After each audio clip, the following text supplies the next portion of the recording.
Chapter 790. Faced with Avro's bewilderment, Li Wangyu was stunned for a moment before he burst into laughter. Silly girl, this is a phone that can be used to take photos.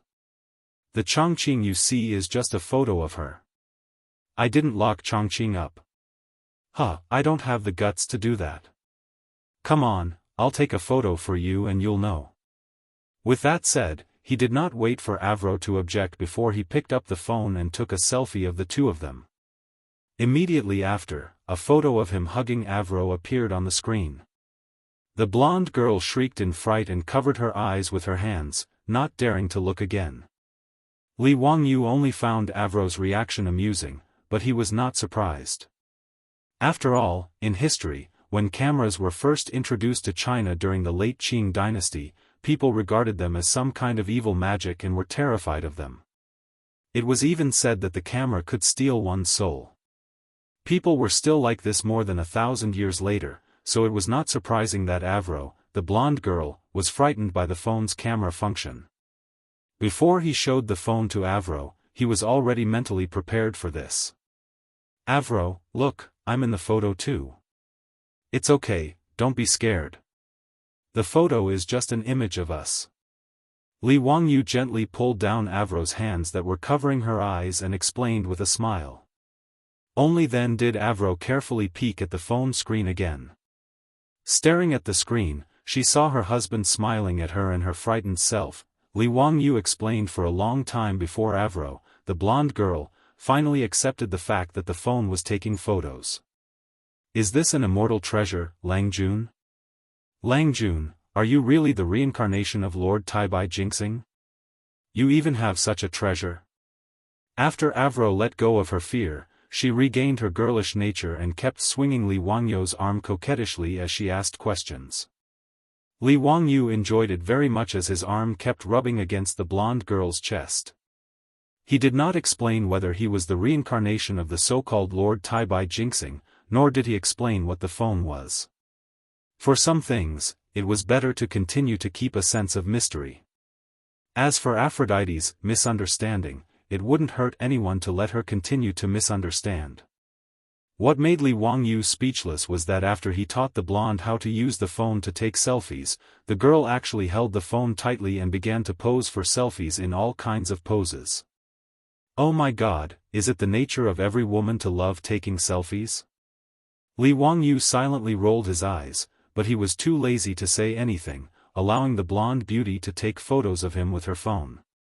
It wasn't until Aphrodite was done playing that he picked up the phone again and said seriously, Aphrodite, do you still remember the stage performance I told you about before?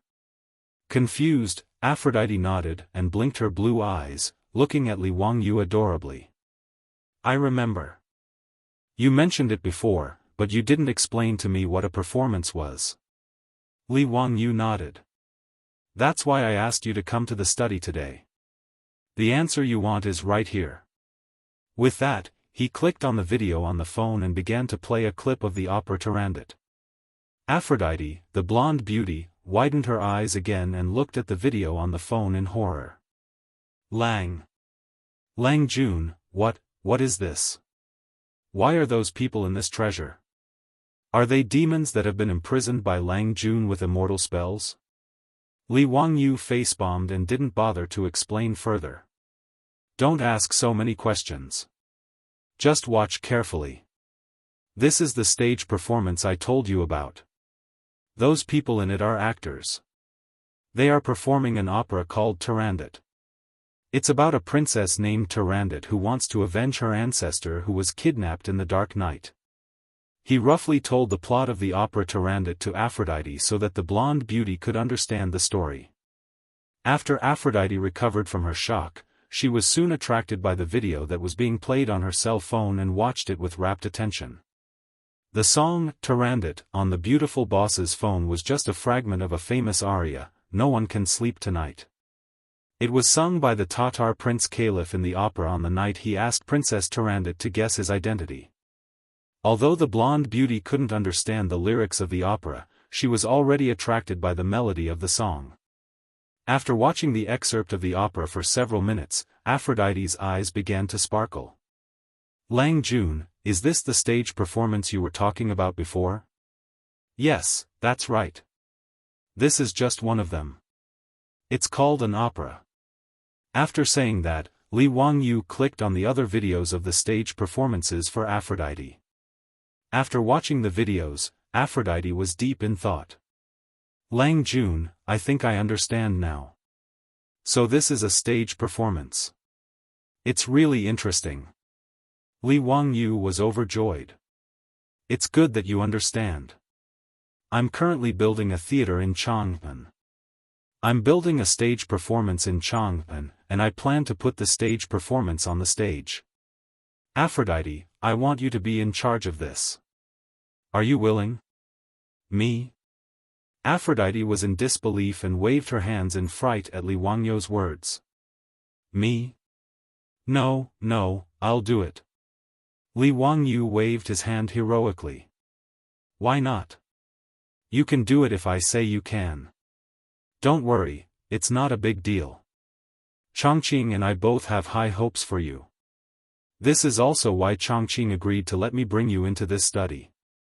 Hearing that, Aphrodite was so nervous that she didn't know where to put her hands and feet. She grabbed the hem of her clothes tightly and lowered her head in silence. Li Wangyu was also a little anxious. If Aphrodite wasn't willing to take over this matter, his theater would be built for nothing. Aphrodite, it's settled then. I'll leave this matter to you. I'll support you no matter how much manpower and material resources you need, as long as you do it well. Li Wangyu acted like a domineering CEO and didn't give Aphrodite a chance to refuse at all as he gave the order directly. Since her Lang Jun had already said so, Aphrodite naturally didn't dare to refuse anymore. She could only bow and agree to the matter. Since the 12 sets of golden saint robes that Li Wangyu had made as a prank back then were snatched away by Pai Lupi and that bunch of shameless old hooligans, the stage performance of Saint Seiya Arrows naturally couldn't be performed anymore. However, this wasn't a problem for Li Wangyu. In any case, there were plenty of stories that could be adapted for the stage in the future. The Legend of the White Snake, the 7 Fairies, Miss Conch, the 9-Colored Deer, the Treasured Lotus Lamp, and so on were all ready-made stories. Li Wangyu didn't care if Aphrodite could accept it or not. He told these stories all at once, and Aphrodite was fascinated by them again. Chapter 791. The third year of Zhengguan, the end of May, early summer. In the city of Chang'an, the officials and nobles, as well as the common people, were stirred up by another event. The Tang Theater in Guangda Lane was about to open. The Tang Dynasty Theater was a new thing created by Count Li Wangyu of Wuxia County. No one knew what a theater was. However, when the Count of Wuxia County went to the Chang court and personally sent an invitation to Pai Lupi in front of the officials, inviting the sage, the empress, and the imperial concubine to the Tang Dynasty Theater to watch a play, it was like a sudden gust of wind stirring up a pool of spring water. It attracted the attention of the officials and nobles in the main hall. When it came to eating, drinking, and playing, the things that Count Li Wangyu of Wuxia County made were all attractive. Needless to say, the food of Count Wuxia County was already famous for. Even Pai Lupi had to admit that his nephew really knew how to eat. Even the imperial kitchen in Taiji Palace used cooks stolen from the Count of Wuxia County. The Shaodao wine and tea ceremony were also popular in Chang'an City and the Tang Dynasty. There was no need to talk about playing. Not to mention the baseball league that made everyone in Chang'an City crazy, even the mahjong and poker games from the Count of Wuxia County had long been the favorite toys of the officials and the common people in Chang'an City. Therefore, although the people did not understand what this theater was and what watching a play was, it did not affect their expectations. After all, the entertainment in the Tang Dynasty was really lacking. How could they not be tempted by such a novel thing? Pai Lupi naturally accepted the invitation from his nephew. Zio, what is the meaning of watching a play? Pai Lupi sat high on the throne and curiously looked at the invitation in his hand. Li Wangyu smiled and did not answer. He deliberately kept him in suspense. Your Majesty, of course it is something fun. Your Majesty will know when you see it. If I were to say it in advance, wouldn't I lose the fun? Pai Lupi didn't mind him pretending to be mysterious. He nodded and said with a smile, since that's the case, then we will personally go and take a look. But if you're not interested, be careful that we'll settle the score with you. Hee, Your Majesty, don't worry. Your subject guarantees that it will be a refreshing experience for Your Majesty. In Taiji Palace, as the officials listened to the conversation between Li Wangyu and Pai Lupi, their hearts itched with curiosity. They were even more curious about the theater and play that Li Wangyu had mentioned. Cheng Yao Jin, this old fellow, did not care about etiquette and directly shouted in a hoarse voice in Taiji Palace, Zio, could it be that you only invited His Majesty and not us? When Li Wangyu heard Cheng Yao Jin shouting like this, he couldn't help but laugh. This Cheng Yao Jin was really a good supporting actor. Wasn't the reason why he came to attend the Chang court meeting and sent an invitation to Pai Lupi in front of the officials and nobles all for the sake of advertising? Li Wangyu was the only one in the entire Tang dynasty who could advertise in Taiji Palace. Cheng Yaojin's question gave Li Wangyu an opportunity to continue advertising. He laughed loudly and said, Uncle Cheng, please don't be impatient. How could this nephew dare to forget Uncle Cheng? This nephew will naturally send the invitation to Uncle Cheng's residence later. When Cheng Yao Jin heard this, he was very satisfied. Wahaha, at least you know how to behave. There are many people in my residence, so you should leave some seats for me. Li Wangyu wanted to go up and kiss this old fellow. This supporting actor's level was definitely at the level of Yu Qian. He actually said what he wanted to say. Li Wangyu pretended to be in a difficult position. Uncle Cheng, this won't do. This nephew's theater has a limited capacity and can only seat about 300 people. Therefore, each invitation can only allow one relative to enter. Please forgive me, Uncle Cheng. This wasn't Li Wangyu being unreasonable.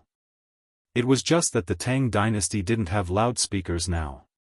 Therefore, in order to ensure that everyone in the theater could clearly hear the dialogue and singing of the actors on stage, Li Wangyu didn't build a very large theater when he designed and built it.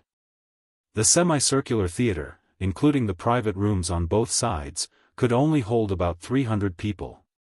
Cheng Yao Jin didn't say much about his words, but the officials in Taiji Palace were muttering in their hearts. In Chang'an City, there were at least 500 to 600 officials and nobles. Including their relatives, there were thousands of people. According to County Count Hu, the Tang Dynasty Theater could only hold about 300 people, and each invitation could only allow one relative to enter. This meant that County Earl Hu could only send out 100 or so invitations at most. Therefore, it was worth pondering over who would be able to receive an invitation from County Count Hu. Obviously, if the princes, dukes, and princes were excluded, there wouldn't be too many invitations left. At this time, the officials in Taiji Palace probably didn't need to ponder over the matter of invitations. Those who felt close to Li Wangyu weren't in a hurry. They assumed that Li Wangyu wouldn't forget to send them an invitation. However, the officials above the third rank who weren't close to Li Wangyu couldn't help but feel nervous. After all, if others could receive an invitation and they couldn't, it would be a great loss of face. Therefore, after the daily court, the nobles who felt that they were qualified to receive an invitation all sent out their servants to keep an eye on Li Wangyu's mansion in Kaihua Square. They wanted to see which mansion the steward of Lai Hot went to deliver an invitation. Big shots like Li Daozong, Zhang Sun Wuji, Fang Xianling, Du Ruhui, Cheng Yao Jin, and Yuqi Jingda naturally didn't need to be nervous. Li Wangyu personally went to them and sent them an invitation. As for Yu Shernan, Kong Yingda, Lu Quan, and Duan Luan, who were close to Li Wangyu naturally didn't forget about them. He personally went to them and sent them an invitation. Even though Li Wangyu didn't like the heads of these aristocratic families, he still went to them. Both sides pretended to be cordial and courteous, then sent an invitation to Cui Xian and the other family heads to the theater to watch a play. After all, Li Wangyu also knew that the heads of the 5 families and 7 families were powerful. Even Pai Lupi didn't want to fall out with them. When it was time to give them face, Li Wangyu still had to give them face. Moreover, he had previously colluded with Pai Lupi and the others to swindle so much gold from the aristocratic families. Now, he gave them face and sent an invitation. In Li Wangyu's eyes, it was only right. These invitations had to be sent by Li Wangyu personally, so the nobles in Chang and city knew in their hearts. Everyone made a rough estimate. After removing 50 to 60 invitations, there were less than 100 left.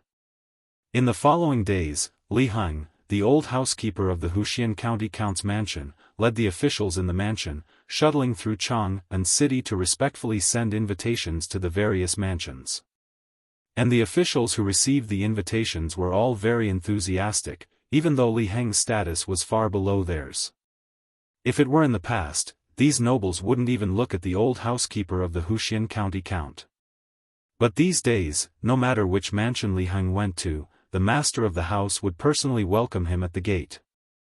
He would personally lead him to a seat in the hall and let the servants serve him tea and snacks. They were very enthusiastic. Chapter 792. Li Wangyu's invitations had stirred up a lot of unrest in Chang and city. Those nobles who thought they had enough status but still hadn't received any invitations from Lai Hot, felt even more uneasy. Although no one knew what the Tang dynasty theater was for, that wasn't important. What everyone was fighting for was nothing more than face. If they couldn't get an invitation from County Count Hu, wouldn't that be too embarrassing? How would they be able to raise their heads in front of their colleagues in the future? Thus, the nobles who weren't familiar with Li Wangyu all started to think of ways to get closer to County Count Hu. Wuxia had always been like this since ancient times. The network of relationships was very complicated. Not familiar with County Count Hu? That didn't matter. He could always find someone close to Li Wangyu in the network of the nobles. They didn't want to go directly to County Count Hu and ask for an invitation, so they had to ask someone else. As a result, Li Wangyu's residence was very lively these days. Yu Shernan, Kong Yingda, and the others couldn't refuse the requests of their old friends, so they could only shamelessly go to Li Wangyu and ask for an invitation. Even the group of playboys didn't hesitate to ask for an invitation. Zio, Big Brother doesn't want much. Just give me 10 invitations. Wahaha, I want 15. If you don't give it to us, Big Brothers won't leave. The playboys surrounded Li Wangyu and clamored. They were so noisy that Li Wangyu felt like his head was about to explode. He really wanted to kick them for asking such an exorbitant price. These bastards, what did they think his invitations were? They still had the nerve to ask for 10 or 20 invitations. They were too shameless. Li Wangyu angrily raised a finger. 1 for each person. Take it or leave it. Zio, how can 1 be enough? Big Brother has patted his chest and guaranteed that he will definitely get the invitation from you. You can't let Big Brother go back on his word, can you? Cheng Chumo was not willing to give up and pulled Li Wangyu to ask for the invitation.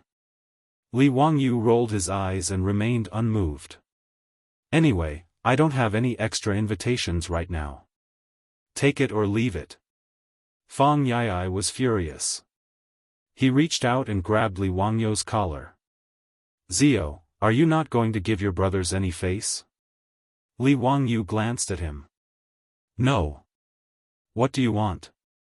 In the next second, Fang Yi changed his expression like a Sichuan opera. The anger on his face was replaced by a flattering smile. He loosened his grip on Li Wangyu's collar and gently brushed off the dust on him. Hee, it's nothing, it's nothing. Zio, you said it yourself that each of us will get an invitation. Hurry up and give it to me.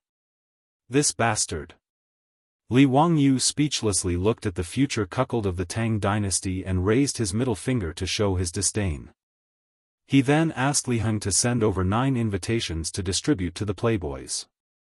It was not that he was being unreasonable and unwilling to give out more. It was just that there were too many monks and too little porridge. There were only about 150 invitations in total.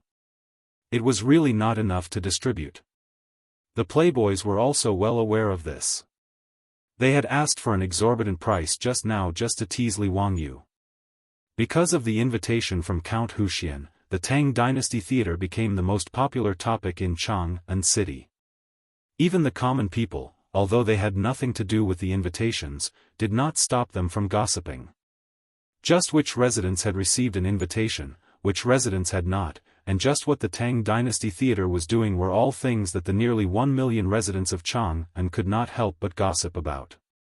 After busying himself for nearly a week, Li Wangyu had distributed more than 150 invitations. Almost all of the top-class nobles of Chang'an city had been swept up in one fell swoop. Other than Hou Junji, Duke of Lu, Li Wangyu did not simply laugh off his enmity and send him an invitation. Whether it was Cui Xian or Zheng Yuanshou, Li Wangyu could easily send an invitation to them, but not to Hou Junji.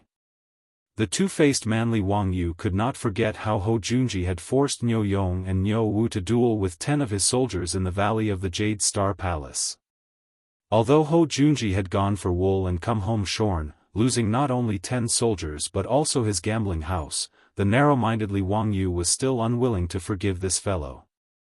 Duke of Lu Hou Junji's failure to receive an invitation from County Count who caused quite a stir in the capital. Many people who didn't get along with Hou Junji were chuckling and waiting to see him make a fool of himself. When Pai Lupi learned of this matter, he summoned Li Wangyu to the palace and advised him to reconcile with Hou Junji and not let his emotions affect his decisions. But no matter how much Pai Lupi tried to persuade him, Li Wangyu stubbornly refused to budge. In the end, Pai Lupi could only helplessly shake his head and let him be. On this day, it was the opening day of the Tang Dynasty Theater. The morning drum had just been beaten and the doors opened, and the street outside Guangda Square was already packed with spectators. At this time, the doors of the theater were tightly shut, and the plaque on the door was still wrapped in red silk. And in front of the theater, there was a ribbon that blocked the way. Outside the theater, 2 rows of theater staff were already standing in neat rows, led by a blonde lady with blue eyes. It was none other than Aphrodite.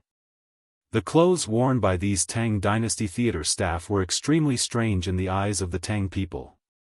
Needless to say, Li Wangyu's mischievous sense of humor had caused him to tailor these clothes based on the uniforms of the modern era. The women wore cheongsams while the men wore tunic suits, and each of them had an exquisite nameplate pinned to their chests. A 4-wheeled carriage slowly drove over from the end of the street. Next to the carriage was Li Wangyu and his guards, paying respects to Lord Count. Several dozen theater staff immediately greeted Li Wangyu in unison. Li Wangyu jumped off his horse and helped his beautiful superior down from the carriage before turning to look at the blonde lady. "Aphrodite, is everything ready?" Aphrodite's face was flushed with excitement. "Yes, Lang Jun." "Good. When the saint arrives, we will open for business." "Yes." The nobles invited by Li Wangyu arrived one after another. Seeing that the theater doors were tightly shut, they were also puzzled. But they were not in a hurry. They got off their carriages and horses on the street, exchanged greetings with their host, Li Wangyu, and chatted in groups of 3 to 5 as they waited. Cheng Yaojin, however, was a little impatient and shouted at Li Wangyu, "Zio, why aren't you opening the door?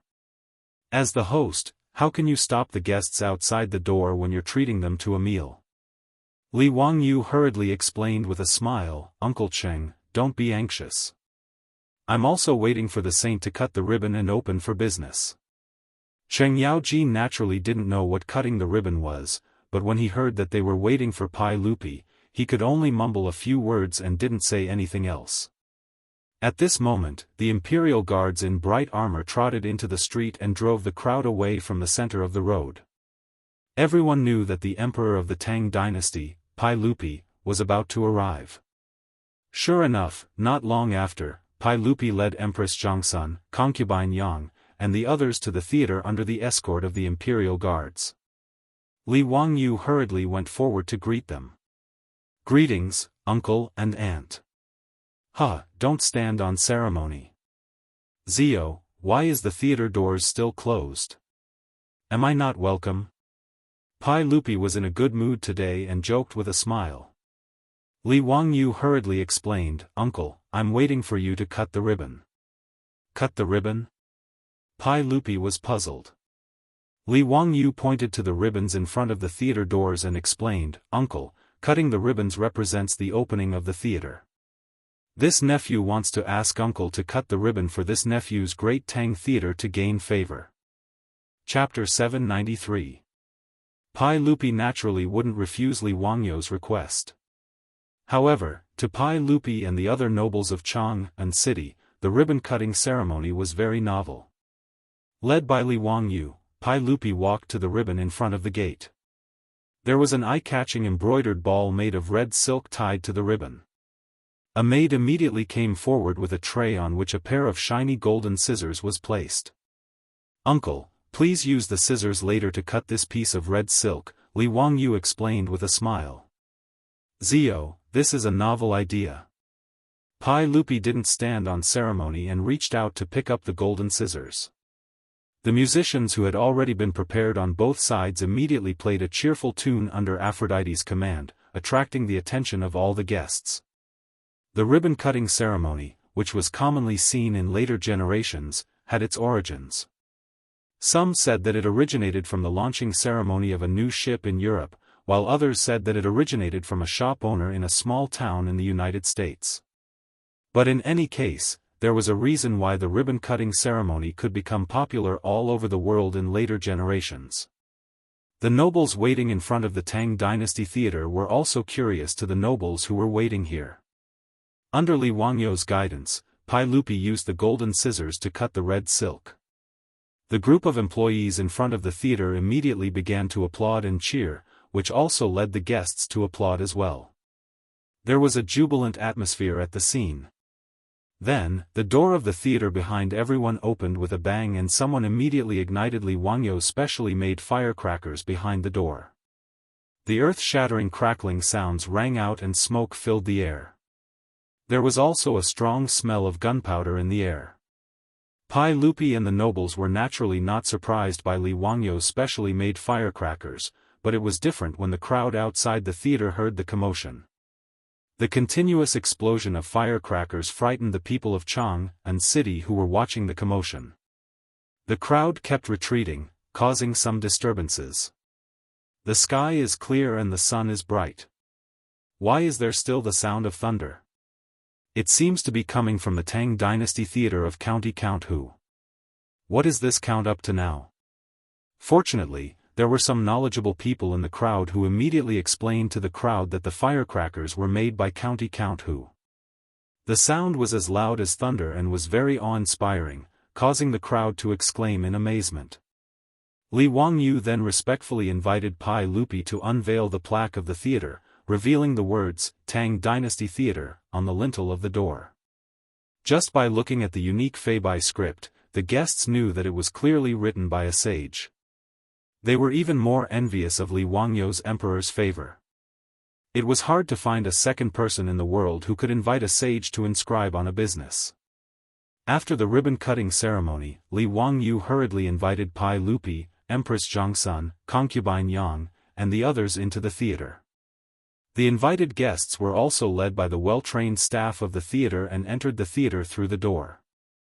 However, as soon as they entered the door, the guests, including Pai Lupi, were stunned again. The door was actually divided into two forks, with male and female servants waiting for them. Zio, what are you up to this time? Cheng Yaojin directly shouted. Li Wangyu chuckled and said, Uncle Cheng, this theater that I built is not just a place to watch plays. If it was just that, it would be too boring. This theater of mine is for eating, drinking, and playing. It has everything. For the convenience of the guests, other than the theater for watching plays, the rest of the entertainment is divided into two parts for men and women. They don't interfere with each other. When Pai Lupi and the others heard this, they became interested and wanted to see what kind of fun things Li Wangyu had prepared. However, when the old rogue Cheng Yaojin heard this, he couldn't help but raise his eyebrows and smile lewdly. "Zio, are you planning to snatch the business of Peace House?" Li Wangyu was choked by Cheng Yaojin's words and almost couldn't catch his breath. Motherf *Ker, this shameless old rogue, does he think he's running a brothel? Li Wangyu's face darkened. He couldn't be bothered to pay attention to this guy who didn't want Virus. He accompanied Pai Lupi to the male section of the theater. As for Empress Zhangsun, concubine Yang, and the other noble ladies who came with the guests, only his beautiful boss and Aphrodite were taking care of them. He didn't need to worry about them. Originally, Li Wangyu only wanted to build a theater for watching plays in the Tang dynasty. However, he discovered that the theater wasn't large at all because of the problem of sound amplification. As a result, only a small part of the land on Guangda Lane was used to build the theater.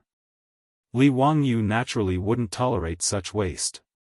He rolled his eyes and came up with a plan with his beautiful boss.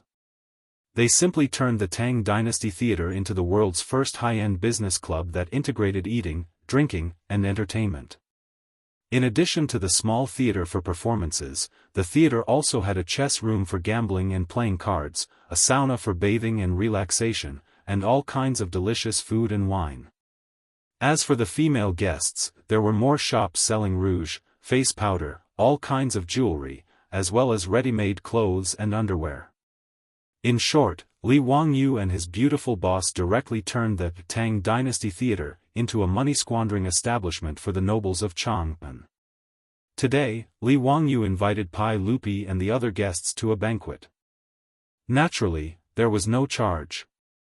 However, after today, if these big shots came in again, they wouldn't be able to get away without taking out a few strings of copper coins. Moreover, a few strings of copper coins could be regarded as the lowest expense in the Tang Dynasty Theater. There was only more expensive, not the most expensive. When it came to the items sold in the female guests department, it was estimated that many guests would have a heart attack. Among them, the most expensive was a silver-plated bronze mirror that was taller than a person. The beautiful boss didn't hesitate to set a price of 250 taels of gold for this mirror. In this regard, Li Wangyu also cursed in his heart. Who the hell would spend 250 taels of gold on this broken mirror? That person would be a real fool. However, Li Wangyu would soon find out that he was a fool. Because that silver mirror had been taken away on the day of the opening ceremony, Pai Lupi led a group of civil and military officials, as well as members of the imperial family, and followed Li Wangyu to tour the Tang Dynasty Theater. Every time they went to a special place, it would inevitably cause a burst of discussion. Cheng Yaojin was the most addicted to mahjong. When he reached the chess room, he couldn't move and insisted on dragging Yuqi Jingda, Qin Xiong, and the others to play mahjong with him. In this chess room set up by Li Wangyu, every room was luxuriously decorated, and there were 2 beautiful maidservants waiting on them. As for the mahjong, it cost a lot of money to find jade to carve it. Li Wangyu's mahjong had long been popular in Chang'an. Today, there were many guests who liked mahjong. Excited, many guests didn't care to continue shopping. They pulled their friends, occupied a private room, and began to build the Great Wall. Li Wangyu naturally let them be. He only ordered the maidservants in the theater to carefully serve these big shots. Then, he led Pai Lupi and the others to continue strolling. Chapter 794. Li Wangyu accompanied Pai Lupi to a spacious hall in the theater, which aroused Pai Lupi's interest. "Zio, in this hall, what are these tables for?" Pai Lupi pointed at the tables. If there was a transmigrator, they would naturally know that they were a few billiard tables. To be precise, they were a few snooker billiard tables. This was naturally Li Wangyu's new toy. Billiard was actually very simple to make. In Europe, the history of billiard was at least 600 years. Therefore, it was not difficult for Li Wangyu to find a craftsman to make it. The cue and countertop of the billiard table were easy to make. He directly let the craftsman lay the ground with polished stone and then spread a layer of flannelette. Then, there would be a high-quality countertop that would not be deformed. The only thing that cost a lot of money was the billiard balls on the table. In the beginning, the billiard balls were also made of wood. Later, billiard balls made of ivory appeared. Finally, in modern times, they were made of synthetic resin. Li Wangyu, the nouveau riche, did not care about the wooden billiard balls. He waved his hand and took out a lot of copper coins. He asked people to buy ivory from everywhere and use ivory to make a batch of billiard balls. Snooker required 1 white ball, 15 red balls, and 6 colored balls. A total of 22 balls were needed. A single tusk could only make 5 billiard balls. Just one snooker machine required at least 3 elephant tusks to make. Moreover, the quality of the billiard balls was high. The roundness had to be round and the weight of each ball had to be the same. Therefore, for this batch of ivory billiard balls, Li Wangyu spent a lot of money. Fortunately, there was no animal protection now. Otherwise, Li Wangyu's extravagant practice would be criticized by many people. However, Li Wangyu did not feel guilty about this. Anyway, even if he did not use the ivory, the elephants would still be slaughtered by Europeans in the future. After all, in history, European nobles slaughtered at least 10,000 elephants every year for ivory billiard balls. Compared to this, the ivory that Li Wangyu used paled in comparison. As for whether Li Wangyu would follow his example of bringing the billiards to the Tang dynasty and hunt those poor elephants, it was none of Li Wangyu's business. In fact, Li Wangyu was not very proficient in billiards, but he was bored in the Tang dynasty, so he naturally wanted to find some fun for himself. That was why he spent a lot of money to hire a craftsman to make these billiard tables. In response to Pai Lupi's question, Li Wangyu smiled and explained the rules of billiards. "Uncle, this is a billiard ball made by your nephew." The game was very simple. Hit the white ball with the cue stick, let the white ball hit the other balls, and hit them in the holes on the 4 corners of the table and on both sides to score points. Different colored balls are worth different points. Red balls are worth 1 point, yellow balls are worth 2 points. As Li Wangyu explained, he took the cue stick and demonstrated it to Pai Lupi and the others. After his explanation, Pai Lupi, Zhang Wuji, and the other big shots became interested. "Zio, this thing is very interesting. It's somewhat similar to Chuiwen. Come, how about playing around with me?" Pai Lupi understood Li Wangyu's explanation and immediately waved for someone to pass him the cue stick. He imitated Li Wangyu's posture just now, lying on the table and gesturing. In response, Li Wangyu naturally did not refuse. He signaled to the maid beside him to arrange the balls on the table for them, and then made a "please" gesture to Pai Lupi, inviting Pai Lupi to start the game. In the future, although Li Wangyu was not good at billiards, he was still considered skilled. Against a rookie like Pai Lupi, he was naturally at ease. After a round of snooker, he won rather easily. This ignited Pai Lupi's competitive spirit, and he actually pulled Li Wangyu to continue. Li Wangyu naturally could not disobey the emperor's order. However, he did not give Pai Lupi any face, and unceremoniously won another round. This made Pai Lupi so angry that his face turned black. Thus, Li Wangyu, who wanted to continue showing off his skills, was rudely chased off the table by Pai Lupi, and replaced by Zhang Wuji, who was already envious, to continue playing with him. The result was self-evident.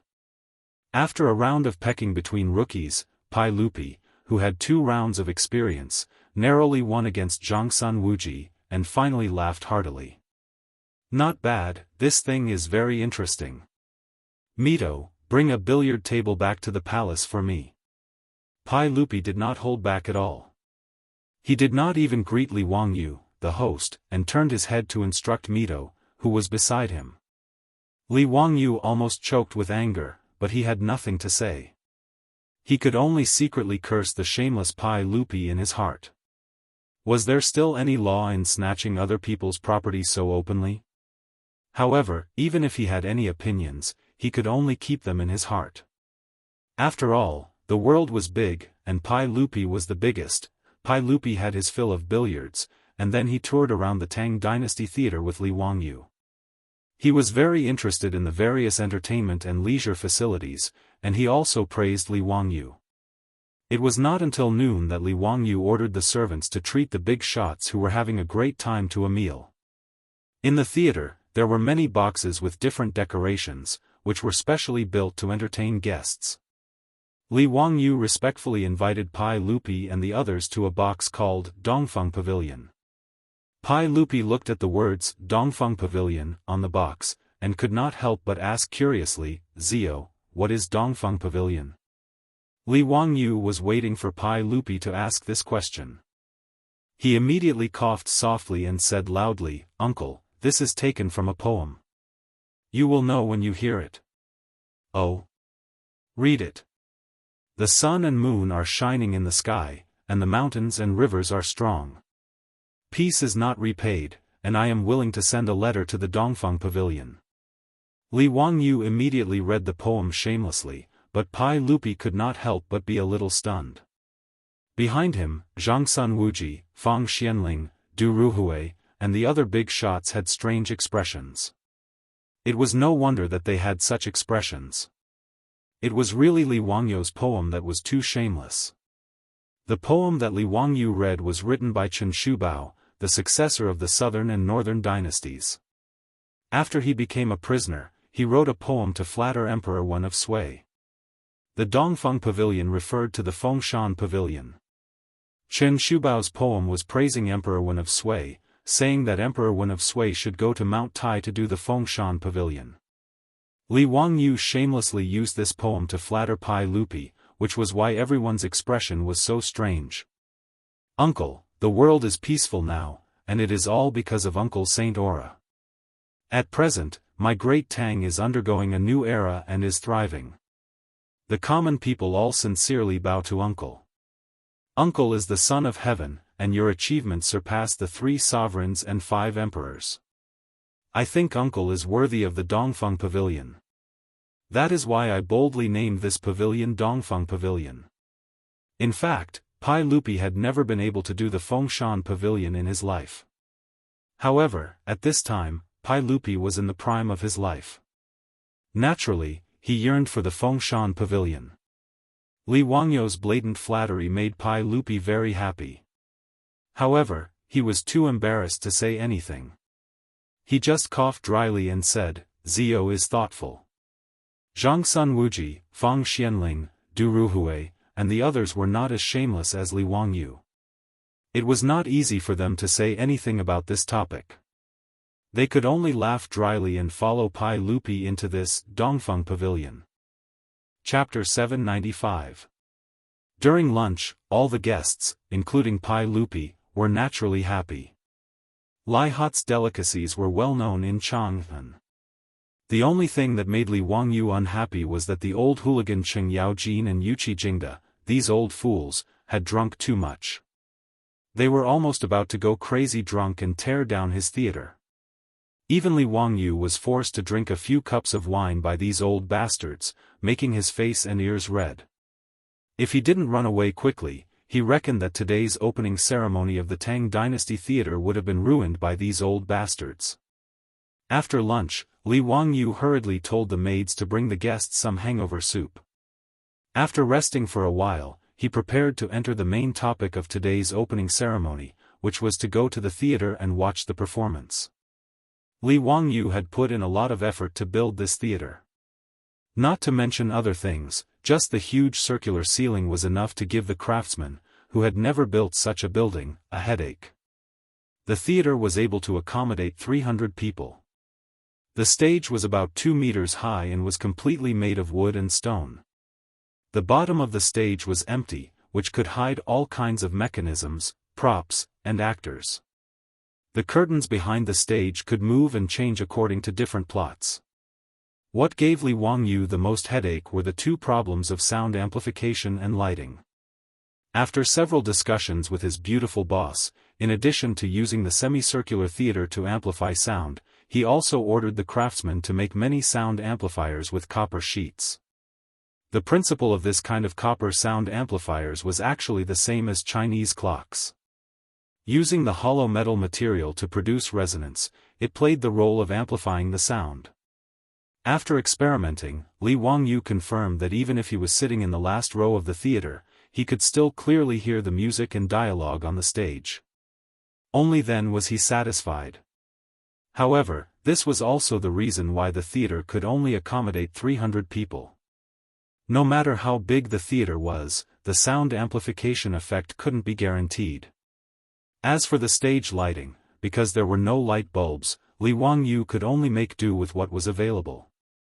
He ordered the craftsmen to make a concave copper mirror to be plated with silver, and a large oil lamp to illuminate the middle. This was basically a replica of the story of Edison using a mirror to reflect the light of a candle to illuminate the doctor so that he could perform surgery on his mother. Although the story about Edison was fake, it didn't affect Li Wangyu's ability to use the concave mirror to illuminate the stage. The effect of this simple lighting setup was not bad. The characteristic of the concave mirror was that it could actually project the effect of a spotlight on the stage. Li Wangyu even used the gunpowder he created to design a lot of fireworks for the stage. Li Wangyu was sure that today's performance would definitely shock Pai Lupi and the other country bumpkins of the Tang dynasty. The seats in the theater were all made by Li Wangyu according to the seats in the movie theaters of the future. The only difference was that each seat was very wide and soft. There were also wide armrests, making it very comfortable to sit on. Between every two chairs, there was a tea table for tea and snacks. Li Wangyu's target customers were the nobles in Jianghu. If he wanted to take money out of these people's pockets, he naturally had to give them the best enjoyment. The actors in the theater were all singers that Li Wangyu bought from Taichung Temple after spending a lot of money and pestering Pai Lupi for a long time. They were given to Aphrodite to train for more than a month. Fortunately, these singers had already undergone professional training in Taichung Temple. Although the rehearsal time was short, Li Wangyu was very satisfied after watching their performance. He didn't consider that these singers were all trained by Taichung Temple with a lot of effort, but they were almost all taken away by Li Wangyu. Because of this, the chief of Taichung Temple had complained to Pai Lupi many times. There were no male actors in the theater because Li Wangyu didn't want to get into trouble. After all, love stories were unavoidable in a stage play. If he let the male and female actors act lovey-dovey on stage, Li Wangyu was afraid that he would be scolded to death by those pedantic people. In this way, Li Wangyu would rather let a woman play the male role than cause trouble. This wasn't a big deal. Anyway, he didn't want to see men perform on stage. In the orchestra pit in front of the stage, dozens of musicians were busy adjusting the instruments in their hands. In an era without tape recorders, these musicians had to perform the dubbing needed to be done live. Needless to say, these musicians were naturally robbed by Li Wangyu from Taichung Temple. Thinking about it this way, he didn't seem to be in a position to say those words when he complained that Pai Lupi robbed his billiard table. The group of guests, under the attentive guidance of the servant girls serving in the theater, entered the theater one after another and took their seats. Immediately, a servant girl brought them tea, snacks, and fruits and placed them on the tea table between the seats. Most of the guests were very curious after entering the theater. They looked around like curious babies. Even the wide seats under their buttocks were new to these nobles of Jianghu. They kept getting up and sitting down. They were full of country bumpkins, and were no different from Granny Lu when she first entered the Grand View Garden. As for Pai Lupi and those old men, they didn't show their cowardice in front of the crowd because they had their own private rooms. Li Wangyu imitated the design of the European theaters of the future. On the second floor of the theater, there were all kinds of private rooms. It was to make it convenient for Li Er and the other princes and dukes to watch the show. In each private room, there were specially selected beautiful servant girls to serve them. It was luxurious to the bone. After Pai Lupi followed Li Wangyu into the private room, he looked around and was very satisfied. He walked to the railing and looked down. Looking at the stage with thick curtains, he couldn't help but ask curiously, "Zio, what kind of performance is this? What is the meaning of this? Are there singers performing?" He guessed like this because Li Wangyu took away so many singers from Taichung Temple. Li Wangyu didn't explain. He just smiled and said, "Uncle, you will know when you see it with your own eyes. I can only guarantee that you and Aunt will have a worthwhile trip." Empress Zhongsun glared at him and said, "Humph, if it's boring, be careful that I will settle accounts with Chongqing." Li Wangyu was speechless. Empress Zhongsun acted like a motherly model in front of others. How could she be so stingy to him? In fact, he also knew that Empress Zhongsun treated him like this because she didn't treat him as an outsider. After chatting for a while, it was time for the performance to start. Immediately, the servants in the theater filed in and extinguished the oil lamps that were used to illuminate the theater. Soon, the entire theater fell into darkness. This caused the guests who had never seen a performance before to burst into a clamor. They did not understand what had happened. In the orchestra pit, music sounded, and the noise in the theater below slowly subsided. On the stage, the curtains were slowly opened. Chapter 796. Of the many stories that Li Wangyu had told her, the blonde's favorite were love stories like The Cowherd and the Weaver Girl and Liang Shanbua and Zhuing Tai. Regarding this, Li Wangyu was also very speechless. Sure enough, regardless of ancient times or modern times, women loved these kinds of love stories. No wonder the Korean TV series in the future could earn so many women's tears and money. Because of Avlo's insistence, the first performance in the Tang Dynasty Theater was The Cowherd and the Weaver Girl. Everyone knew the story of The Cowherd and the Weaver Girl. It was about a hooligan who peeped on a girl bathing and shamelessly stole her clothes, threatening her to marry him. After the girl was forced into marriage, she gave birth to a son and a daughter. Later, when the girl's mother found out about this, she took the girl home and magnanimously didn't pursue the responsibility of the hooligan youth. Who would have thought that the hooligan youth wouldn't let it go and chased after the girl? In the end, the girl's mother had no choice but to allow the hooligan youth to see the girl once a year on Chinese Valentine's Day. This was Li Wangyu's understanding of the beautiful love story of the Cowherd and the Weaver Girl. He couldn't understand why a hooligan youth who forced a wife into marriage would become a love classic in the future and even turn Chinese Valentine's Day into Chinese Valentine's Day. Fortunately, Li Wangyu didn't dare to say this out loud. Otherwise, if his beautiful boss heard it, it might turn into domestic violence. The curtains slowly opened and the singer who played the role of the cowherd appeared amidst the music. The development of the plot soon attracted the attention of everyone in the theater. There was no more noise, and everyone, including Pai Lupi and Empress Zhongsun, stared intently at the performance on the stage. Li Wangyu and his beautiful boss hadn't misjudged her. Avlo really was a genius. She had merely watched the performance videos on her phone and listened to Li Wangyu's story, so she could choreograph the entire performance to perfection. The performance that Avlo choreographed was similar to the songs and dances of the future, but the dialogue was also like a play. However, Li Wangyu had to admit that the performance was very exciting and enjoyable. Moreover, the musicians and singers who had been robbed from Taichung Temple were indeed professionals trained by Taichung Temple over the years. Even though they had only rehearsed for a short month, the singers on stage were all professionals in terms of dancing and singing. They definitely weren't something that a regular troupe could compare to. Even he and his beautiful boss were enjoying the performance in the theater, let alone the country bumpkins from the Tang Dynasty in the theater. More than 300 guests, including Li Er, were all immersed in the plot on stage. But when the stage came to the scene of a kind and hard-working male prostitute being chased out of the house by his mean brother and sister-in-law after the death of his parents, there was a sudden situation off stage. Someone suddenly stood up and glared at the singer who was playing the role of a brother and sister-in-law on the stage. He scolded her angrily, "How dare you? Killing your own kind is a heinous crime. How dare you dare? Guards, come. Take these two people down and put them in prison to investigate their crimes." Li Wangyu didn't know whether to laugh or cry when he saw the agitated Wei Zheng.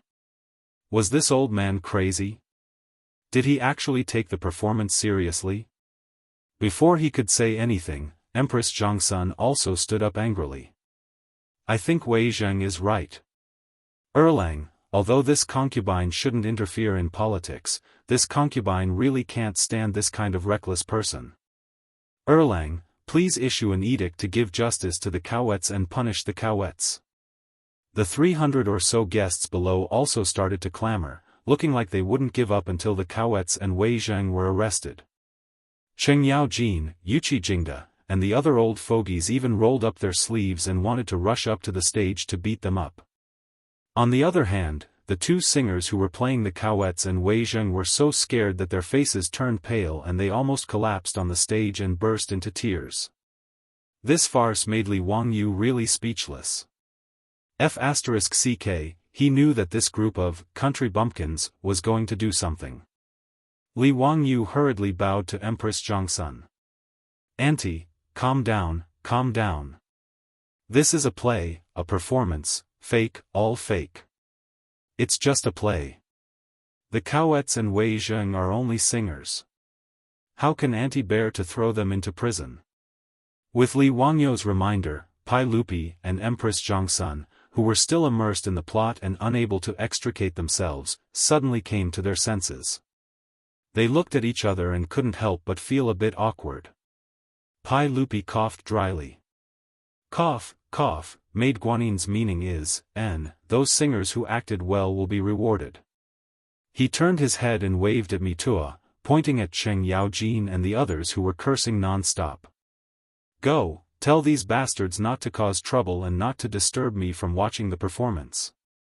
Look at what they're like, scaring those girls so much they're about to cry. This group of old men, they're not human." Mitua secretly wiped away his cold sweat. He didn't dare to be negligent. He hurriedly turned and led the palace guards away, jogging to dissuade Wei Zheng and the others. In reality, Mitua, who had been behind Pai Lupi, was also entranced by the performance and almost shouted along with him.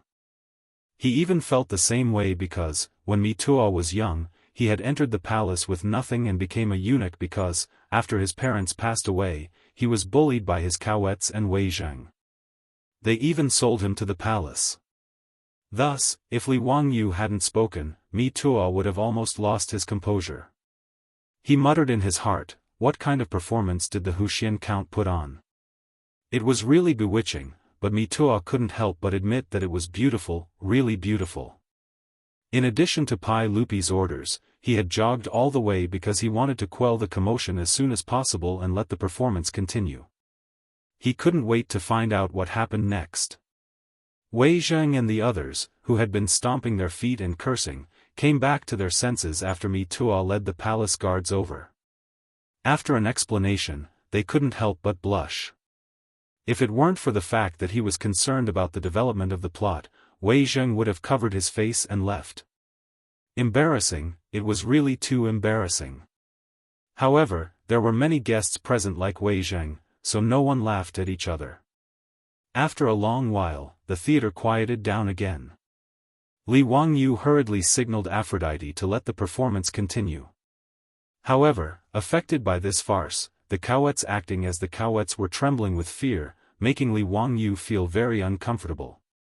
Fortunately, the plot progressed quickly and didn't involve the Cowets. Otherwise, Li Wangyu would really be worried that today's performance would be ruined. The plot quickly reached the climax. The 7 fairies descended to the mortal world to take a bath. The old bull suddenly spoke human language and told the cowherd to take away the weaver girl's clothes.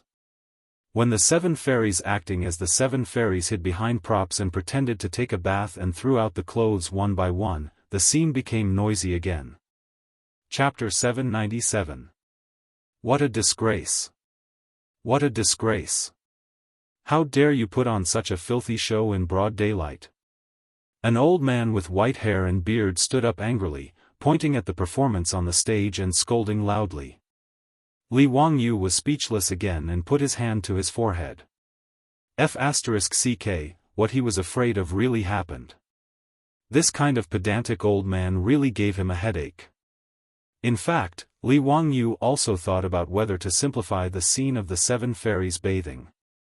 However, thinking about the atmosphere of the Tang dynasty, which was much more open than the Ming and Qing dynasties, he felt that it shouldn't be a big problem.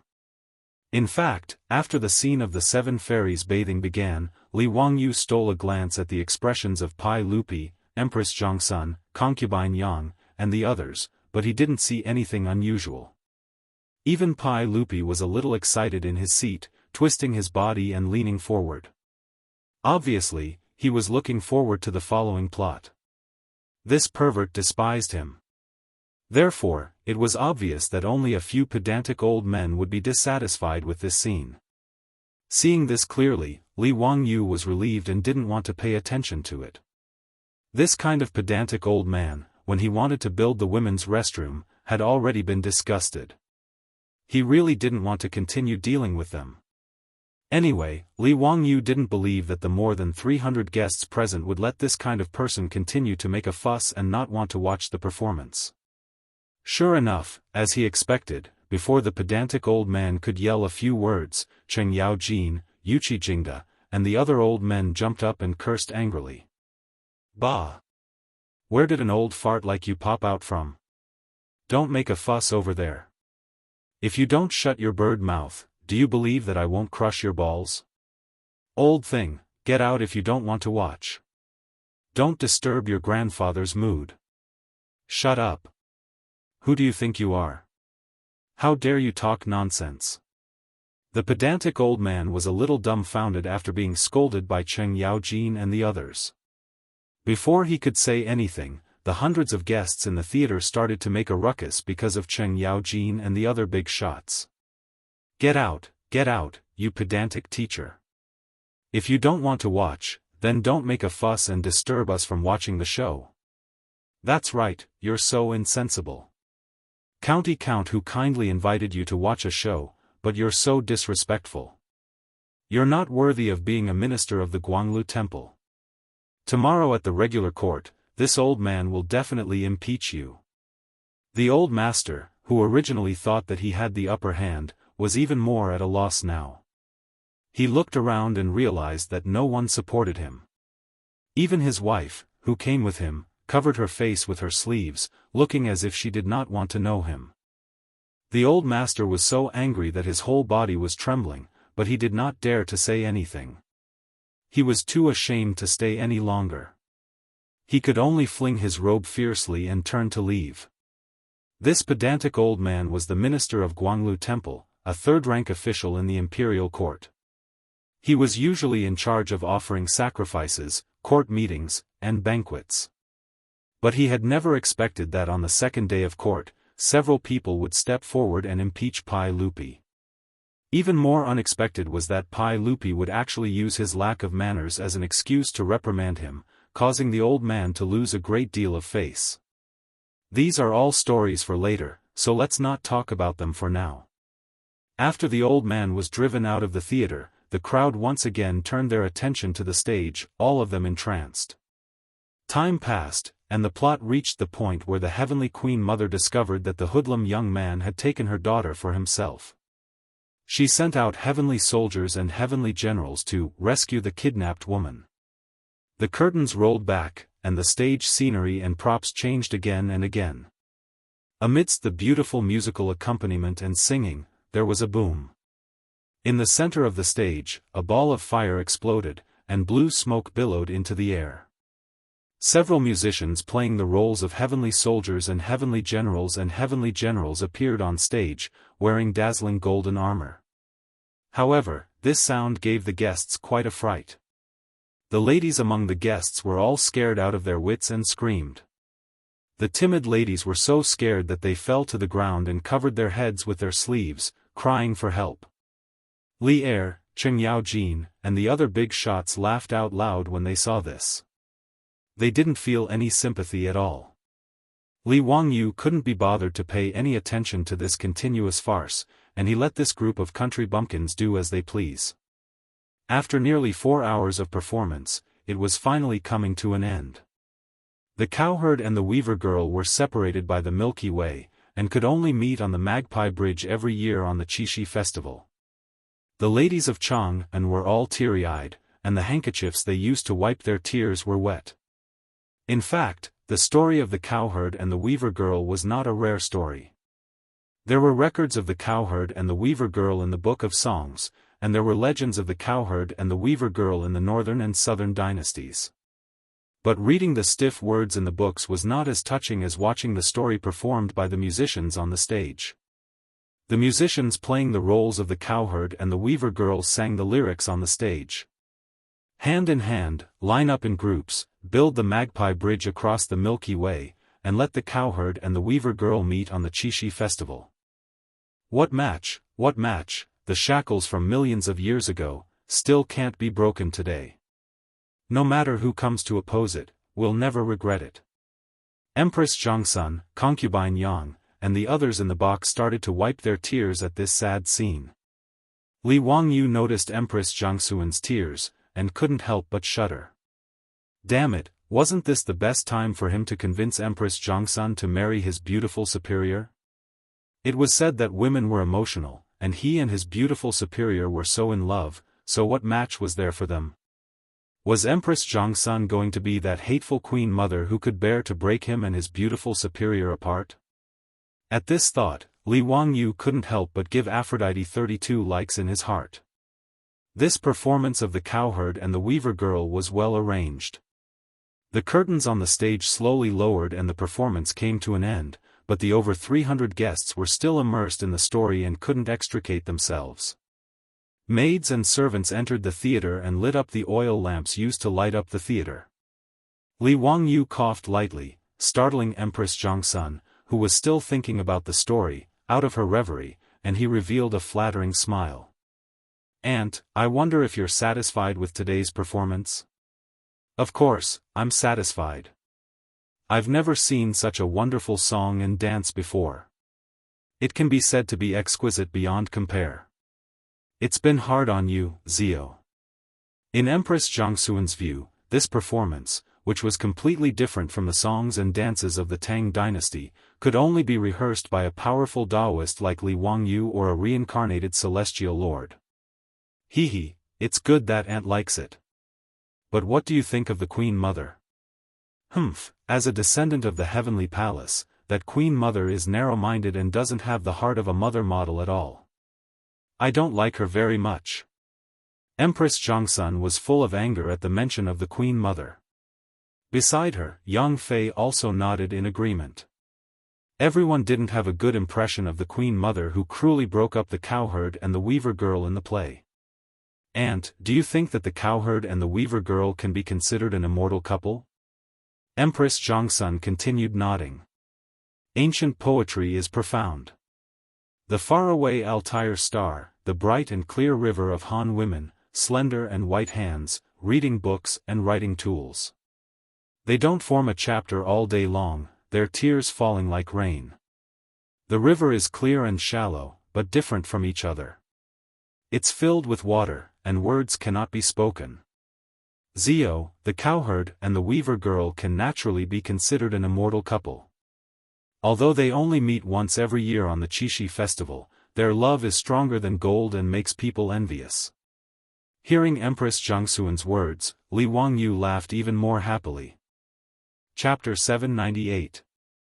Li Wangyu rubbed his hands together, his face full of smiles.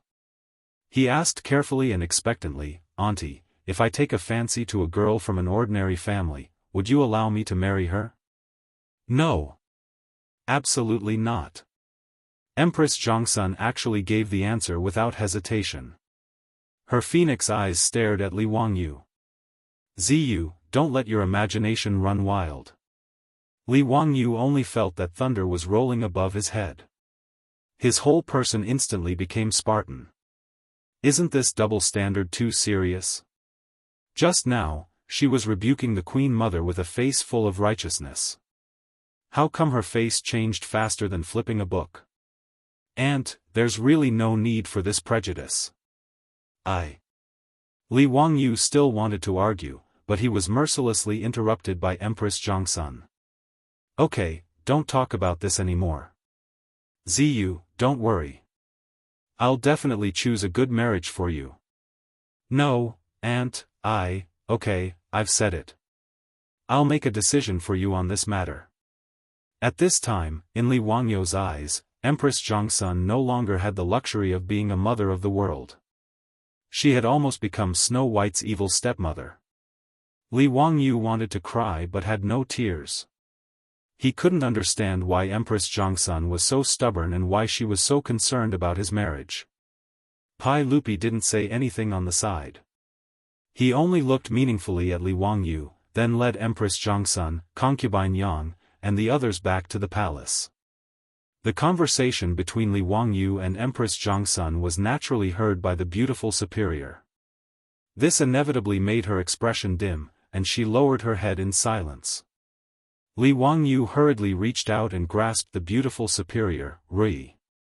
His tone was unusually firm. Chongqing, don't worry. At worst, you and I can just leave here. The world is so big, where is there no place for us to stay? Su Chongqing silently leaned her head on his shoulder and said faintly, are you willing to give up everything now? For you, I'm willing to give up anything. Humph, I don't believe you. Su Chongqing's fingers gently stroked Li Wangyu's palm. Deep down, she was very satisfied with her man's answer. Li Wangyu was so anxious that he began to swear, I promise. I won't marry anyone other than Chongqing. If there is even half a lie, may the heavens strike me with lightning. Alright, I believe you, alright? There's no need to be anxious about this matter. Let's take it slow. There will always be a way. Su Chongqing gently kissed Li Wangyu's cheek and instead spoke words of comfort. Li Wangyu was also very helpless. He held his beautiful superior's hand and looked at each other speechlessly. Not to mention how Li Wangyu criticized the overbearing Empress Zhongsun in his heart, the Chang'an Theater immediately became popular in Chang'an after its opening. The advance tickets for the theater had been sold for a month. Even so, the demand still exceeded the demand. Fortunately, those who could enter the Tang dynasty theater were all nobles and officials in Chang'an. Otherwise, the scalpers would have been born more than 1,000 years in advance. In the future, when blockbuster movies were released, fanatical fans would go to the theater to watch the movie twice and thrice. However, compared with the crazy noblewomen in Chang'an, watching the movie twice and thrice was nothing. Almost all of them, including Empress Zhongsun, had settled down in the Tang dynasty theater. Every day, after having lunch in the palace on time, they would go to the Tang dynasty theater with concubine Yang and the others to watch the performance of the cowherd and the weaver girl. So far, Aphrodite had only rehearsed this scene. Even so, no one disliked it. Instead, they watched it over and over again with great interest. However, the Tang dynasty theater could only accommodate about 300 people. Therefore, those noblewomen who could not buy tickets were so anxious that they almost hanged themselves. For this reason, he cried and made a fuss in the manor, and even wanted to go on a hunger strike and hang himself. He wanted to force his Langjun and father to think of a way to get a precious theater ticket from Li Wangyu, the county count of Hu. Because of this, the doorstep of Li Wangyu's mansion in Kaihua Square was almost flattened by the hundreds of officials. He was so scared that he ran back to Dingzhou village in Huxian County in the middle of the night and shut himself in, refusing to see any guests. He also underestimated the charm of this play. A theater ticket was not cheap at all. It could even be said that it was ridiculously expensive. Even so, it was still difficult to get a ticket. The entertainment programs in the Tang Dynasty Theater were also full. Business was surprisingly good. In just a month after the opening of the theater, Li Wangyu heard the report from Aphrodite and the old butler Li Heng. He was surprised to find that the money he had invested had been earned back. This was not a theater. It was simply a money-sucking treasure bowl. In this regard, Li Wangyu could only shrug his shoulders and express that the people here were stupid and rich. If there were other transmigrators, they should come quickly. After finishing the theater, before Li Wangyu could take a breather and enjoy a few days of comfortable life, Su Jingzong came looking for him again. Earl, the Goguryeo diplomatic mission has already entered the palace to bid farewell to the sage. They will set off soon and return to Goguryeo. What are your next plans? Su Jingzong still did not understand Li Wangyu's thoughts. He followed Li Wangyu's instructions and easily established a relationship with Yun Geiseman. After gifting Yun Geiseman a Kunlun slave, the two of them had become rather close, at least on the surface. They seemed to be close friends. In these 2 months, Su Jingzong often invited Yun Geiseman to Pingkong Square or the Hu Taverns in Shi City to indulge in wine and women. But Su Jingzong, who was spending Li Wangyu's money while eating, drinking, and playing with women at public expense, felt more and more uneasy. He didn't understand what Li Wangyu's intentions were. If he wanted to teach Yun Geiseman a lesson and vent Cheng Chumo's anger, he didn't need to use such a method. Su Jingzong even faintly guessed that Li Wangyu was not only venting Cheng Chumo's anger, but also trying to take Yun Geiseman's life. But Su Jingzong did not dare to make such a judgment.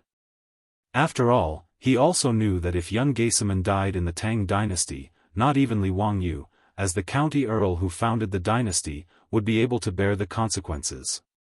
Li Wangyu's eyes flashed upon hearing Su Jingzong's report. It seemed like it was time for the dagger to be revealed after so many days of planning.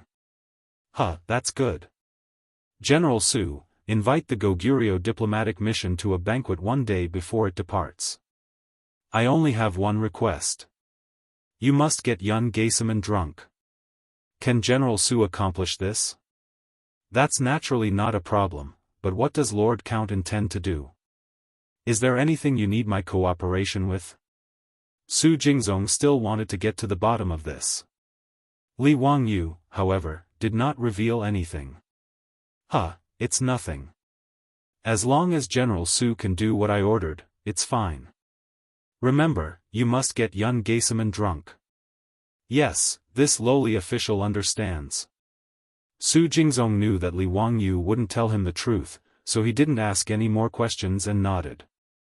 Chapter 799. After Su Jingzong left with a head full of confusion, Li Wangyu immediately went to find Niu Wu. Niu Wu, have you prepared the things I asked you to find? Lang Jun, I've prepared them long ago. But why did you ask me to prepare those things? They look quite frightening. Niu Wu nodded, but he was also confused. Of course I have a use for them. Let's go. Take me to them. Li Wangyu did not explain. The less others knew about this, the better. It was not that he did not trust Niu Wu. Li Wangyu had absolute trust in this loyal Guanzhong man. But it was better to be safe than sorry. If Niu Wu knew the truth and accidentally let it slip, that would not be good. Thus, although Li Wangyu needed Niu Wu to help him carry out some things, he did not plan on explaining the cause and effect of the matter clearly. Niu Wu was curious about this, but he was smart enough to know what to ask and what not to ask. Thus, he did not say much. Li Wangyu did not lead the other troops of the manor. He followed Niu Wu through the manor of Noda, turning here and there until they came to a remote wooden house. This was originally where Li Wangyu had led the Niu brothers to make gunpowder. Because he was afraid that something would happen, he had moved this wooden house to a remote corner of the manor and forbade other people from the manor from coming here. Niu Wu came forward and pulled open the door of the wooden house. Immediately, a wave of fierce barking came out.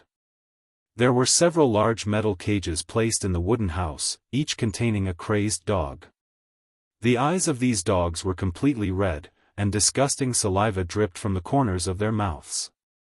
When they saw Li Wangyu and Niu Wu, they constantly thrashed about in the cages, looking like they were going to eat someone. The dogs in the metal cages would occasionally twitch and spasm, appearing rather manic. Li Wangyu knew very well that these were classic dogs that had been infected with rabies. He had asked Niu Wu to secretly collect rabid dogs. His goal was naturally to use the saliva of these rabid dogs to go to Yin Death Abyss and Geisamen. Niu Wu, I have something I need you to do for me. Li Wangyu whispered to Niu Wu after observing the rabid dogs. Although there was no one else around the wooden house, he subconsciously lowered his voice. Niu Wu's single eye flashed. Lang Jun, just give me your orders. I dare not disobey. Li Wangyu waved his hand. It's not that serious. We just need to keep it a secret. Tomorrow, you. His voice grew softer and softer. Niu Wu listened carefully. Although he still didn't understand, he didn't ask. He only nodded vigorously to show that he understood. After instructing Niu Wu, Li Wangyu walked out of the wooden house with his hands clasped behind his back. He looked up in the direction of Chang, and with a confused expression, the next day, after the drum of dusk sounded, the doors of the markets in Chang and slowly closed with squeaking sounds. Most of them slowly fell into a deep sleep. Peace Square was the only place that was still brightly lit. There was light singing and dancing, and it was very lively. The Chamberlain of Dependencies of the Tang dynasty had actually been established in Peace Square. It was hard to say which big shot had come up with this genius idea. Because the Goguryeo diplomatic mission would be leaving Chang and tomorrow and returning to Goguryeo, the entire mission was celebrating in Peace Square tonight. Yun Geisamen had been invited by his new good friend, the vice principal of the Tang dynasty's academy, Su Jingzong, to a familiar brothel so that he could send him off with wine. Worthy little brother Suwen, after this farewell, who knows when we'll meet again? Come, come, let's drink. This elder brother can only use this cup of wine to send you off. I wish you great success in Goguryeo. Su Jingzong raised his cup in a toast to Yun Geisamen. In a private room, 5 or 6 beautiful courtesans dressed in thin clothing that revealed their cleavage were attentively attending to the two of them, constantly filling their cups with food and wine. Yun Geisamen drank all the wine in his cup and then buried his face in the bosom of the courtesan next to him, greedily breathing in the fragrance of her perfume. After a long while, he finally raised his head. Brother Yen, this little brother really doesn't want to leave Chang'an. The women of the Tang dynasty are much better than the women of our Goguryeo. TSK, they're so tender that you can squeeze water out of them. Huh, that's only natural. I don't dare to speak about anything else in Chang'an, but the brothel of Peace Square is unparalleled in the world. Come, come, let's drink. Today, the two of us must get drunk. Cheers. Yun Geisamen boldly raised his cup and drained it in one gulp. The courtesans in the private room had already received Su Jingzong's orders and were pouring cup after cup of wine for Yun Geisamen. They were not drinking the rice wine or wine that the Tang often drank, but the highly concentrated Shaodao wine from Li Wangyu's Shaodao winery. Thus, after 2 hours of drinking, Yun Geisamen was so drunk that he couldn't even speak properly. No, enough, little brother, tomorrow, we still have to set out. Today, we can't drink anymore. Yun Geisamen still had a sliver of consciousness left, and he stopped Su Jingzong from pouring more wine. Su Jingzong naturally wouldn't let him do as he wished. He had promised Li Wangyu that he would get Yun Geisamen drunk today. Although Yun Geisamen was already drunk, Su Jingzong was afraid that he would ruin Li Wangyu's plans, so he naturally had to continue pouring wine for him. Huh, little brother Su Wan, what are you saying? Have you heard of a poem written by the famous county count Hu of Chang'an? Laughing in the spring breeze, dancing in gauze clothes, how will the gentleman return in peace if he is not drunk? Today, we brothers will part, but we don't know when or where we will meet again. How will he return in peace if he is not drunk? Come, fill little brother Su Wen's cup with wine. Drink. Under Su Jingzong's constant urging to drink, Yun Geisamen finally failed to resist the assault of alcohol. He was so drunk that he collapsed into a pile of mush and fell unconscious in the arms of a courtesan. Yun Geiseman's bodyguard saw that his master was drunk and could only helplessly apologize to Su Jingzong. He then carefully helped Yun Geiseman out of the brothel and toward the nearby chamberlain of dependencies. Su Jingzong stood by the window of the brothel, watching Yun Geiseman's party gradually disappear into the distance. He shook his head, too lazy to think about what Li Wangyu was planning. In any case, his mission had been completed. Su Jingzong felt his entire body relax. In order to persuade Yun Geiseman to drink, he had drunk quite a bit. Now that he was relaxed, he felt the alcohol rush to his head. Su Jingzong waved his hand at the young and beautiful courtesans in the room, a lewd smile on his face.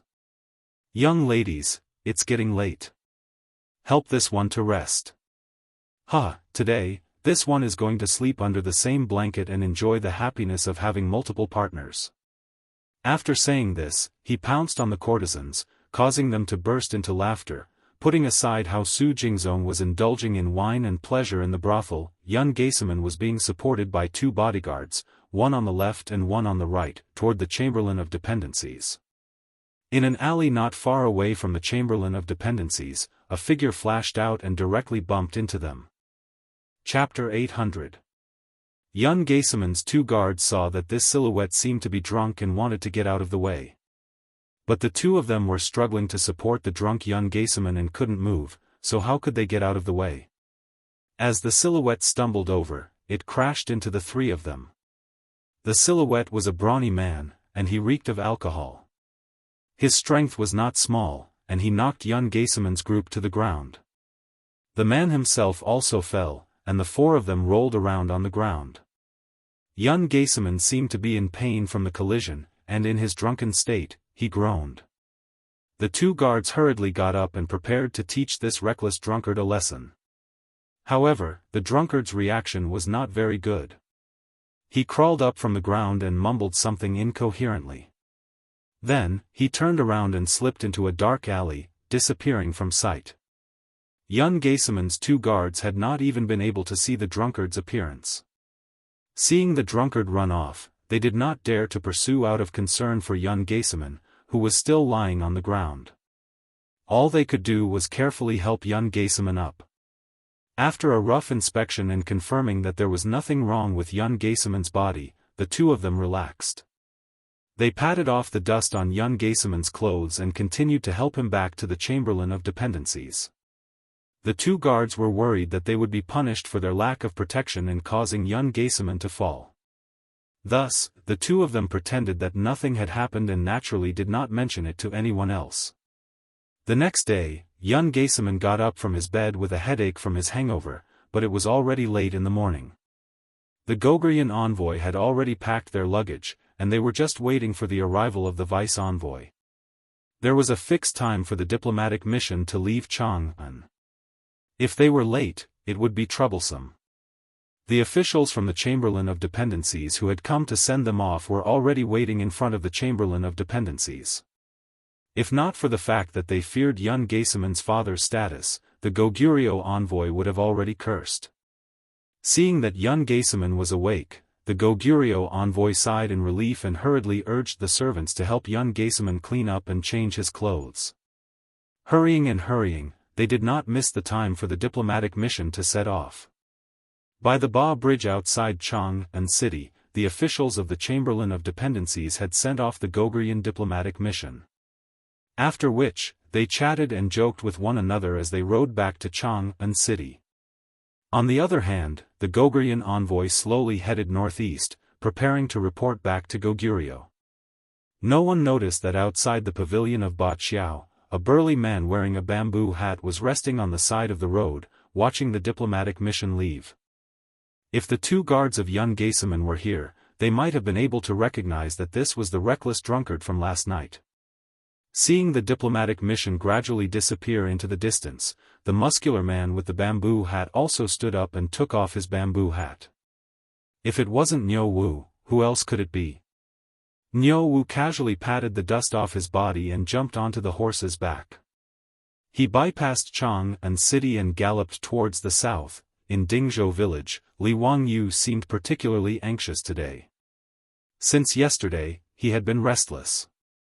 But whether it was his beautiful boss or Aphrodite, when they asked him what had happened, Li Wangyu would smile and shake his head, indicating that he was fine. Li Wangyu wouldn't reveal to anyone that Niu Wu had gone to assassinate Yun Geiseman, so he naturally wouldn't tell Su Chongqing and the others the truth. But he was extremely anxious. He didn't know if Niu Wu had succeeded or not yesterday, or if some accident had occurred. This was the first time in his life that Li Wangyu had planned a murder, and the target was a rather important figure in history. He couldn't help but be nervous. He hated the fact that there were no mobile phones in this era, and he couldn't get in touch with Niu Wu. Thus, he could only suppress his anxiety and continue to wait. It wasn't until noon that Niu Wu rushed back to the mansion, covered in dust, and secretly gave him a sign of success. Only then did Li Wangyu's hanging heart finally relax. Ignoring everything else, he pulled Niu Wu to that small wooden hut in the middle of nowhere. In the wooden house, the iron cage was still there, but the mad dogs that had been locked up in it had disappeared without a trace. Niu Wu, how was it? Is it done?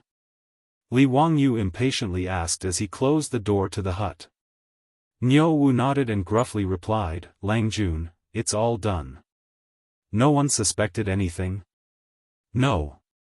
Last night, I followed your orders and followed Principal Su's group, keeping watch outside the painting pavilion. Principal Su really did manage to get Yun Geiseman drunk, so I pretended to be a drunkard with them and used the opportunity to give Yun Geiseman a needle. As Niu Wu spoke, he took out a needle made of bamboo from his bosom. Li Wangyu hurriedly had him light a fire and carefully tossed the needle into it. Only when the fire engulfed the needle did Li Wangyu relax. And after that? Did everything go smoothly? Niu Wu nodded. I followed Langjuan's orders and waited outside the Chamberlain of Dependencies for the night. As expected, I saw the Gogurian diplomatic mission return with my own eyes. Yun Geiseman was among them. Good. That's great. Niu Wu, it's been hard on you. Go back and rest. But remember to keep this matter a secret. Don't reveal it to anyone. Niu Wu naturally knew this and immediately replied, Lang Jun, be at ease. Even if I die, I won't say a single word. Li Wangyu gratefully patted Niu Wu's shoulder and said no more. His gaze subconsciously turned to the northeast. Several months later, news came from Goguryeo. The deputy envoy who had just returned from the Tang dynasty, the son of Yun Taizhua, Yun Geiseman, had suddenly developed a strange illness. He feared light, water, and wind, and the slightest disturbance would make him go crazy. In his madness, he would bite anyone he saw. Although Yun Taizhua had summoned all the famous doctors of Goguryeo to treat his son, none of them could do anything. They couldn't understand what Yun Geiseman's illness was. In his rage, Yun Taizhua beheaded several Gogurian imperial physicians, but to no avail. 2 weeks later, the agonized Yun Geiseman breathed his last. Because of Li Wangyu's appearance, this ambitious and ruthless person who had written a thick and colorful stroke in history had disappeared without a trace before he could even make a splash in the long river of history. When this news reached Chang'an, it didn't cause the slightest stir.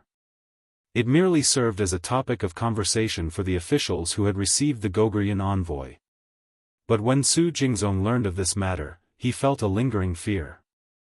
He was sure that Yun Geiseman hadn't died from some strange illness. He would never believe that Li Wangyu hadn't done anything. But Su Jingzong was a smart man. After learning of this matter, he buried it in his heart, not daring to speak of it to anyone else. As for Li Wangyu, Su Jingzong was both respectful and fearful. He didn't know if this young earl knew some immortal art that allowed him to take someone's life from 1,000 li away. After learning of Yun Geiseman's death, Li Wangyu locked himself in his room for several days. When he reappeared, everyone, including Su Chongqing, felt that he had changed a lot. Chapter 801. Spring left and summer came. Time flew by in the blink of an eye. In the 8th month of the 3rd year of Zhengguan, when Chang and city became unbearably hot again, the city became restless again because of a piece of news from the newspaper. Early in the morning drum that resounded throughout Chang and city had just been beaten. As soon as the gates of the streets opened, all kinds of carriages, mules, and horses poured out of Chang and city and headed toward the 3 city gates in the south. The imperial guards who were guarding the illustrious Virtue Gate were shocked by the crowd, and they could not figure out what exactly was going on. Squad leader, are we possessed today? Why do I feel like everyone in Chang and city is running out of the city? Are they bringing their children with them? Are they trying to escape? The squad leader slapped the back of the soldier's head. Serves you right for being illiterate. Didn't you read the newspaper a few days ago? No. I didn't. What's wrong? What did it say? The soldier dared not talk back, but he mumbled to himself, as if King know how to read. You only know how to write your name, why are you showing off? The squad leader took out a folded newspaper and opened it carefully. He pointed at a paragraph on it and said, "Did you see this?" It said that the saint and Count Huxian built an academy in Huxian. It's called the Academy of the Tang Dynasty, and it's recruiting students from all over Chang and city. Those who pass the test and are selected to enter the academy are free of charge, and they don't have to pay a single cent for their tuition. Today is the academy's enrollment day, so why do you think so many people are bringing their children out? They don't have to pay for their tuition. They're free of charge. Squad leader, is there such a good thing? TSK, Count Huxian is the god of wealth indeed. How many copper coins did they spend? Nonsense, who in Chang and city doesn't know that Count Huxian's house is filled with mountains of gold and silver, so this little bit of money is nothing. The soldier looked at the endless stream of people leaving the city and could not help but ask curiously, "Squad leader, I see that many of the people who left the city today are nobles. I saw a few imperial court officials' carriages leaving the city earlier. Why? Do those nobles want to study in the free academy? They don't lack copper coins, right? TSK. Look, there are also those merchants wearing silk. They are actually running out. Sure enough, the more wealth one uses, the more stingy one is. Why would they care so much about a free academy? Do they still need that little bit of money?" The squad leader was so infuriated that he spat on the ground. Pfft, Tian Shilang, you're such an idiot. Why don't you think about who County Count Who is? Who is it? Founding County Count? Oh, squad leader, are you saying that the merchant is going to flatter Count Who? But that's not right. What are those officials doing? The squad leader was furious. Shut up, I'll be angered to death by you sooner or later. County Count Who was the teacher of His Highness the Crown Prince and His Highness the King of Yu, the Imperial Preceptor. Imperial Preceptor, do you understand? The court's Imperial Censor Ma and Junior Supervisor Yen have also taken County Count Who as their teacher. Don't tell me you didn't know about this? Also, in the Golden Year Spring Imperial Examinations, there were 26 Grand Scholars. Do you know who the third ranker is? Those two had also kowtowed to Count Huxian and taken him as their master. I heard that even the Crown Prince and the princes study in that academy. Think about it, what does that mean? The soldier finally understood. He was shocked and gasped. Oh my God, if that's the case, if we study in that academy, won't we become the Crown Prince's classmate? Of course. Why else do you think so many officials, nobles, and merchants in Chang and city are rushing to Hu County early in the morning? The squad leader looked like a child who could be taught. He showed off the information he had learned. The soldier was envious when he looked at the endless stream of people and carriages heading to Hu County. He hated that he was born more than 10 years earlier and did not have the chance to study in the Tang Dynasty's academy. It was a chance for carps to leap over dragons.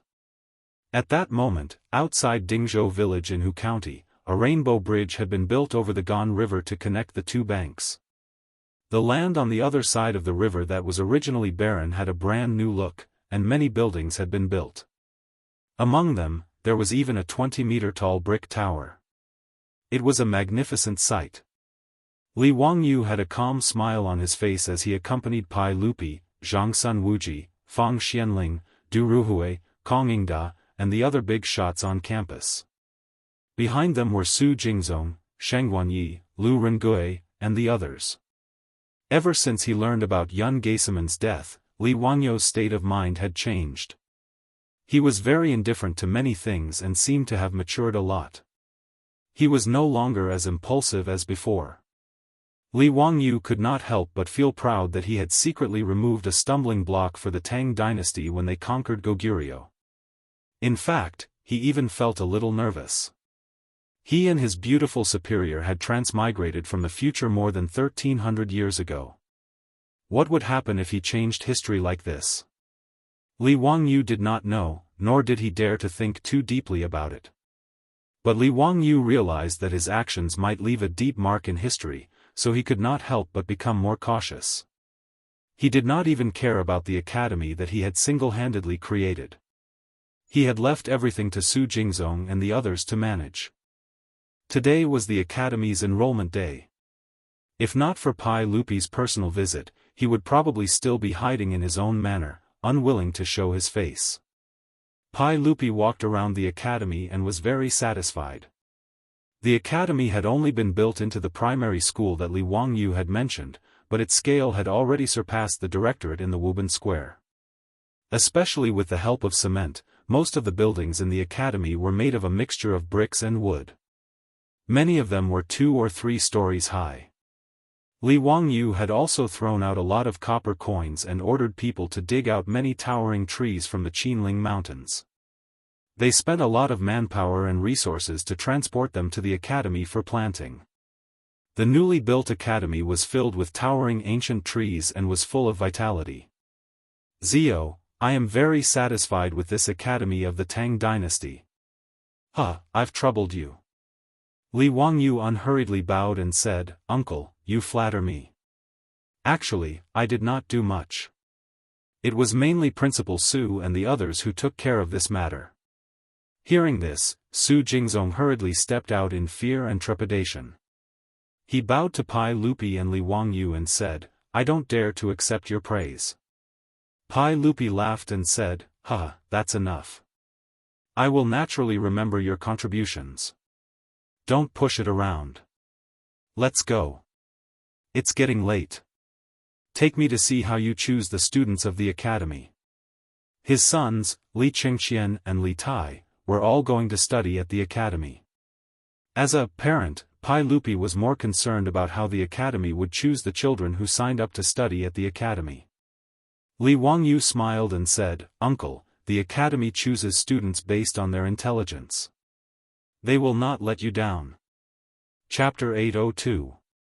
Pai Lupi and the others were naturally curious about Li Wangyu's words. Pai Lupi smiled and said, Zio, can you tell me? Is it like the recruitment of assistant lecturers in the academy? What kind of psychological test questions?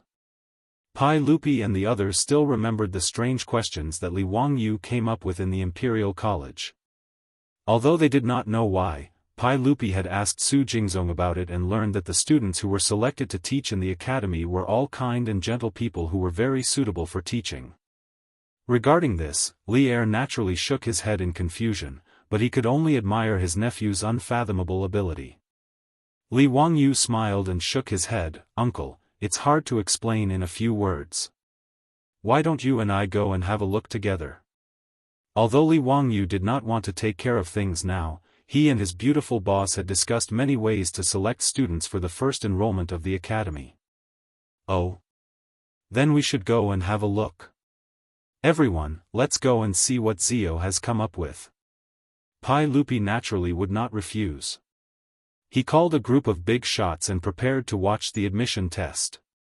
It had to be said that the academy of the Tang dynasty established by Li Wangyu was very attractive.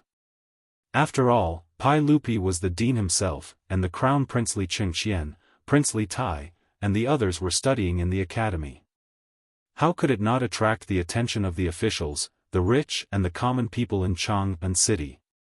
Before 9 o'clock in the morning, nearly 1,000 people had gathered outside the academy. They were all ready to sign up. Fortunately, more than 100 students had been selected from the students who had landed in the academy.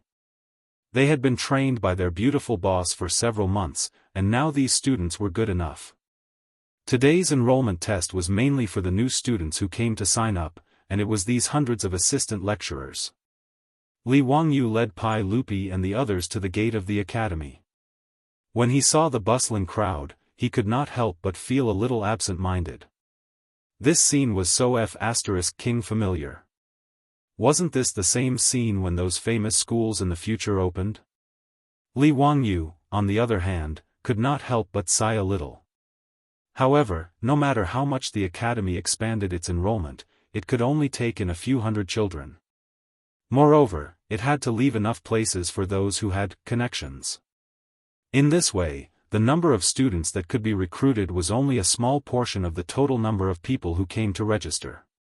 Li Wangyu looked at Pai Lupi and the others and suddenly felt that something was wrong.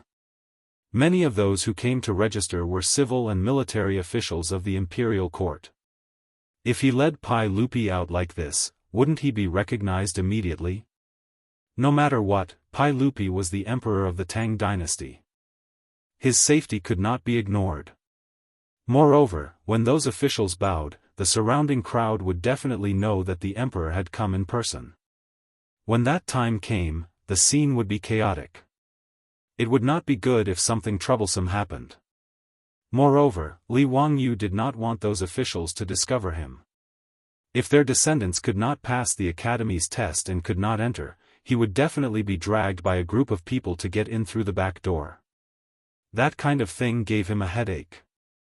However, since Pai Lupi was already here, Li Wangyu could not drive Pai Lupi away, right? He did not have that much courage. After thinking for a while, Li Wangyu had an idea. After apologizing to Pai Lupi, he reached out his hand to summon a troop and whispered a few words in his ear. The troop nodded and immediately ran out of the academy. Pai Lupi could not help but be suspicious. "Zio, what are you up to now?" Li Wangyu smiled embarrassedly as he touched his nose and voiced out his concerns. Zhang Sun Wuji and the rest heard this and frowned. They felt that Li Wangyu's words were indeed reasonable. At this moment, looking from afar, everyone could see that there was already a dense crowd outside the academy. At this moment, if Pai Lupi suddenly appeared and the officials bowed again, it would be easy to cause more trouble. Pai Lupi heard this and was a little hesitant. However, he was also very unwilling to leave just like that. However, Li Wangyu smiled and said, "Hee, uncle, you are a precious person. Naturally, you cannot take the risk. However, it's fine. I have an idea. Uncle, please wait for a while. I have already ordered people to prepare." Pai Lupi, Zhang Sun Wuji and the rest heard this and could not help but look at each other. They could not understand what method Li Wangyu had. After a short while, they saw a large group of maidservants coming from Li Wangyu's residence. Pai Lupi did not understand. "Zio, this is your idea? Why did you summon the maidservants from your residence?" Li Wangyu spread out his hands. "Uncle, of course. Makeup." "Makeup?" Pai Lupi and the rest of the elders were stunned. Li Wangyu nodded affirmatively. "That's right. It can also be called a disguise." "Zio, the maidservants from your residence know how to disguise themselves?" Zhang Sun Wuji could not help but ask in surprise. Li Wangyu shrugged his shoulders. The maidservants from his residence definitely did not know any disguise techniques. However, one of the 4 great sorcery of East Asia in the future was the art of makeup. As the city's white-bone fairy and the company's goddess, his beautiful superior was naturally proficient in makeup. When she had nothing to do in the residence, she would teach the maidservants how to put on makeup. After a while, the maidservants in the residence had all become experts in makeup. Li Wangyu thought that since this art of makeup could turn a faceless woman into a goddess, it should not be difficult for Pai Lupi and the rest of the rough men to change their appearances. Pai Lupi and the rest naturally did not believe Li Wangyu's explanation. However, Pai Lupi was in a hurry to watch the show, so he simply let his nephew do as he pleased. Therefore, after the group of maidservants arrived and greeted Pai Lupi, Li Wangyu, and the rest, they took out various makeup tools and powders and started to get busy. After a period of torment, all the big shots, including Li Wangyu, had their appearances completely changed. Li Wangyu had a fake beard glued onto his face, making him look a bit older. He had become a handsome young man. As for Pai Lupi, because his beard was too unique, the maidservants naturally could not shave off his beard. They could only boldly make up Pai Lupi into a black-faced man. Li Wangyu looked at him and found that he looked a little like Li Kuei. He could not help but be secretly happy. As for Zhangsun Wuji, Fang Xianling and the other big shots, they also changed their appearances under the makeup techniques of the maidservants. Looking at their changed appearances in the copper mirror in the maidservant's hand, all the big shots, including Pai Lupi, were overjoyed. They felt that it was really interesting. None of them had experienced this kind of makeup before. Fortunately, Pai Lupi and the rest came to the academy in casual clothes today, so they did not have to change their clothes. Seeing that there were no more loopholes in the crowd, Li Wangyu led the group of big shots towards the entrance of the academy, ready to take a look at how the academy was recruiting students today. Chapter 803. Li Wangyu led Pai Lupi and the others, who had changed their appearances, to the entrance office of the academy. The sun was gradually rising, and more people came from Jianghu and the surrounding counties to sign up. Fortunately, Li Wangyu had already expected today's events, so he went to Taiji Palace early to report to Pai Lupi. After getting Pai Lupi's permission, he asked Cheng Yaojin, the old rogue, to mobilize hundreds of imperial guards of golden guards to maintain order. In addition, in order to flatter Li Wangyu, the county government of Hu County sent almost all the local government servants to help. So, although there were many people present, it was still orderly. Yang Quan, the former county magistrate of Hu County, was now promoted under the operation of his teacher, Yu Shernan. He entered the censorate and became the deputy of Wei Zheng, the sheep-nosed duke, as well as a fifth-rank censorate deputy. He could be said to have a prosperous career. Under the deterrence of the imperial guards of Golden Guards, the officials and nobles also knew that the sage was behind the academy of the Tang dynasty, so no one dared to act rashly. They all lined up according to the requirements of the academy. Because the academy had no shortage of teaching assistants, every 4 teaching assistants were in charge of a line. There were 10 lines in front of the academy for registration, so although there were many people present, the speed was not too slow. Pai Lupi and the other bigwigs all ran to the side to watch in high spirits, wanting to see what was going on. They saw that on the tables in charge of enrollment, in addition to paper, ink brushes, and ink stones, there were a few strange things. The children who came to sign up, after registering their names and asking a few simple questions, were led to the side by the teaching assistants to play with the toys. This scene naturally confused Pai Lupi and the other bigwigs. "Zio, what are those things made of wood? Why do they look like naughty toys to me?" Pai Lupi asked in confusion. "Huh, uncle, you have good eyesight. Those are good toys." Li Wangyu nodded and smiled. Pai Lupi and the other big shots looked at each other, not understanding what he meant.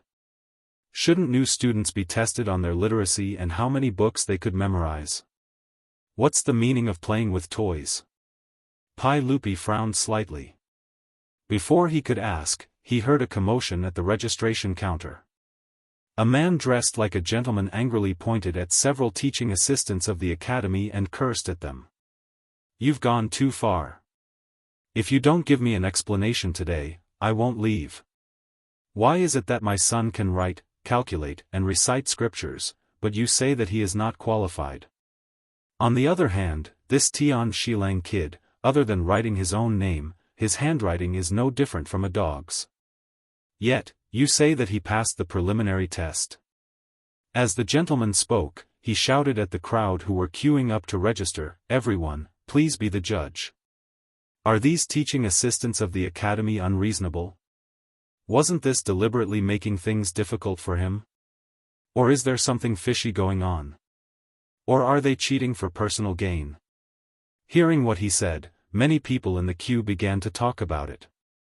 They all thought that this man was right. No matter how they looked at it, this gentleman's son was more qualified to pass the preliminary test. When Li Er and the others saw this, they couldn't help but turn their heads to look. When they heard what that person was shouting about, they all turned their heads to look at Li Wangyu, wanting to see how he would explain. Pai Lupi was even more dissatisfied. This was the academy of the Tang dynasty. As the emperor, he was also the dean of the academy. If Li Wangyu made trouble like this, wouldn't it ruin his reputation as a sage? Li Wangyu was not nervous at all. He spread out his hands and shrugged, "Uncle, everyone, don't think that the teaching assistants of the academy are covering up for someone. These rules were set by me. They are just following the rules." "Oh? Then why don't you tell us, what's the reason for this? Why aren't the children who can write, calculate, and recite scriptures and ancient books qualified?" Li Wangyu was not in a hurry to explain. He just asked Niu Wu to find a few sets of the wooden toys that Pai Lupi and the others saw before. "Uncle, everyone, these are new toys that I made. They are Tangram and Huarong Dao. They are very simple to play. Why don't Uncle and everyone try it?" Li Wangyu had a mischievous look on his face. He distributed the toys in his hands to Pai Lupi and the others, and then briefly explained how to play them. The Tangram and Huarong Dao were traditional Chinese intellectual toys. It was just that they had not appeared in the Tang dynasty, so Li Wangyu shamelessly took the invention rights for himself. The Tangram, also known as the Qiqiao, or the Wisdom Board, evolved from the banquet tables of the Song dynasty. It was originally an indoor game for scholars, and later evolved into a puzzle board toy. At the beginning of the 19th century, the Tangram spread to the west and was called the Eastern Magic Board. Even though it was just a toy, it wasn't easy to restore the Tangram into a complete square. At the very least, Li Wangyu and his beautiful boss spent more than 10 minutes before they were able to restore one of the Tangrams. This made the two self-proclaimed traversing elites very tacitly agree not to mention this matter again. As for Huarong Dao, it was even more changeable and never tired of playing it. By moving the pieces, it helped Cao Cao move from the initial position to the bottom of the chessboard and escape from the exit. However, it was not so easy. Li Wangyu had already copied the Romance of the Three Kingdoms, so Pai Lupi and the others were clear about the background of the Huarong Dao game. Pai Lupi and the group of bosses did not care about the two toys that Li Wangyu took out at first. They thought that it was just to fool the children. However, when they began to try to solve the problem and restore the Tangram to release Cao Cao, they suddenly realized that the two toys in their hands were far from as simple as they thought. Zhang Sun Wuji, Fang Xianling, Du Ruhui, and the other bosses were known for their wisdom. In the past, no matter how complicated the official business was, they were still skillful. However, Li Wangyu clearly noticed that these bosses were playing with the toys until the sweat on their foreheads was about to fall. After the time it took to burn a stick of incense, not to mention solving the more complicated Huarong Dao, no one could restore the Tangram. Pai Lupi and the others felt that they had seen a ghost. Everyone was very sure that the 7 wooden boards in the Tangram were all poured out by Li Wangyu from the square base, but at this time, they wanted to restore it, but they could not succeed no matter what. Li Wangyu snickered in his heart. This was the simplest way to play, and it had already stumped Li Er and the others. It seemed that the famous Du Duan in history might not be the kind of person who was quick-witted. Pai Lupi angrily threw the Tangram in his hand to the ground and glared at Li Wangyu. "Zio, you bastard, what trick are you playing for me again? These 7 boards can't be put back into the square base." Li Wangyu was not in a hurry. He only asked Niu Wu to make another trip, but he brought back a poor boy who was dressed simply and looked like a farmer. Uncle, this child is the one that the gentleman mentioned before, the one that the assistant lecturer of the academy cheated for personal gain. Why don't we let him try? Let's see if my nephew is up to any tricks. Pai Lupi and the others heard this and were stunned.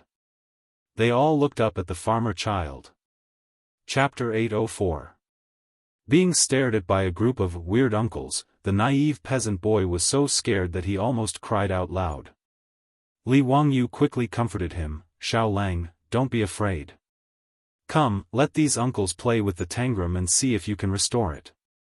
The child carefully raised his eyes to look at Pai Lupi and the others. He felt that the way these strange uncles looked at him was too scary. After hearing Li Wangyu's words, he picked up the wooden pieces of the tangram and deftly placed them back into the wooden base. The entire process took less than a minute. When this scene fell into the eyes of Li Er and the others, all the big shots' faces darkened. Especially Pai Lupi. His face, which was originally made black by the servant girls, became even redder. It was very interesting. Pai Lupi reached out and took the tangram that the child had restored. After carefully examining it for a while, he finally confirmed that there was no mechanism in it. It was just the wooden pieces that he couldn't place in it. Li Wangyu indicated for Niu Wu to send the child back. Then, he smiled and explained to Pai Lupi and the other elders, Uncle, everyone, from what I see, it doesn't matter if these children can read or memorize the classics before they enter the academy. Oh? Why does Ziyu say that? Pai Lupi didn't understand what Li Wangyu meant. From everyone's point of view, if they could write and draw before entering the academy, wouldn't it be a good thing? Why did Li Wangyu not care about it? Li Wangyu smiled, Uncle, everyone, I think that as long as they aren't stupid, learning how to read and write before entering the academy isn't a problem. It can only be said that some people start early and some people start later. Pai Lupi pondered for a while and nodded in agreement, Ziyu's words are reasonable. Then why did you make these toys? To test their intelligence. Li Wangyu answered as if it was a matter of course. Test their intelligence? What is intelligence? Zhang Sun Wuji and the other elders looked at each other. They didn't understand Li Wangyu's words. It's a test to see if they are smart or not. Uncle, everyone, and little nephew set the preliminary test. It requires the children to restore the tangram or save Chow Chow from Huarong Path within the time it takes for a stick of incense to burn. Only then can they pass the preliminary test. The reason why the child could pass was because he was able to restore the tangram during the test. That was why he could pass the test. As for that aristocrat who was making a ruckus, his son obviously didn't do it, and that's why he was eliminated. Li Wangyu looked at Pai Lupi again and said seriously, Uncle, the number of students that this academy can recruit is limited. Naturally, we have to choose the smart ones. Who said that there is no discrimination in education? However, I think that the limited entrance qualifications should be given to the smarter children. What do you think? Pai Lupi and the others also understood that the toys in their hands looked simple, but were actually not easy. If they wanted to complete it, those who weren't smart would definitely not be able to do it. From this, it could be seen that although the aristocrat's son could write and draw, he might not be smart. As for the farmer's son, although he didn't study and couldn't write, he was much smarter than the aristocrat's son. If such people went to school, they would naturally get twice the result with half the effort. Pai Lupi finally understood his nephew's thoughts and nodded in agreement, that's right, Ziyu's words are reasonable. That's how it should be. My academy of the Tang dynasty naturally needs to recruit smart people. His words made Li Wangyu twitch his mouth. Damn, how did it become your academy? But who asked you to be the boss? I won't fight with you. At this moment, Zhang Sun Wuji and the others also understood Li Wangyu's meaning. However, when they lowered their heads to look at the toys in their hands, their faces that had just returned to normal darkened again. Damn, this group of big shots just now, including Pai Lupi, none of them could solve the problem within the time it took for a stick of incense to burn. If that was the case, could it be that they couldn't even compare to the child? How could Zhangsun Wuji and the others endure this? Pai Lupi and the others finally understood that it wasn't the teaching assistant of the academy who was playing favoritism. As for Li Wangyou's testing method, they also felt that it was very reasonable. However, at this moment, the aristocrat in front of the academy's entrance was still making a ruckus, causing the order of the scene to become a little chaotic. Seeing this situation, Pai Lupi couldn't help but frown. He was naturally unhappy. Li Wangyu hurriedly let Lu Rengue and Sheng Guanyi, who were following behind him, handle it so that it wouldn't affect today's enrollment. This kind of small matter was naturally easy for Lu Rengue and Sheng Guanyi to handle. Without much effort, the two of them explained the reason for the situation in today's entrance test to the crowd. After hearing the two's explanation, the crowd waiting in line finally quieted down. The aristocrat was so embarrassed that his face turned red. He pulled his son and hurriedly bowed and apologized to the crowd. Then, he hurriedly left, so that he wouldn't continue to stay here and embarrass himself. Many officials and businessmen in the registration line couldn't help but start to worry. Originally, they had the same thoughts as the aristocrat. Their sons or grandsons had already been educated, so reading and writing wasn't a difficult thing for them. In these people's minds, it was a piece of cake for their children to enter the academy. Many people even looked at the farmers who came to register with disdain. However, they didn't expect that the entrance test of the academy of the Tang dynasty would be so novel. It made them uneasy. Pai Lupi thought about Li Wangyou's words just now and continued to ask, "Zio, you just said that it was a preliminary test. Are those children not enough to enter the academy after passing this test?"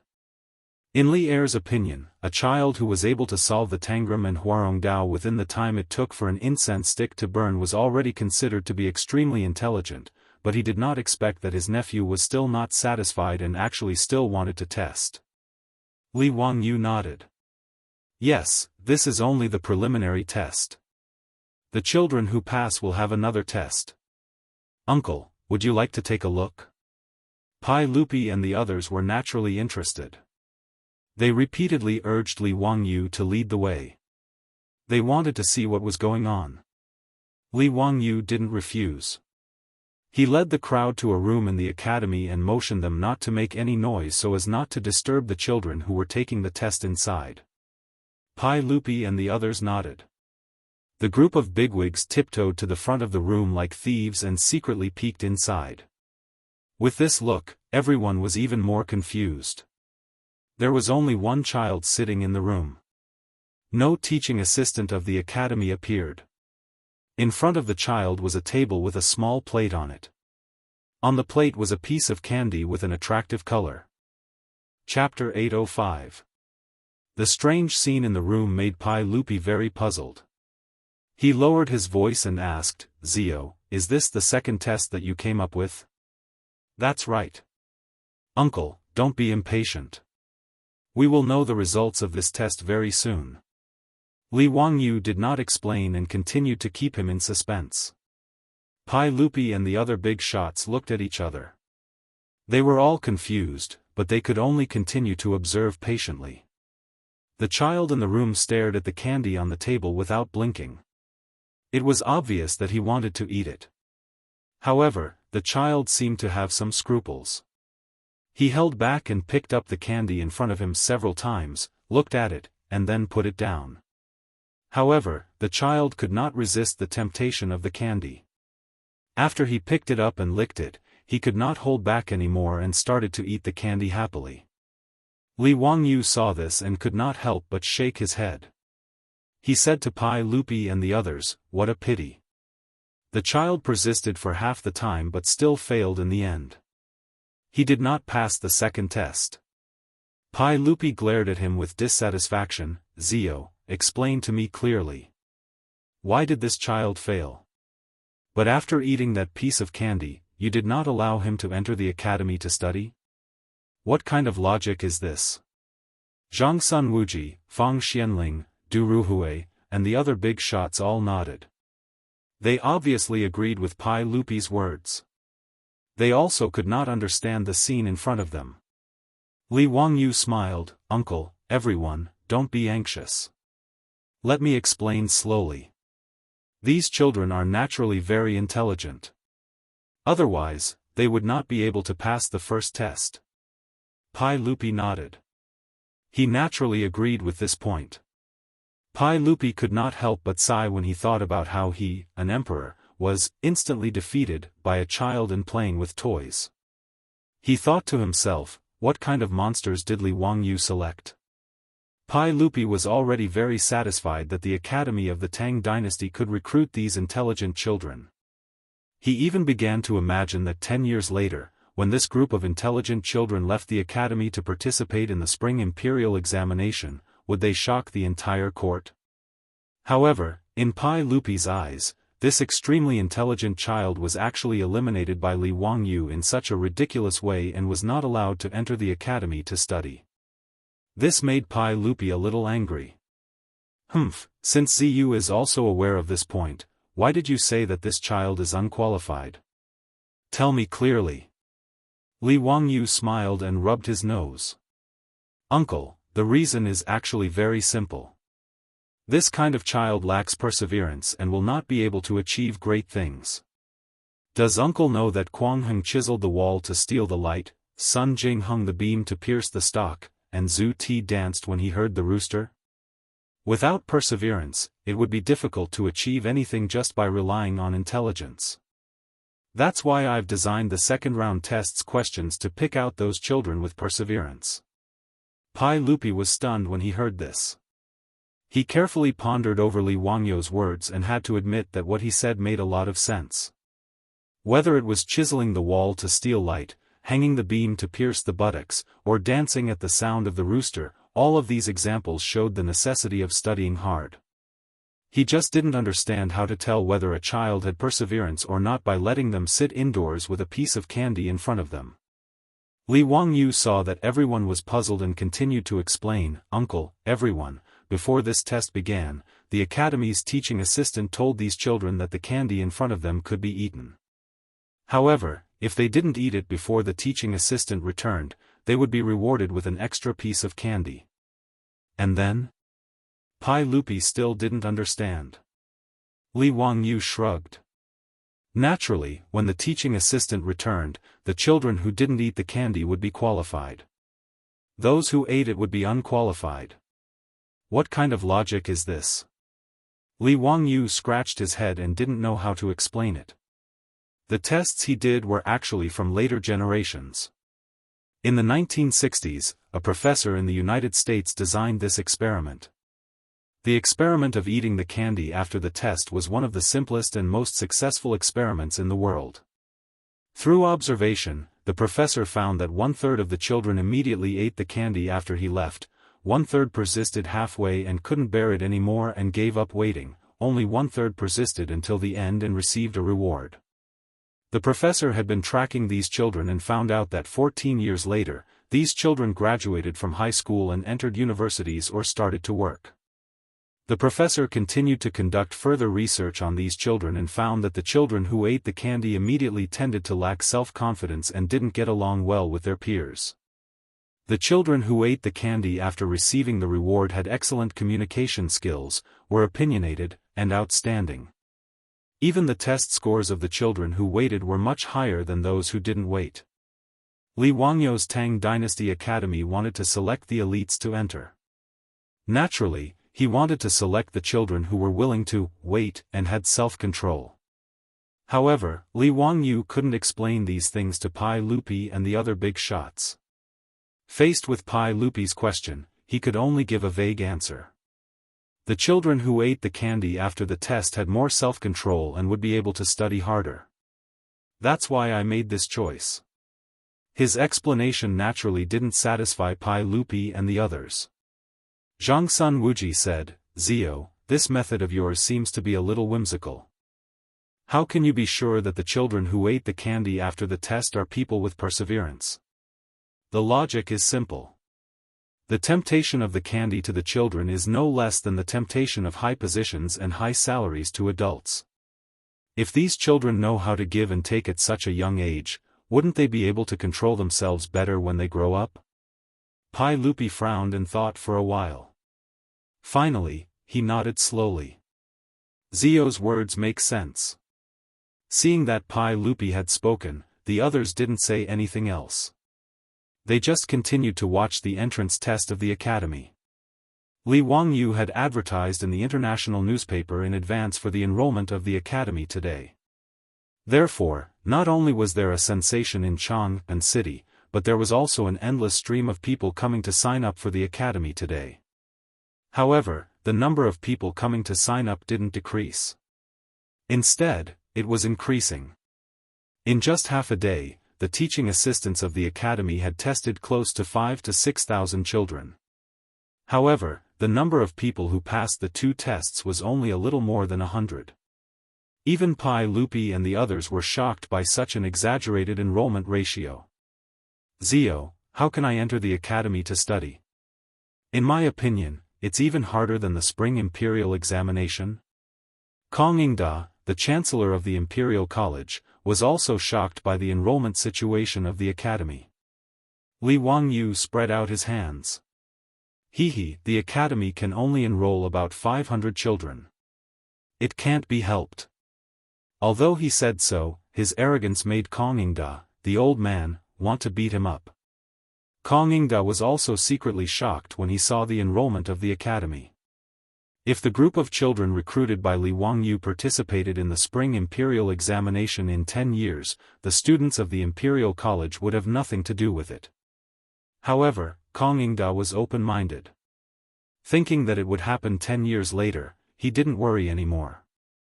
Anyway, the chancellor of the Imperial College would definitely not be his. It was not his turn to worry about this kind of thing. Anyway, out of sight, out of mind. The old man was open-minded. In the 8th month of the 3rd year of Zhengguan, the world-famous academy of the Tang dynasty opened the curtain to the stage of the Tang dynasty. Chapter 806. Tang dynasty, Zhengguan 4th year, early summer. On the official road from Chang'an until Luoyang, a group of carriages was slowly moving forward under the setting sun. The sunlight cast long shadows behind them. Husband, it's getting late. Why don't we rest at the relay station ahead tonight? A one-eyed brawny man rode his horse to the side of a luxuriously decorated four-wheeled carriage in the middle of the procession, and inquired. Sure, you can arrange it. A young man's lazy voice came from the carriage. It was Li Wangyu's voice. As for the one-eyed man, he was naturally Niu Wu. After receiving the order, several horses immediately ran out from the group and headed to the relay station ahead. An hour later, the group of carriages arrived at the relay station. The relay station's messenger was already respectfully waiting in front of the relay station with a large group of postilions. This lowly one greets Ho.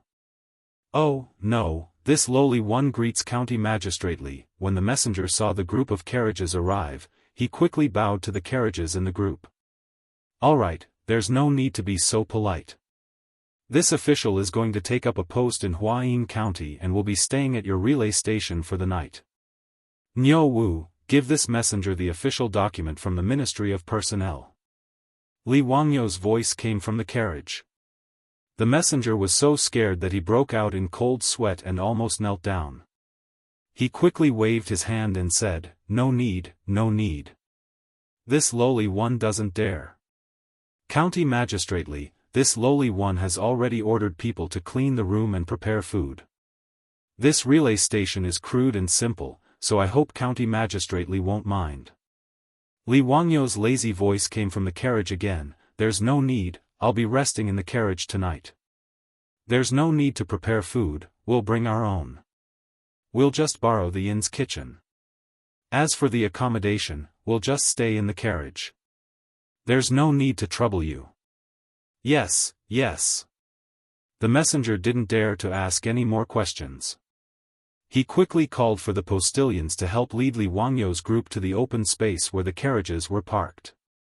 The Li family's troops dismounted from their horses. Many maidservants also came out from the accompanying four-wheeled carriages and began to prepare water for cooking.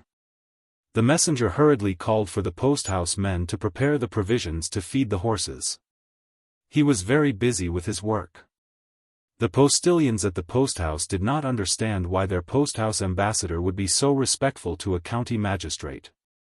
They also did not understand why a ninth-grade county magistrate who was about to take office would be so arrogant. The accompanying troops, maidservants, and several carriages that were specially used to carry luggage were almost as numerous as the nobles. Some of the post-house runners who were close to the post-house runners secretly asked the post-house runners about the situation. "Boss, who is this magistrate Li? Was he that arrogant? Isn't he just a ninth-grade official?" The messenger was so frightened by his words that he quickly covered the courier's mouth with his hand. He looked around and saw that no one was paying attention before he glared at the messenger and scolded in a low voice, "What do you know? Do you know who this person is? You'll be scared to death if I tell you. This is the county marquis who founded the dynasty." "County marquis? Boss, you're not talking nonsense, right? Didn't you just call him a county magistrate? Isn't he going to take office in Huayin County?" The courier thought that there was something wrong with his ears. The messenger knocked the courier's head with a chestnut and said, "Idiot, did you forget about the incident that happened in Jianghu City?" After being scolded by the messenger, the courier came back to his senses.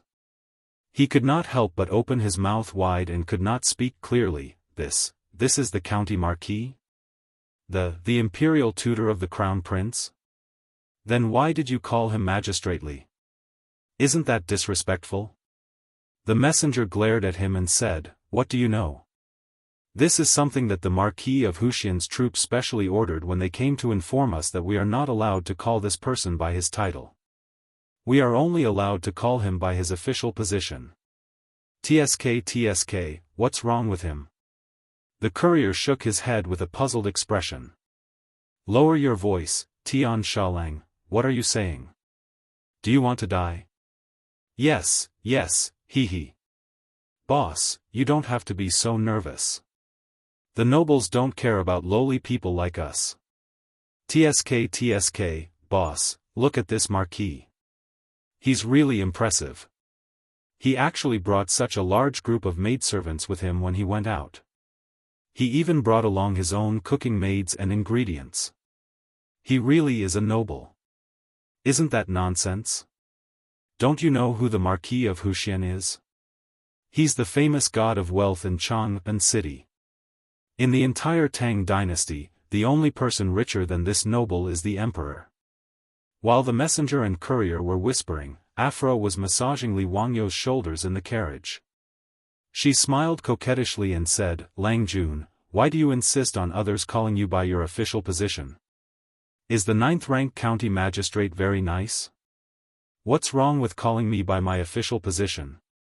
Since someone wants to force me to be a ninth-rank county magistrate, then so be it. It's not like I'll lose face." Li Wangyou looked a little annoyed when he mentioned this. Perrin covered her mouth and chuckled. "Lang Jun, you're the one at a disadvantage if you compete with the emperor." The Perrin of today was no longer the little girl Li Wangyou saw when he first opened his eyes when he first transmigrated to the Tang dynasty. 2 years had passed and Perrin was now 15 years old. She was even more beautiful. Li Wangyou rolled his eyes. "What's there to be at a disadvantage about? What do you know? Don't you know that being at a disadvantage is a blessing? Don't be fooled by someone who wants to force me out of Chang and then become a county magistrate in Huayin County just to make me compromise. I don't care at all. A county magistrate is a county magistrate. I feel more at ease outside of Chang'an." Perrin squatted beside Li Wangyou and massaged his feet. She said coquettishly, "Lang Jun, why don't you listen to the emperor and marry Changle? Won't everyone be happy?" Sister Chongqing said that she doesn't mind. Li Wangyu reached out and pinched Perrin's face. Cut the crap. Do you think I'll do that? How old is Changle? She's only 11 years old.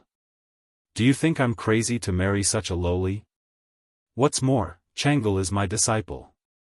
If she listens to someone, won't she be messing up her moral code? What a scandal. It was very obvious that the someone Li Wangyu was referring to was the current emperor of the Tang dynasty, the wise and brilliant Pai Lupi. Hearing Li Wangyu's words, Aphrodite and Perrin naturally did not say anything more. They only covered their mouths and snickered. Li Wangyu glared at them, but was disinclined to pay them any attention. Closing his eyes, he pondered his own matters. The reason why he had appeared at this relay station was naturally because he had been driven out of Chang and by Pai Lupi, who had arranged for him to immediately depart for Huayin County and assume the position of county magistrate of the lower 9th rank. As for the main reason for this conflict, it was because of what Perrin had said. Pai Lupi and Empress Zhongsun had actually lost their minds and suddenly wanted to betroth Princess Changle to him. Li Wangyu would naturally rather die than comply. After arguing with Pai Lupi, he was driven out of Chang and by the angered Pai Lupi. Chapter 807. In the second half of the third year of Zhengguan, many things happened in Chang'an. The first to bear the brunt was naturally the Academy of the Tang dynasty. The Academy's recruitment in August caused a sensation in Chang'an. Everyone rushed to the Academy. Those families who were successfully accepted by the Academy immediately celebrated with a feast, as if their children had entered a famous university in the future. This caused the surrounding neighbors to be extremely envious. In those few days, all the shops in Chang'an that sold exploding rods were sold out. The crackling sounds of exploding rods could be heard everywhere. It was very lively. The appearance of the Academy of the Tang dynasty attracted everyone's attention. It also made people admire County Count Li Wangyu even more. As for those aristocratic families, their intestines were now green with regret. Especially the Wang clan of Taiyuan, who was even more regretful. If he had known this would happen, he would have merged with them. These aristocratic families were more and more afraid of Li Wangyu's influence. They restrained their children from provoking County Count Hu. As for the monk Faya of the Mercy Temple, he had also failed. This stupid monk was the same as in history. Due to his jealousy and hatred of Pai Lupi and Li Wangyu, he began to spread rumors and claim to be the reincarnation of Buddha. Because of Li Yuan's secret support, Faya became more and more arrogant. Naturally, he quickly angered Pai Lupi, who ordered the Ministry of Justice to arrest him. As expected, Faya was cut in half at the waist on the streets of Shi City. Pei Ji also resigned and was chased back to his hometown by Pai Lupi. Different from history, because of the conflict between Faya and Li Wangyu, many officials and nobles in Chang'an did not think that Faya's death had anything to do with Li Yuan. Instead, they thought that Pai Lupi, the emperor, was venting anger for Li Wangyu. This misunderstanding made Li Wangyu even more famous. Everyone respected him and did not dare to offend him. When Li Wangyu heard about this, he did not know whether to laugh or cry. Could this be considered as a fox exploiting the tiger's might? However, he was too lazy to explain such things. If the world wanted to misunderstand, then let them misunderstand. There was no harm in it anyway. Li Wangyu lived a comfortable life for half a year. During this period, he only went to Chang'an City to participate in the national games of the Tang dynasty. Originally, in the minds of Pai Lupi and the other court officials, there was no such thing as an opening ceremony. However, how could Li Wangyu let go of such a fun opportunity? Together with Cheng Chumo and the others, he asked Pai Lupi to take over the opening ceremony. Therefore, this fellow directly plagiarized the opening ceremony of the Wuxia Olympic Games in the future. Of course, the sound, light, and other performances were naturally absent. The performance of thousands of drummers in unison also shocked Pai Lupi, the officials of the imperial court, and the envoys of the vassal states. However, the most shocking thing was the military parade that Li Wangyu came up with.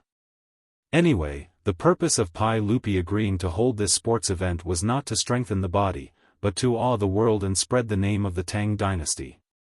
Therefore, Li Wangyu simply asked the old rogue Cheng Yaojin and other generals to come up with a military parade with them. When tens of thousands of imperial guards, fully armed in bright armor, lined up in a square formation and marched through the auditorium in uniform steps, the whole Dazhao baseball stadium immediately exploded. Including Pai Lupi, Cheng Yaojin, Yuqi Jingda, and Li Jing, these big shots, who had never seen such a military parade, all waved their fists excitedly and shouted crazily. More than 100,000 spectators at the scene were also crazy and could not control themselves. As for the envoys of the vassal states, they were so shocked that their faces turned pale and they were dumbfounded. Such a majestic army immediately made the envoys of the vassal states feel that the Tang dynasty was invincible in their hearts. In fact, since ancient times, Wuxia also had a military parade. It was held during major festivals, welcoming and sending off state guests and troops, triumphant returns, reviewing, awarding flags, awarding awards, and large-scale military exercises. It was said in the Zhuozhuan, the major events of the country are in worship and war. Worship could be regarded as a military parade. The earliest military parade recorded in history was from the Zhou dynasty. 800 dukes met in the Alliance Valley to review the troops and hold an alliance meeting. However, how could the military parade in ancient Wuxia compare to the one in modern times? Li Wangyu was also a military fan.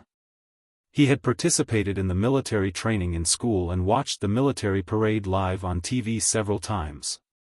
Therefore, he was the person who knew the most about military parades in the world. After a lot of trouble, tens of thousands of imperial guards were trained, and they marched in a proper manner. Although they could not be compared to the clone army of Wuxia in modern times, in the eyes of the Tang people, this military style was already a mighty army that could not be matched. After the national games of the Tang dynasty smoothly ended, Pai Lupi did not care about Li Wangyu's young age and directly issued an imperial edict, promoting him to the position of Marquis of the founding county and giving him a salary of 400 households.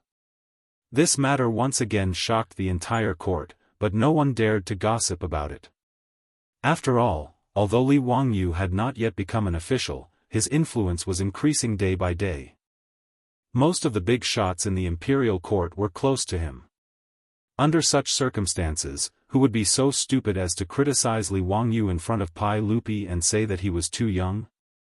After waiting for 4 years for Li Wangyu to reach the age of 18 and mourning for his father, Pai Lupi personally performed the coronation ceremony for him. Originally, Li Wangyu's days were very comfortable. However, Pai Lupi and Empress Zhongsun seemed to see that Li Wangyu was too idle and insisted on finding something for him to do. No one knew what these two were thinking. They actually wanted to recruit Li Wangyu as their son-in-law and marry Princess Changel to him. After learning about this, Li Wangyu was immediately shocked. They wanted him to marry an 11-year-old girl? Were they crazy? Moreover, he and Pai Lupi were uncle and nephew. He and Li Lizzie were also relatives. Not to mention, Li Lizzie had kowtowed to him. Under such circumstances, Li Wangyu was unwilling to agree to such a ridiculous thing. Moreover, he had a beautiful superior. It was even more impossible for him to marry another woman.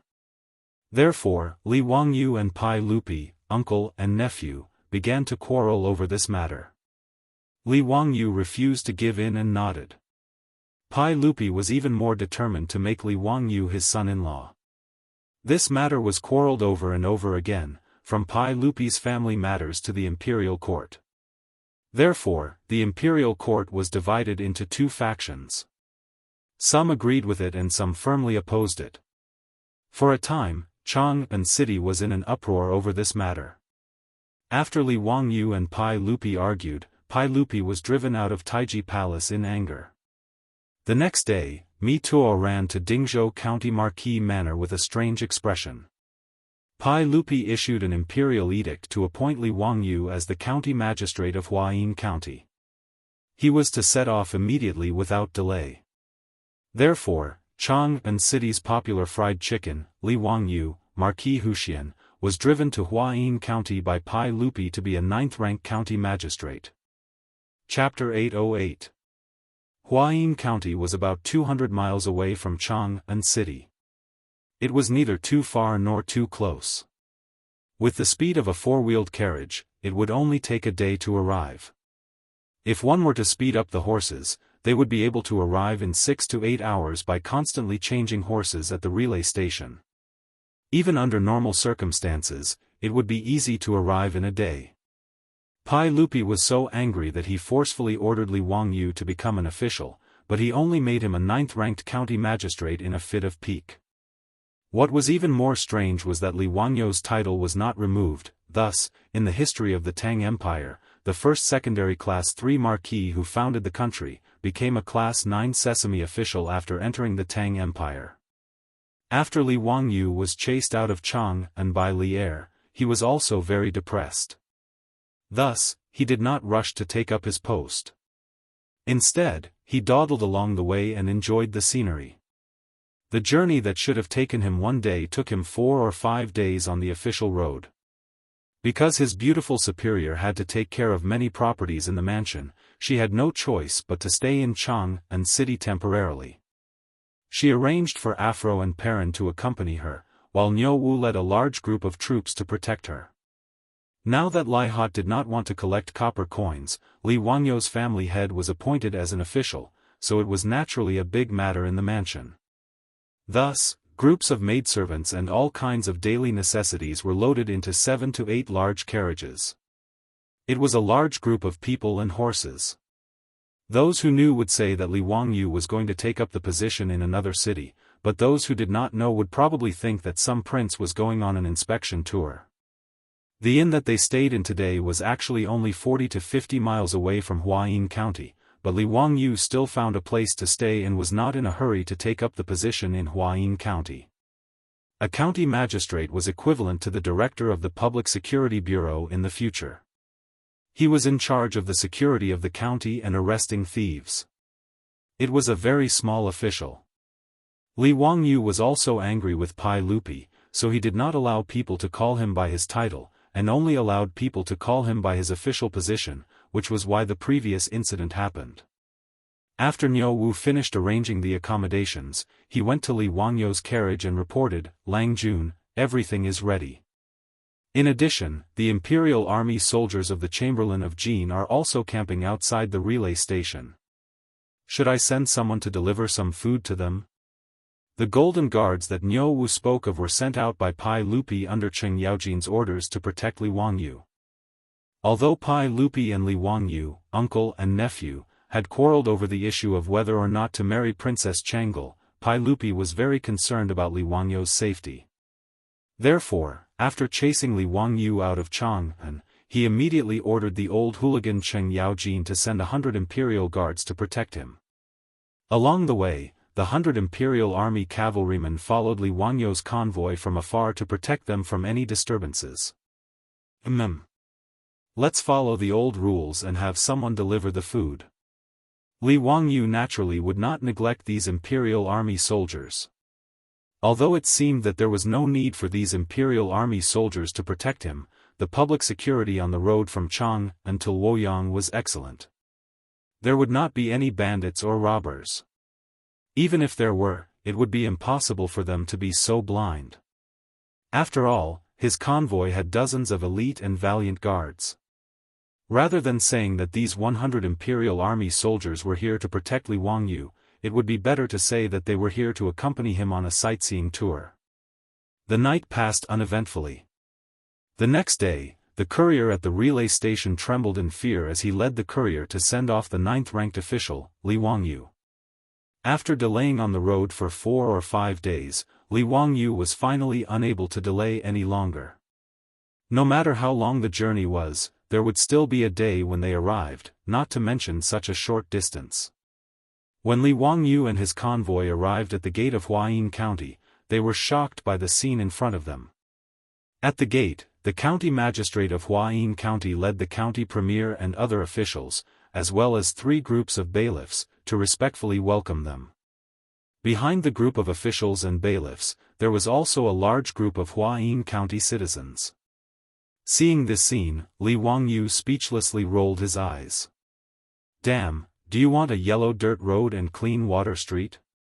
He was just a 9th-ranked county magistrate, did they have to be so exaggerated? In truth, Li Wangyu didn't even think about it.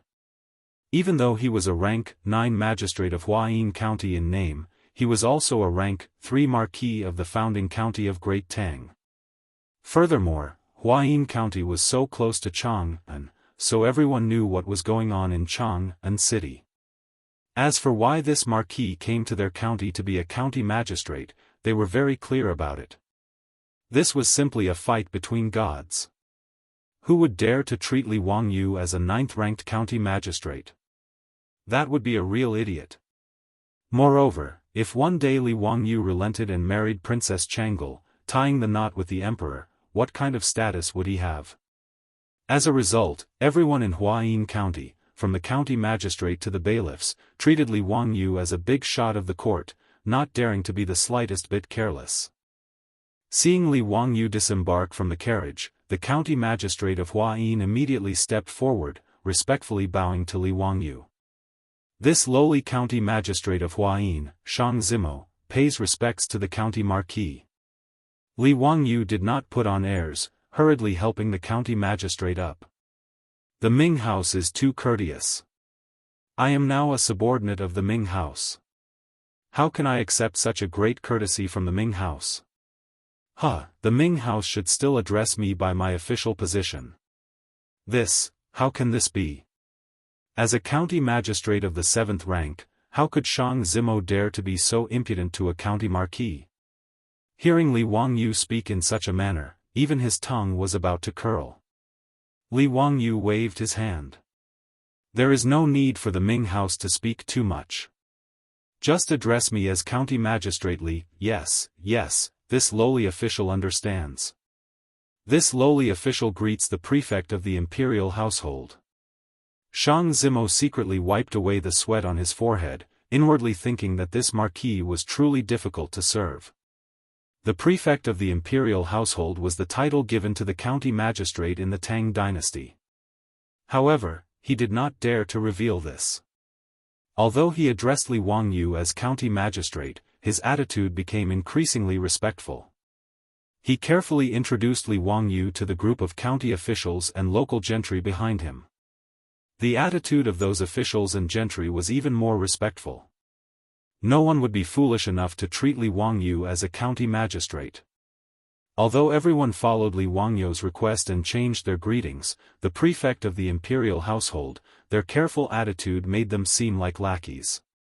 Prefect of the imperial household, this lowly official has already ordered people to prepare food and wine for the prefect of the imperial household. This lowly official hopes that the prefect of the imperial household will grace us with your presence. Shang Zimo bowed and smiled. However, Li Wangyu waved his hand. How can I allow everyone to invite me? Niu Wu, is my residence ready? Niu Wu quickly replied, the housekeeper has already found a residence a few days ago and has already prepared it. That's good. Li Wangyu turned his head and smiled at Shang Zimo. I believe that the Ming house also knows that the delicacies and wine in my residence are famous in Chang'an. Therefore, instead of going to some restaurant, why don't I invite everyone to my residence? How can this be? Isn't this too disrespectful? Shang Zimo and the rest could not help but look at each other. They were supposed to welcome Li Wangyu back. How did it become a group of people going to the Lai Hot for a meal? However, Li Wangyu waved his hand domineeringly, all right, that's it. I'm not used to the drinks in the outer room. Let me be the host and invite the Ming residents and everyone here to try the culinary skills of my chef. Chapter 809. Since Li Wangyu had spoken, County Magistrate Shang Zimo and the other county officials naturally did not dare to say anything else. After apologizing once more, they followed Li Wangyu's instructions. Actually, whether it was Shang Zimo, the deputy of Huayin County, or the officials of Class 3 and Class 6, they were all cursing in their hearts. They were not cursing Li Wangyu. Instead, their resentment was directed towards Pai Lupi, who was sitting on the throne of Taiji Palace in Chang'an City. How bored must he be to send a marquis of the founding county of the Tang Empire to their medium-sized county to be a deputy county magistrate? How unreliable must he be to do such an unreliable thing? This was especially so for Shang Zimo and the county deputy. As the two most powerful people in Huayin County, they were even more speechless. How was this a deputy of Huayin County? This was more like an ancestor. Other high-ranking officials would only stop for a short while when they passed by Huayin County. However, this man was their subordinate in name. Shang Zimo felt that he was really lucky to have such a subordinate with such a status. However, while others were lucky, his ancestral grave was probably black. Shang Zimo was a 7th-grade county magistrate. To put it bluntly, his status in Chang'an City would probably be lower than the housekeeper of the Lord Protector's mansion. Shang Zimo was not wrong about this. In fact, he had overestimated his own status. Li Wangyu's old housekeeper, Li Heng, would be able to take a seat in the Duke's mansion. As for the 3rd and 4th grade officials in the imperial court, they would be extremely polite when they saw Li Heng. Shang Zimo was a 7th-grade county magistrate.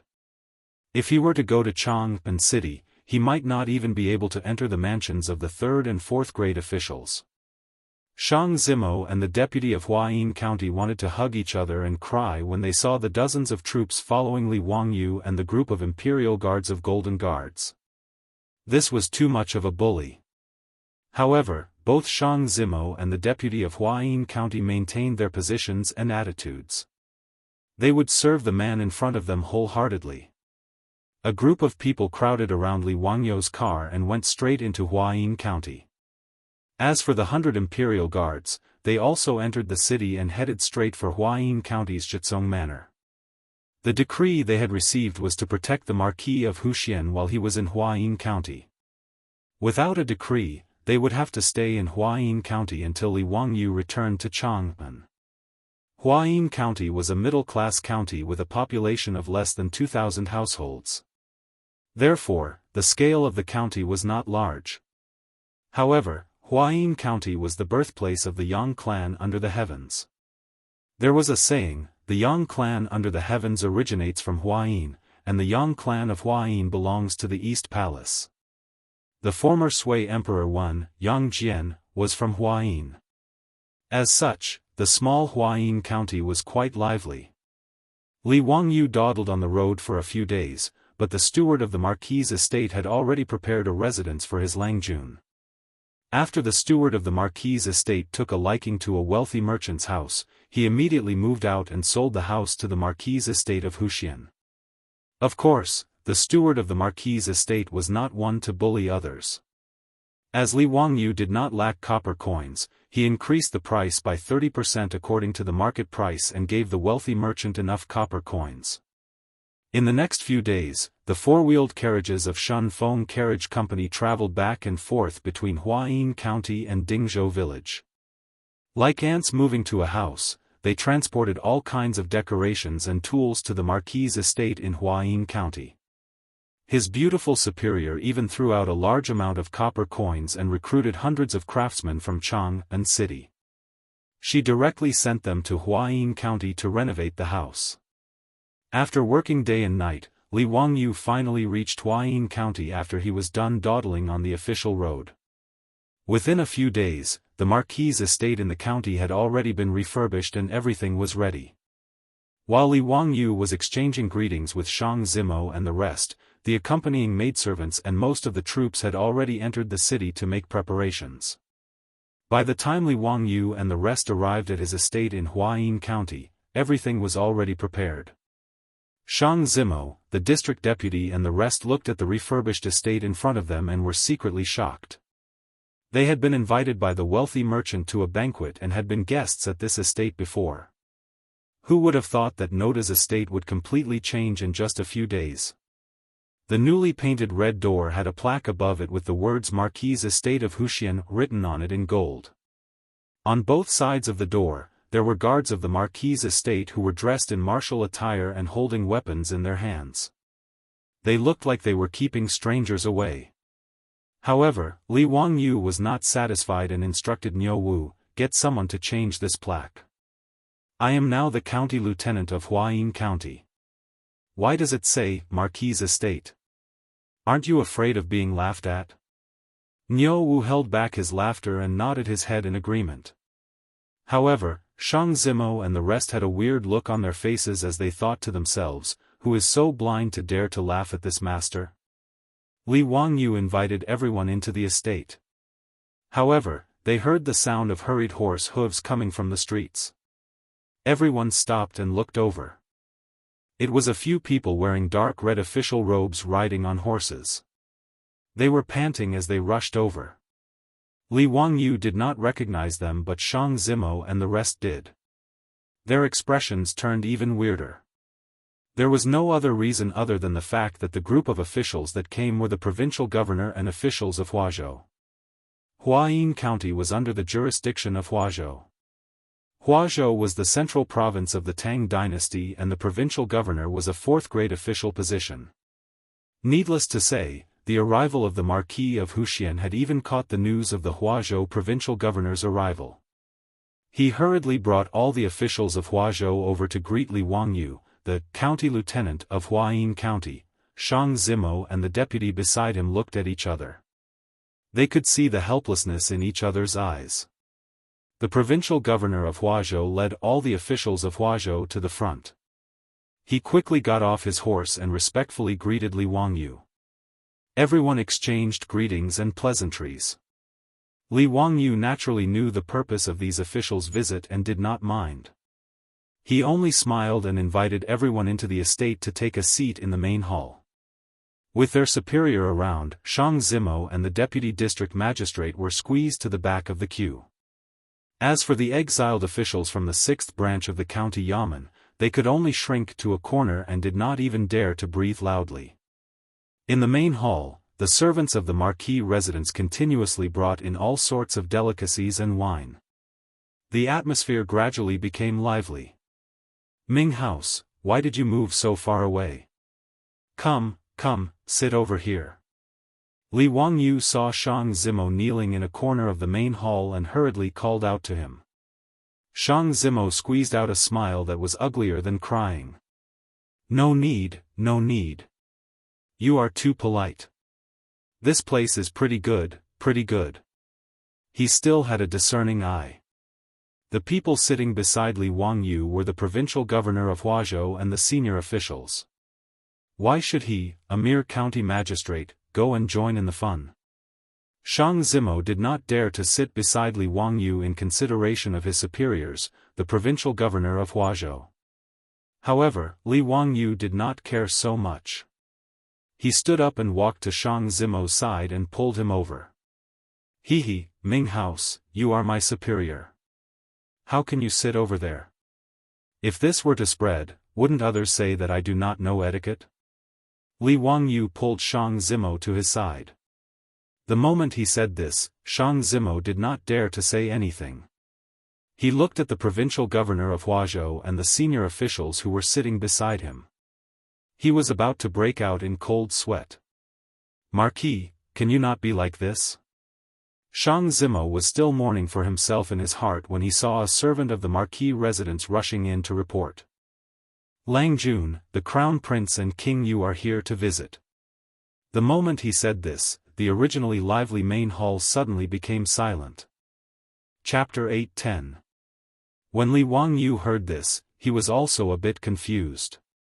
Why were Li Chengqian and Li Tai here? Immediately, Li Wangyu's face was filled with anger. "Summon the two of them in." When he said this, everyone in the hall, including the Huazhou provincial governor and chief clerk, was even more stunned. Many people's mouths were so wide open that eggs could be stuffed in. The Crown Prince and His Highness King Yu had personally come to Huayin County. This was already shocking enough. Not only did this lord not hurry out to greet them, he actually used the word summon. Immediately, some pedantic officials stood up, trembling in anger. They wanted to reprimand Li Wangyu. Did he not care about the etiquette of a ruler and his subjects? What kind of scandal was this? But before they could speak, they saw Crown Prince Li Qingshan and little fatty Li Tai quickly walk into the hall. In the hall, all the officials immediately stood up and bowed to greet the Crown Prince. This subject greets Your Highness the Crown Prince and His Highness King Yu. Only Li Wangyu sat behind a few tables, staring at Li Qingshan and Li Tai with a cold smile. Dispense with the formalities. Li Qingshan and Li Tai ignored the Huazhou officials and respectfully bowed to Li Wangyu. Disciples Qingshan and Qingke greet teacher. Greetings to teacher. Li Qingshan was already 11 years old, and little fatty Li Tai was already 10 years old. In the eyes of the Tang people, they were already adults. But in Li Wangyu's eyes, they were just two little brats in the 5th or 6th grade of primary school. Li Wangyu's face stiffened, and he asked coldly, "Why did the two of you appear in Huayin County today? Today isn't a day off, so why aren't you studying at the academy? Did you play truant? Niu Wu, go and fetch my imperial ruler. Today, I will let these two know the consequences of playing truant." His words frightened the Huazhou officials in the hall. Many of their jaws were dislocated. What frightened the Huazhou officials even more was that Crown Prince Li Qingshan and Li Tai actually knelt down in front of Li Wangyu. This scene immediately caused the elderly officials' vision to turn black, and they fainted on the spot. Li Qingshan and Li Tai both knelt in front of Li Wangyu, laughing merrily as they replied, "Teacher, please don't take out Father's golden ferrule. Teacher, you've misunderstood. The two of us aren't playing truant. We're here on our father's orders to serve teacher in Huayin County and learn from him." Did uncle really send you here? Hee, of course it's true. Li Qingshan and Li Tai both nodded their heads like little chicks pecking at rice, afraid that Li Wangyu would misunderstand. Li Wangyu's expression eased after hearing the two little ones' words. "If that's the case, then stay here. However, you still have to complete your homework as usual. I will check on you every day. Don't think that you don't have to do your homework after coming to Huayin County." Li Wangyu's words caused Li Qingshan and Li Tai's expressions to turn bitter. Ever since the Tang dynasty's academy opened last year, they and the other princes had been sent to the academy to study by Pai Lupi. Originally, the teaching assistants of the academy were all trembling with fear and respect towards the crown prince and the princes. However, whether it was Li Wangyu or Pai Lupi, they had repeatedly requested that the teaching assistants of the academy be strict and treat everyone equally. They could not indulge the crown prince and the princes in their studies. As a result, Li Qingshan and the others were met with a tragedy. After all, the children who were able to study in the academy, other than the children of officials who had spent a large amount of money to enter the academy, were all carefully selected by Li Wangyu. They were all talented and intelligent people. Although Li Qingshan and Li Tai had received the best education since they were young, their starting point was much higher than the other children. However, the other children, especially the children of ordinary families, greatly treasured this learning opportunity that was hard to come by. All of them studied very hard. In less than a year, Li Qingshan and Li Tai's results in the academy exam could only be ranked in the middle of the 500 or so children in the academy. Although Pai Lupi was the emperor, he was also a parent. Under the competitive mentality of a parent, Pai Lupi immediately felt very displeased. How could the son of the emperor's first wife not be able to learn better than a group of farm workers' children? Even if the uncle could tolerate it, the aunt could not. Thus, whether it was Pai Lupi or Empress Zhongsun, their requirements for Li Qingshan and Li Tai became increasingly harsh. Their daily homework also became increasingly heavy, causing the princes to complain incessantly. Even Li Qingshan and Li Tai's daily homework gave them headaches. They had originally thought that the two of them would be temporarily liberated from their trip to Huayin County, but they did not expect Li Wangyu to pour a bucket of cold water over their heads. "Yes, your disciples understand. Li Qingxian and Li Tai replied weakly. When they thought of so much homework, the two of them felt their teeth itch. Li Wangyu, however, did not care about their thoughts. In any case, he had been tortured by homework since he was young. Now that it was his turn to torture others, how could he easily let it go? Seeing Li Qingxian and Li Tai's displeasure, Li Wangyu felt very pleased. As expected, happiness was built on other people's pain. Actually, Li Qingxian and Li Tai had come to Huayin County with a mission. Li Wangyu had fallen out with Pai Lupi because of Changle's matter. In a fit of anger, Pai Lupi sent him to a remote and desolate place to be a county magistrate. However, this caused Li Qingxian and Li Tai to be in a difficult position. On one side was their teacher, and on the other was their younger sister, the emperor, and their mother. No matter how they chose, they would be wrong. Of course, from the bottom of their hearts, they naturally hoped that their teacher would be obedient and marry their younger sister Changle. In this way, their teacher would become their brother-in-law. Wahahaha. Just thinking about it made Li Qingxian and Li Tai excited. Therefore, on the way to Huayin County, Li Qingxian and Li Tai discussed that they had to find a way to persuade Li Wangyu to agree to this marriage. In fact, this was also the intention of Pai Lupi and Empress Zhongsun. Before the two of them left the palace, Empress Zhongsun had called them into Li Main Hall and instructed them for a long time. The meaning behind her words was naturally for them to think of a way to persuade Li Wangyu. However, in front of Li Wangyu, the two of them were smart and did not reveal their inner thoughts. They behaved rather obediently. Li Wangyu glanced at them and scolded jokingly, "All right, stop pretending to be naive. Come and pour wine for your teacher." Li Qingxian and Li Tai hurriedly answered with a smile. They got up from the ground and ran to Li Wangyu's side. One on the left and one on the right, they served him attentively.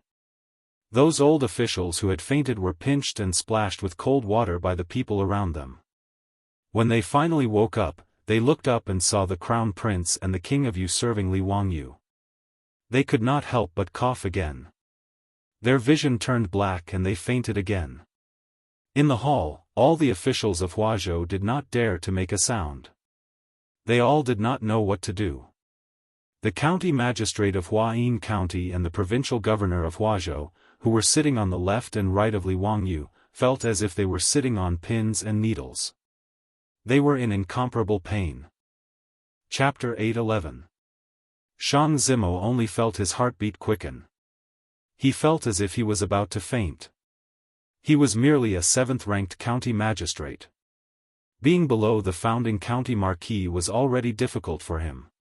At this moment, the crown prince of the Tang dynasty and his imperial highness, the Prince of Yu, were both standing by Li Wangyu's side, pouring wine for him. How could he sit still? In reality, it wasn't just Shang Zimo, a 7th-ranked county magistrate, who couldn't sit still. Even the governor of Huazhou, a 4th-ranked official, couldn't sit still. His forehead was covered in sweat. Li Wangyu didn't care so much. Seeing that the hall had quieted down, he raised his cup to greet everyone.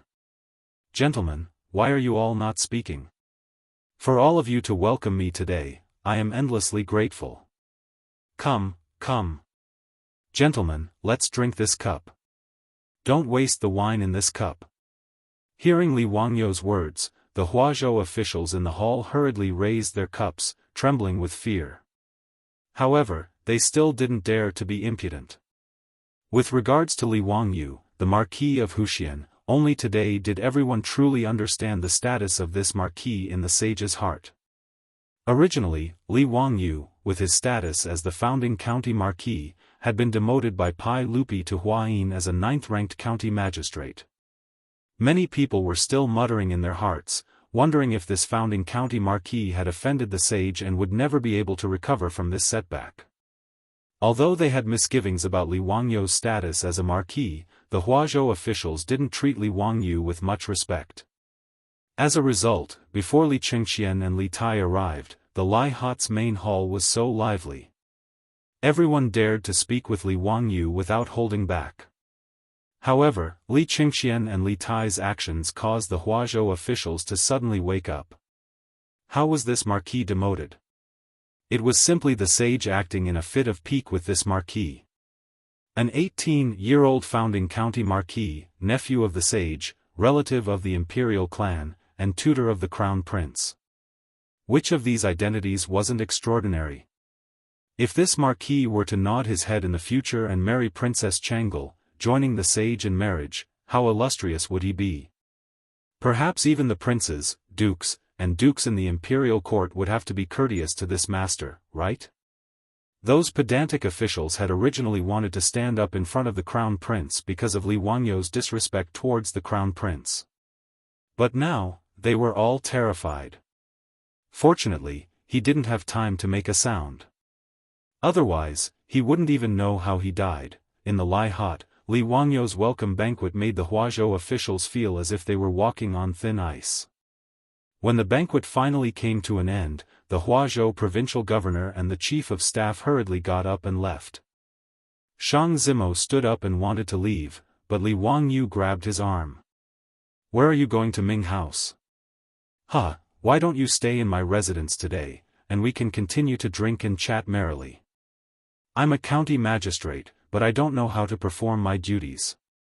Please teach me, Ming House." "Marquis." "Oh, no, you're exaggerating." Shang Zimo was about to cry. "Lord, can you stop fooling around? Who's so stupid to treat you as a county magistrate? Huayin County is only a middle county, and the law and order in this county has always been good. You don't have to worry. If there's anything, I and the county deputy will handle it." Shang Zimo carefully organized his words, afraid that he would anger the marquis. Li Wangyou waved his hand disapprovingly. "How can that be? Since I'm the county magistrate of Huayin County, I'm naturally in charge of arresting bandits and maintaining the law and order of the county. Ming House, don't worry, I'll take up the post tomorrow." Shang Zimo opened his mouth, but didn't know what to say. He prayed in his heart that if this marquis really became a county magistrate, nothing would happen. Otherwise, his heart disease would really act up. The night passed silently. The next morning, Li Wangyou changed into a light green rank 9 official robe and went to the county magistrate of Huayin County. To be honest, Li Wangyou was actually a little excited about being a county magistrate. To him, being the director of a county's public security bureau was quite interesting. Catching criminals, solving cases, and catching murderers. Such fun things could only be seen on television in his past life. Li Wangyou had seen Detective D. Renjia from start to end. In the future, he could also say, "Niu Wu, what do you think of this?" Wahaha. Just thinking about it made Li Wangyou feel very excited. He had completely treated being a county magistrate as a life experience. The county magistrate of Huayin County had a brand new look. Since ancient times, officials didn't build their own offices. Along the river during the Qingming festival painting had drawn over 100 buildings. In the painting, there was a 3-room bungalow at the entrance of the city. It was the only government office in along the river during the Qingming festival painting, the tax office. However, this tax office looked very simple and was similar to a normal residence. It was much inferior compared to the restaurants and shops along the streets. If a local official built an office without permission, he would be impeached and punished. However, the county magistrate of Huayin County today was different. Not only was the originally model door repainted, the dilapidated walls were also repainted with lime. The county magistrate was also cleaned clean. Not to mention rubbish, there wasn't even a speck of dust left. This was naturally the result after the banquet last night. Shang Zimo and the county magistrate had spent the night looking for craftsmen and urged all the officials in the county magistrate to clean the place overnight. Although officials didn't build their offices, it depended on the timing. The crown prince and king Yu had both arrived at Huayin County. If they were to accompany that lord and come to the county magistrate to take a look, what would happen if the county magistrate came to take a look? Shang Zimo also believed that no one would be so blind as to impeach him over such a matter. When Li Wangyu left for the county magistrate to work, it was a little scary. Li Qingxian and Li Tai insisted on following Li Wangyu. Not only was Li Wangyu curious about working in the county magistrate's office, Li Qingxian and Li Tai were also curious about it. Naturally, the two of them wouldn't let go of such a fun opportunity. When Li Wangyu took up his post in Huayin County, Pai Lupi sent out 100 Jianghu guards to protect him. Needless to say, his two sons were even more so. The imperial guards and palace guards that followed Li Qingxian and Li Tai were no less than 1,000 people.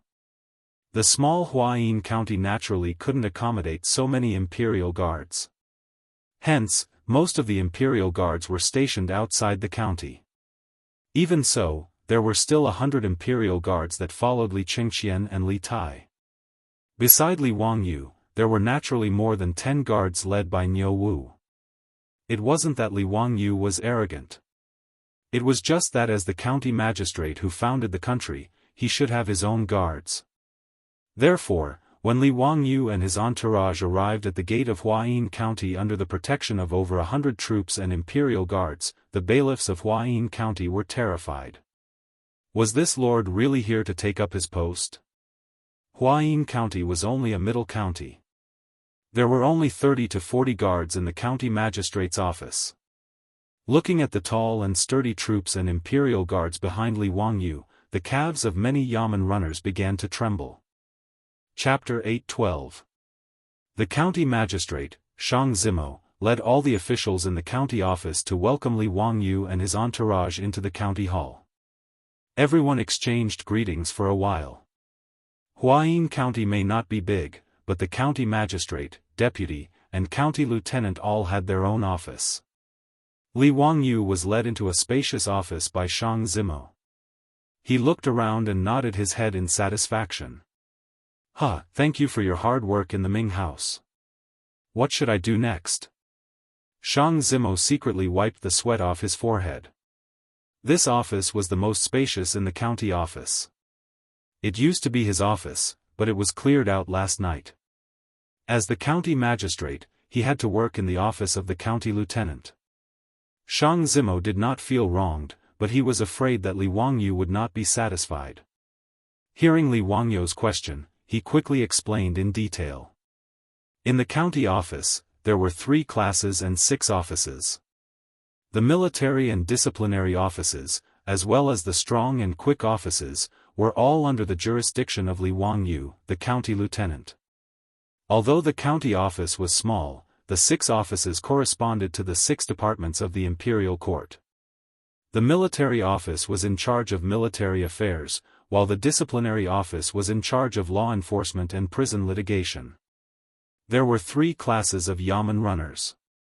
The soap class was in charge of maintaining order in the county office. The strong and quick offices were in charge of arresting and guarding. Li Wangyu's understanding was that the soap class was for the bailiffs, the quick office was for the criminal police, and the strong office was for the armed police. In Huayin County, the only officials with ranks were Li Wangyu, Shang Zimo, and the county lieutenant. The other 6 offices were just exiled officials and official officials. As Li Wangyu was the 3rd in command of the county office, all the yamen runners and leaders came forward to greet him. No one who hung around in the county government was a fool. No one would take Li Wangyu as a county magistrate. In addition, Crown Prince Li Qingxian and Prince of Yu Li Tai were standing behind Li Wangyu as a deterrent. Therefore, all the officials in the county government came forward to salute Li Wangyu respectfully and did not dare to breathe loudly. They were so cautious that they almost burned 3 sticks of incense and worshipped Li Wangyu like a bodhisattva. After the ruckus, Li Wangyu led Li Qingxian and Li Tai to his office. Niu Wu led a group of troops, as well as the palace guards beside Li Qingxian and Li Tai. They surrounded the office so tightly that not even a drop of water could trickle through. Shang Zimo and the district deputy were like subordinates. They stood in Li Wangyu's office, waiting for Li Wangyu's orders. Ming House, go ahead if you have something to do. You don't have to wait for me here. You two are my superiors. Huh, don't be like this. Li Wangyu laughed. Yes, yes. This lowly official only wishes to see if there are any other requests from the Imperial Financial Affairs Bureau. Ming House, there is no need to be so courteous. We will be together for a long time. In the future, we will certainly trouble Ming House. Shang Zimo sighed in his heart. Thinking of how long Li Wangyu, this marquis, would remain as a county magistrate in this tiny Huayin county, he had the impulse to tie Li Wangyu up and send him directly to Chang and to marry Princess Changle. In reality, when news had first spread from Chang and that Pai Lupi wanted to betroth Princess Changle to Li Wangyu, there had been many voices of opposition from all levels of society. The reason was simple. Since ancient times, China had emphasized that those with the same surname should not marry. Moreover, Li Wangyu and Princess Changle were of the same surname and lineage. Since the Zhou dynasty, those with the same surname should not marry. Even in the Tang dynasty, the laws of the Tang dynasty stipulated that those with the same surname should be married as disciples for 2 years. Those with the same surname and lineage should be punished for adultery. Thus, Pai Lupi wanting to have Li Wangyu marry his daughter was in reality a complete mess. For the sake of this marriage, not only did Li Wangyu vehemently oppose it, Wei Zheng, that goat-nosed official, was about to spit all over Pai Lupi's face. However, Pai Lupi did not care at all. With a deadpan expression, he argued with Wei Zheng, resolutely refusing to back down. Using Pai Lupi's words, Li Wangyu had long been expelled from the Li clan of Huxian. As a result, he and Changle only had the same surname but different lineage.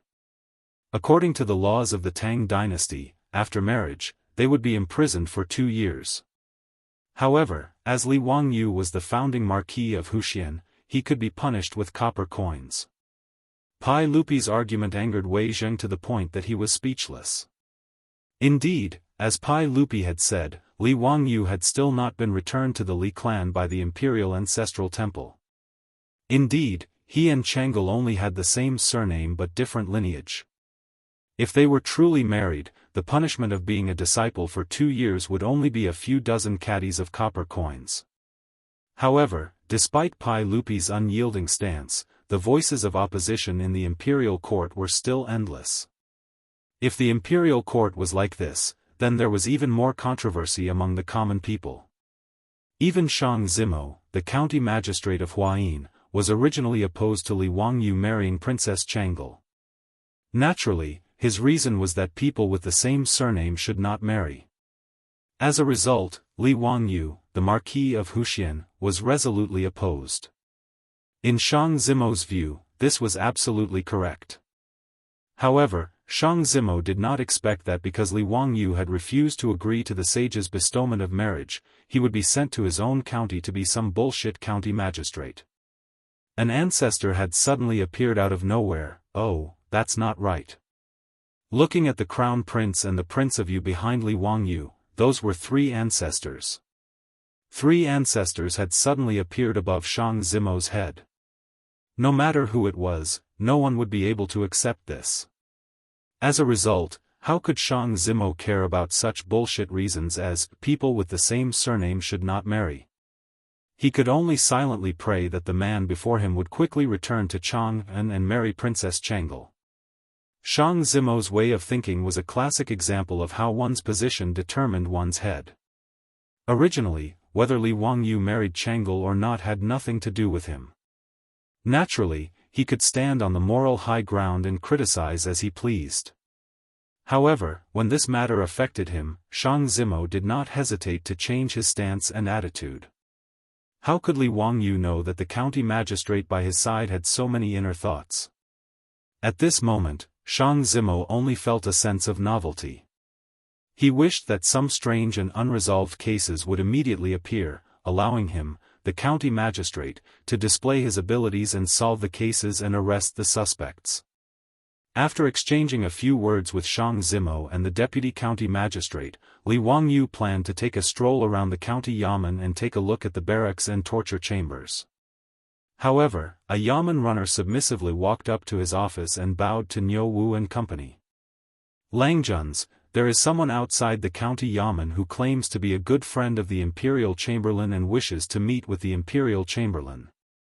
Langjuns, please inform them. The yamen runner ridiculed in his heart. His imperial chamberlain was truly awe-inspiring, bringing the crown prince and the prince of Yu to the county yamen.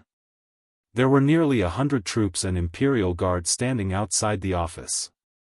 The officials and bailiffs of the county yamen spoke in hushed voices today. They didn't even dare to breathe loudly for fear of disturbing the crown prince and his highness prince of Yu. Hearing the voices outside, Li Wangyu walked out and asked the yamen runner, "Someone claims to be a good friend of mine? Does he have a name card?" The yamen runner hurriedly replied, returning to the imperial chamberlain. The person who came did not present a name card. I asked him for his name but he did not reply. Li Wangyu found it strange. He did not know anyone in Huayin County. Why would someone come to the county yamen and claim to be his good friend? Lead the way, I want to see who is trying to mystify us. Li Wangyu had nothing to do, so he gestured for the yamen runner to lead the way. He wanted to see what was going on. Li Qingxian and Li Tai naturally wanted to see what was going on. Hence, a large group of people walked towards the county yamen gate. Chapter 8:13. Huayin County's yamen was similar to Chang'an's and Wanyan's, except that it occupied a smaller area. Li Wangyu led Li Qingxian, Li Tai, a group of troops, and palace guards to the yamen, but he didn't see anyone waiting for him. He couldn't help but find it strange and asked the yamen runner on duty, "Where are the people who said they were my good friends?" They returned to the imperial treasury. I don't know either. They suddenly disappeared after sending someone in to pass on the message. I found it strange too. Li Wangyu looked left and right at the entrance of the yamen. He felt strange. Who was playing a joke on him? He shook his head and was about to turn back when he heard a rush of horse hooves from the corner of the street.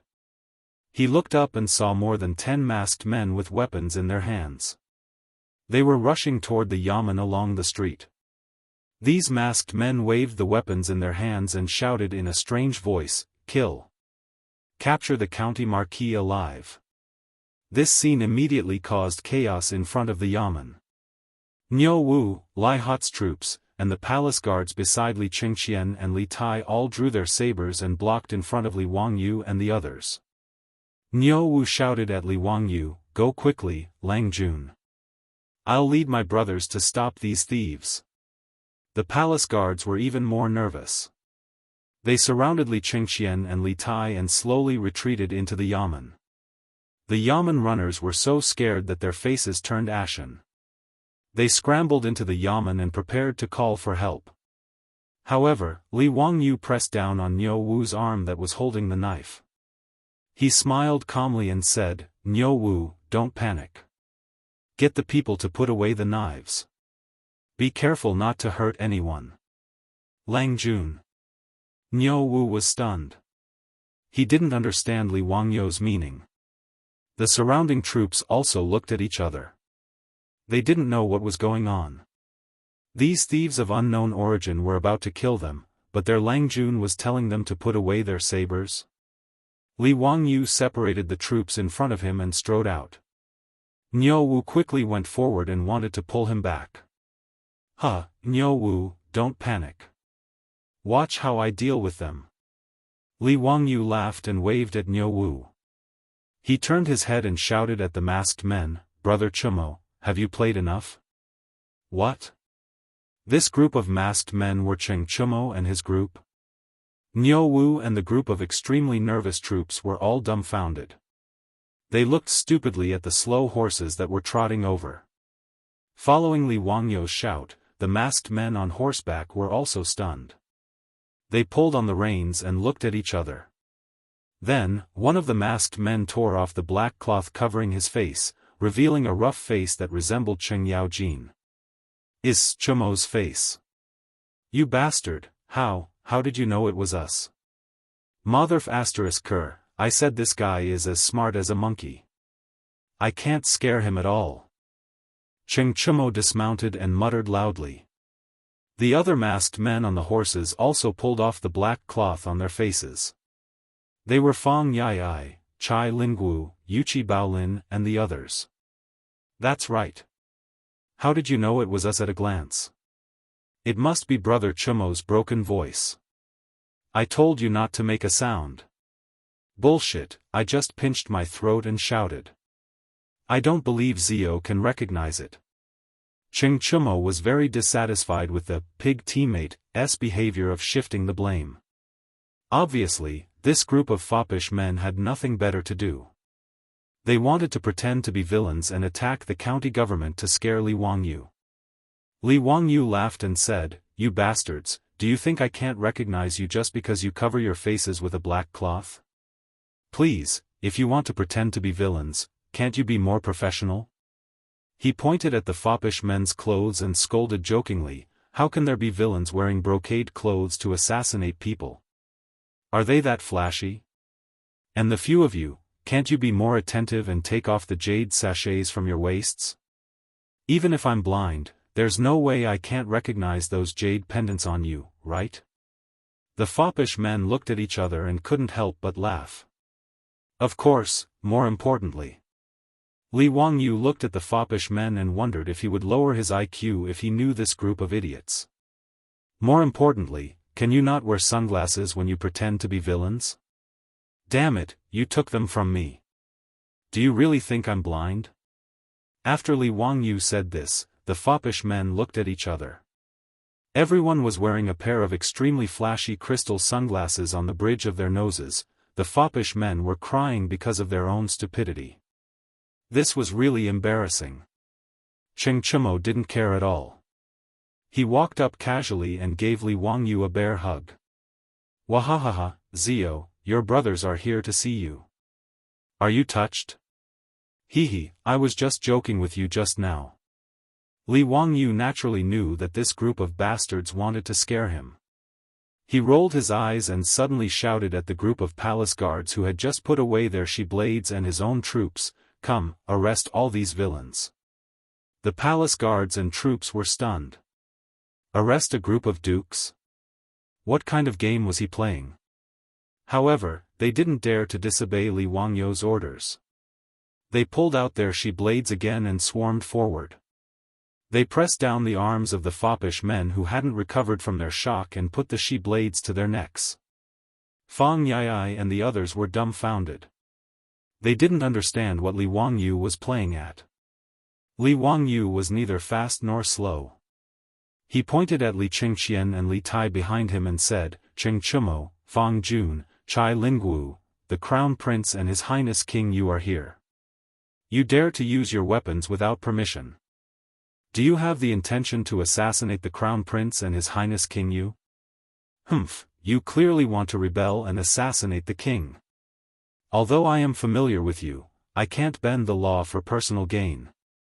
As he said this, he turned his head and winked at Li Qingqian and Li Tai. These two clever little fellows immediately understood Li Wangyu's meaning. Their unscrupulous teacher wanted to take revenge.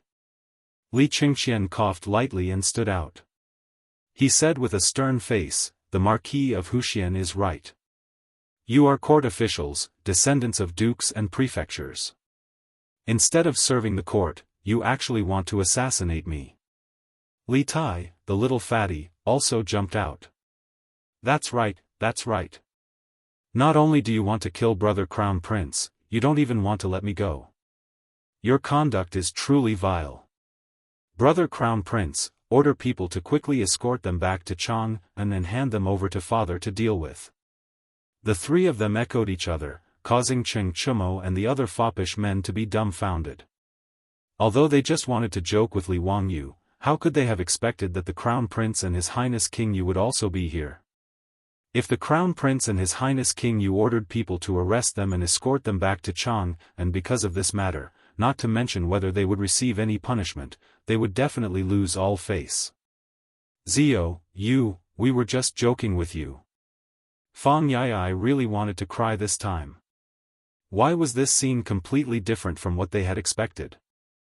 Chapter 8:14. Chengchumo was also very anxious.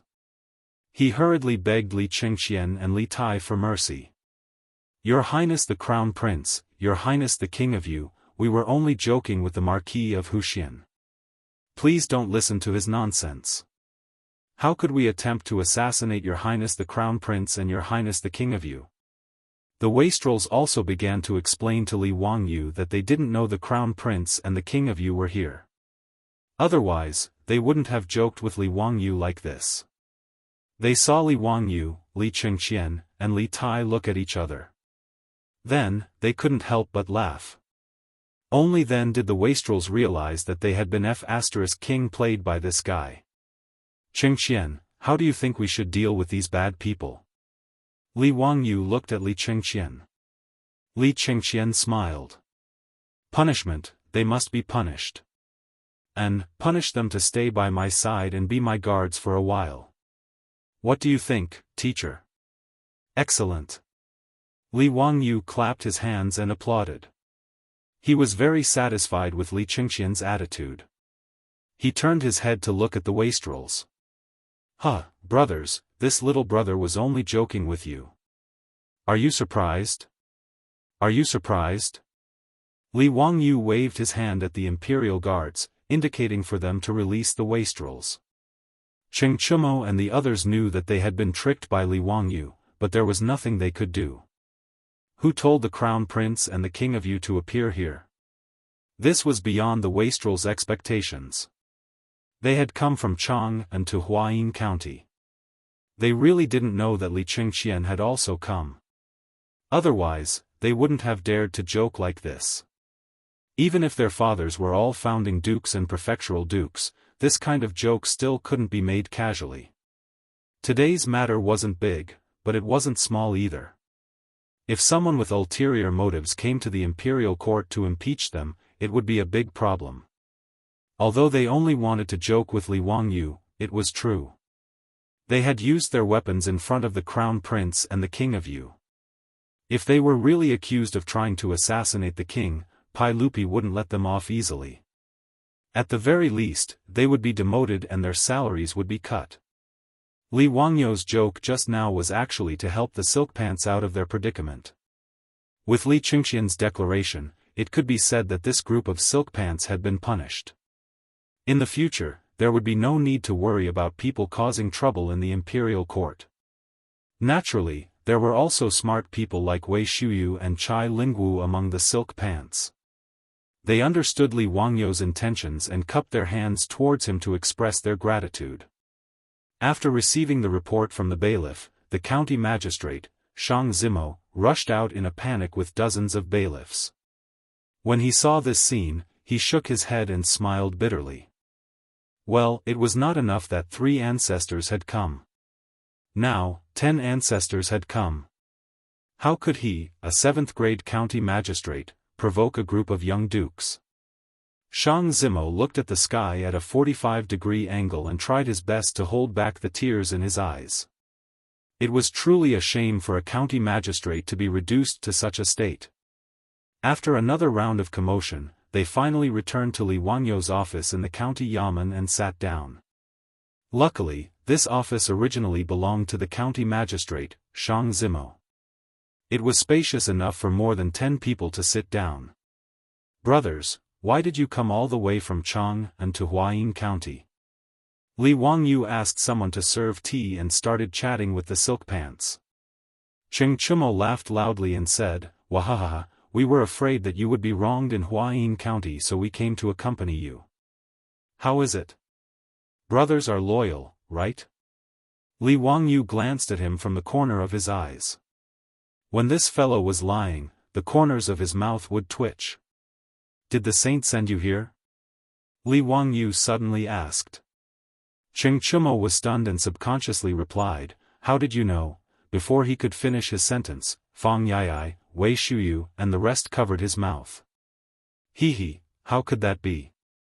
We were afraid that Zio would be taken advantage of in Huayin County, so we came here to share your joys and sorrows. There's no such thing as the saint." "Hee, there's no such thing." Fang Yai flatly denied. However, even a fool would know the meaning behind his words. Li Wangyu was disinclined to investigate the Silkpant's intentions. Being used as a lobbyist by Pai Lupi was not a big deal. He had guessed correctly. The Silkpants had originally been bored in Chang'an County and had planned to find Li Wangyu in Huayin County to pass the time. However, before he left, he was summoned to the Taiji Palace by Li Eryo. Li Eryo gave him a personal lecture. The meaning behind Li Eryo's words was that he wanted the debauches to think of a way to persuade Li Wangyu to stop being so stubborn and hurry back to Chang and to marry Princess Changle. Naturally, the Silkpants would not say these words to Li Wangyu. In reality, they were all in favor of Li Wangyu marrying a princess.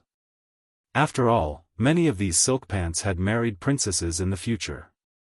Naturally, they would not reject such a marriage. In reality, if Li Wangyu had transmigrated to the Tang dynasty by himself, marrying a princess would not have been a big deal. In any case, he did not have any ambitions to save the world. Marrying a lowly princess was not a big deal. At most, it would just be a game to raise her.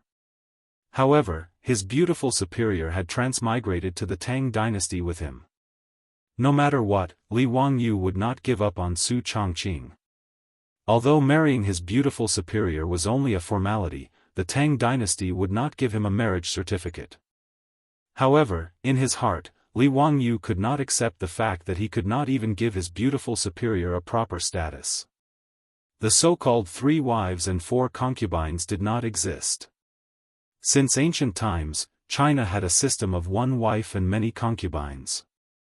Apart from the legendary Shun who married 2 wives, a Huang and Nuing, the other dynasties all had only 1 wife.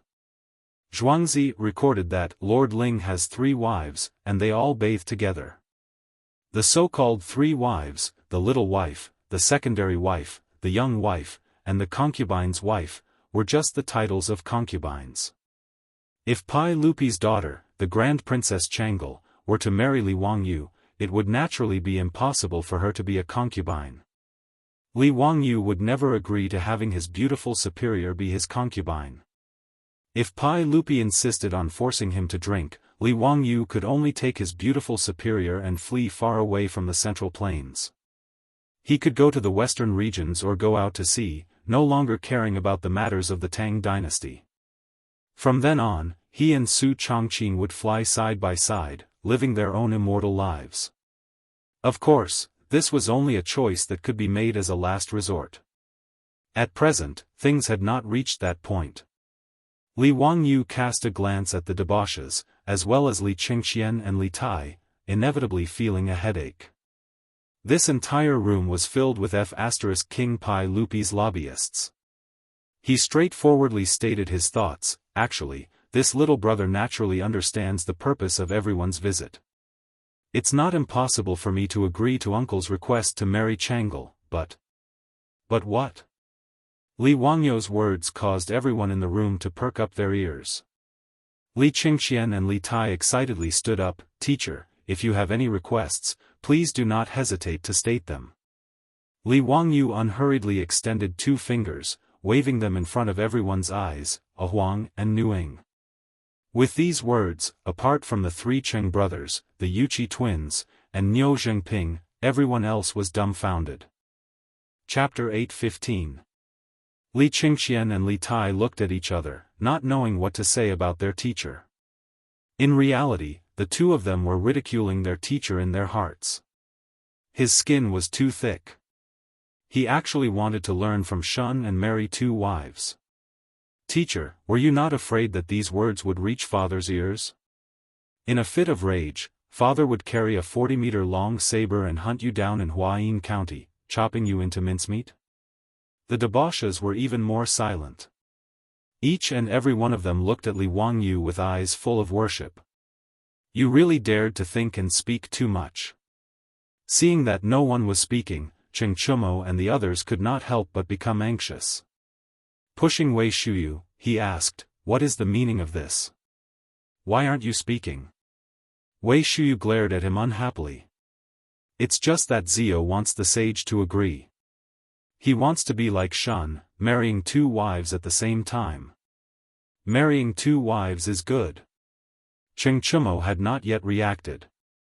Carelessly, he said, the more wives one has, the more children one will have. Zio, after marrying Princess Changle, then. Cheng Chumo suddenly stopped talking. He finally realized why everyone else was silent. He silently gave Li Wangyu a big thumbs up. You are awesome. You actually want to marry another wife at the same time as marrying Princess Changle. You want the emperor to put his face where he is? Only Li Wangyu dared to say these words. If it were anyone else, they would have been beaten to death long ago without the need for Pai Lupi to make a move. After Li Wangyu put forward these conditions, the entire room of lobbyists fell silent. Even Li Chengxian and Li Tai were very smart. They did not intend to get involved in this matter, leaving it to the wise and mighty Pai Lupi to make the final decision. The debauches felt that they had completed the task given to them by Pai Lupi. They were disinclined to care too much, peacefully staying in Huayin County to eat, drink, and play. Li Wangyu's conditions finally reached Pai Lupi's ears in the Taiji Palace in Chang'an. After being stunned for a while, Pai Lupi flew into a rage and smashed many bottles and jars in the legislative hall. He was even about to order the cavalry department to capture that bastard Li Wangyu and throw him into prison. Fortunately, after Empress Zhongsun learned of this matter, she rushed over in time to appease the furious Pai Lupi. Guanyin maid, look, what is this scoundrel saying? I want to betroth my most beloved Changle to him, but he dares to raise conditions for me. A Huang vying? I didn't. Pai Lupi suddenly realized that he had said something wrong and hurriedly stopped. He glanced guiltily at Empress Zhongsun beside him. Empress Zhongsun acted as if she didn't hear him. Erlang, let's put this matter aside for the time being. Anyway, Changle is still young. Don't worry. Humph, in short, if that scoundrel is so stubborn, then he can stay in Huayin County for the rest of his life. I don't want to see him. In fact, Empress Zhongsun was also annoyed by Li Wangyu's greedy request. She naturally understood why Li Wangyu made such a request. Obviously, it was for Su Chongqing. Empress Zhongsun also admitted that Su Chongqing was very outstanding and a rare woman in the world. However, Empress Zhongsun was not willing to have the same status as her most beloved daughter. The two in-laws had the same idea about this matter. Not to mention how annoyed Pai Lupi was in Chang'an, Li Wangyu was having a good time in Huayin County. Crown Prince Li Chengxian, little fatty Li Tai, and a group of playboys all lived in his mansion in Huayin County. After Li Wangyu went to the county yamen and worked for a few days, he felt really bored. The law and order in Huayin County were really good. After a few days, there were only trivial matters. The strange and important cases that he was looking forward to did not appear at all. Even the trivial matters were all dealt with by the county magistrate Shang Zimo and the county deputy. They did not dare to bother him, the county marquis who founded the country. Li Wangyu was so bored that he did not even bother to go to the county office. Every day, he looked for entertainment with the playboys to pass the time. However, Huayin County was not as fun as Chang'an. In a few days, they had visited all the big and small places in the county. Zio, this Huayin County is so small. It's really boring. Cheng Chumo sat in the main hall of his mansion and complained as he called for the maidservants to bring iced wine. Li Wangyu also felt bored. He thought for a while and said, brothers, Huayin County is not far from Tong Pass and is even closer to Mount Hua. Why don't we go to Tong Pass or visit Mount Hua? Huayin County was only 30 miles away from Tong Pass and was even closer to Mount Hua, only 7 to 8 miles away. Forget about Mount Hua. That mountain is too steep and it's too tiring to climb. Tong Pass is not bad. After the Yellow River is Fengling Pass. It's much more lively there than Huayin County. Let's go now. Staying in Huayin County every day is so depressing. When Cheng Chumo heard Li Wangyu's words, he immediately became excited and asked everyone to go now. Li Wangyu naturally did not object. After all, he did not lack money. He would not treat himself badly if he went on a trip. Moreover, he had never seen the Yellow River during the Tang dynasty. Naturally, he was interested. He was interested in going to Tong Pass and Fengling Pass on the other side of the Yellow River. That Fenglingguan was the Fenglingdu that Mr. Jin Yong had written down. That was where Yang Gua and Guoxiang met again. When they first met at Fengling Pass, they fell in love. If they had fun, Li Wangyu and the other wastrels could even sail east from the Yellow River. During the Tang dynasty, not only could the Yellow River be sailed, but the Yellow River was also very important to the Tang dynasty. An endless supply of food was transported through the Yellow River. The boats could also go upstream to Chang'an. The wastrels naturally did not object to this suggestion. They were already tired of staying in Huayin County. Li Wangyu and the others were about to leave when they were stopped by Li Qingxian and Li Tai. "Teacher, we want to go too." Li Wangyu could not help but turn his head. "Bringing the crown prince and the king of Yu to play? If Pai Lupi found out, would he be unlucky?" More importantly, these two little fellows were of noble status. They were surrounded by countless palace guards at all times. Now that the two of them were staying in his residence, the palace guards had already surrounded it. Even a fly would not be able to get in. If he really brought them out to play, there would be a large group of guards behind them. What fun would that be? Thinking of this, Li Wangyu immediately shook his head like a rattle drum. "No. No. You two stay in the residence and study. Or you can go back to Chang'an." Li Qingxian and Li Tai looked at each other and shook their heads. "We will not go back to Chang'an. We will stay with our teacher." They were not stupid. If they went back to Chang'an, they would definitely go back to the academy to study. In comparison, it was more comfortable to stay in Huayin County. Li Wangyu had said that they had to study by his side. However, he was actually a lazy person. How could he teach Li Qingxian and Li Tai? Moreover, during this time, Li Wangyu was busy playing with the wastrels. Li Qingxian and Li Tai did not have to study. They were naturally happy. Therefore, Li Qingxian and Li Tai did not want to go back to Chang'an. Chapter 8:16. Not going back to Chang'an? Then stay in the manor and study. I'll be back in 2 days. The two little ones looked at each other and shook their heads again like rattle drums. "No, we have to follow wherever the master goes. Be good and listen to me. Stay in my manor. I'll bring you gifts when I come back." Li Wangyu coaxed Li Qingxian and Li Tai like he was coaxing children. However, he didn't consider that the children of the Tang dynasty were different from the children of later generations. Although Li Qingxian and Li Tai were 11 and 10 years old, they were like little adults. They were quite precocious. After all, when Pai Lupi married Empress Zhangsun, he was only 12 years old. Li Wangyu's words could coax the children of later generations. However, if he wanted to coax Li Qingxian and Li Tai, it was simply wishful thinking. Li Qingxian rolled his eyes and actually threatened, "If teacher isn't willing to take us, we'll tell father that teacher is a county magistrate who doesn't do proper work and neglects official duties.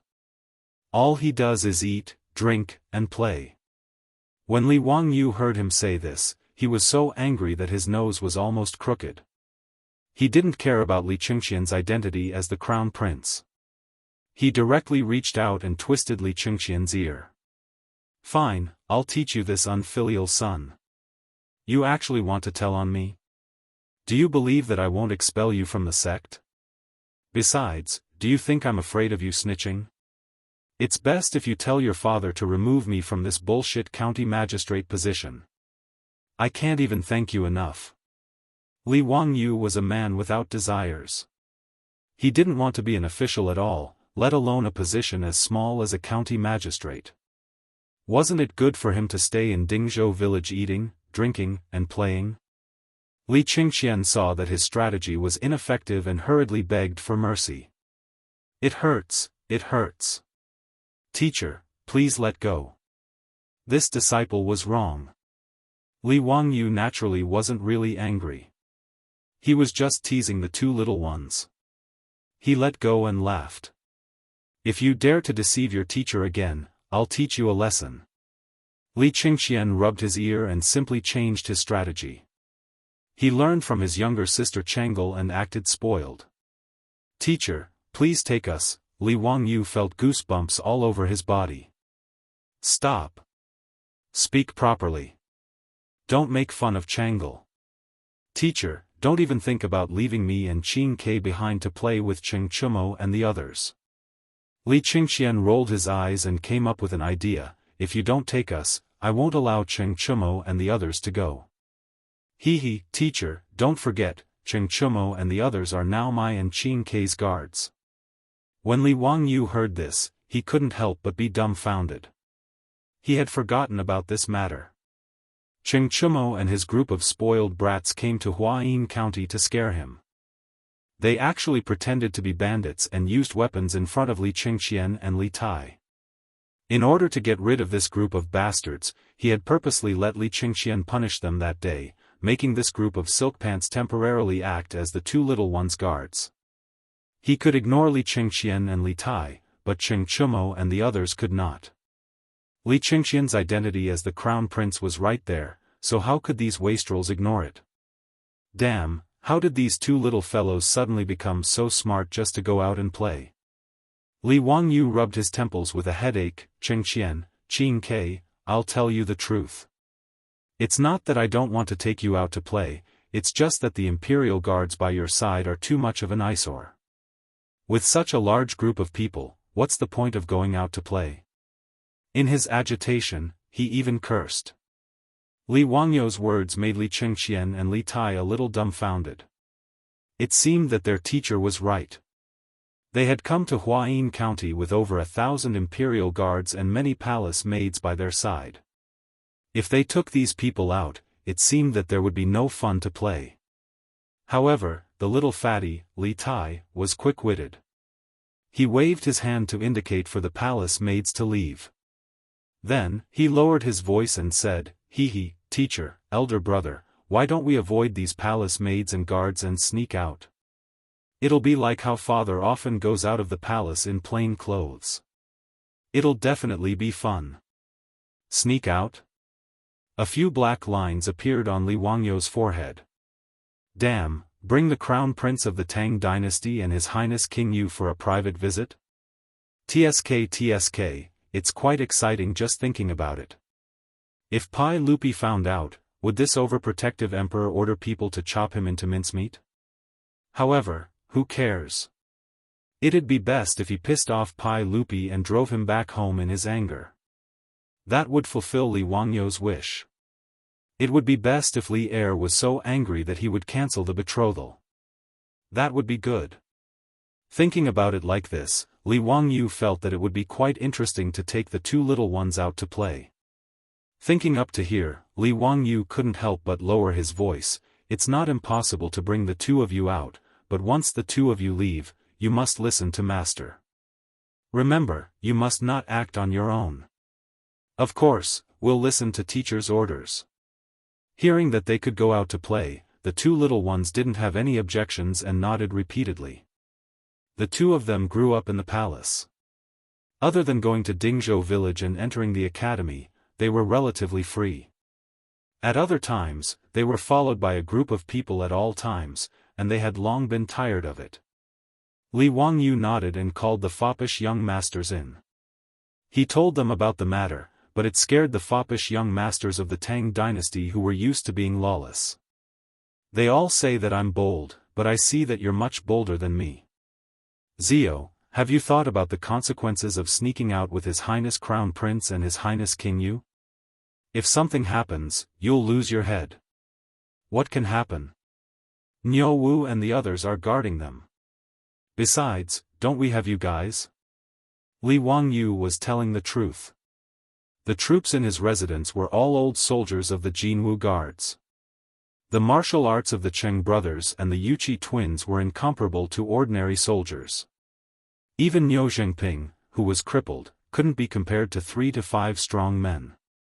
So even if they avoided the protection of the imperial guards, Li Wangyu didn't think that there would be any safety issues.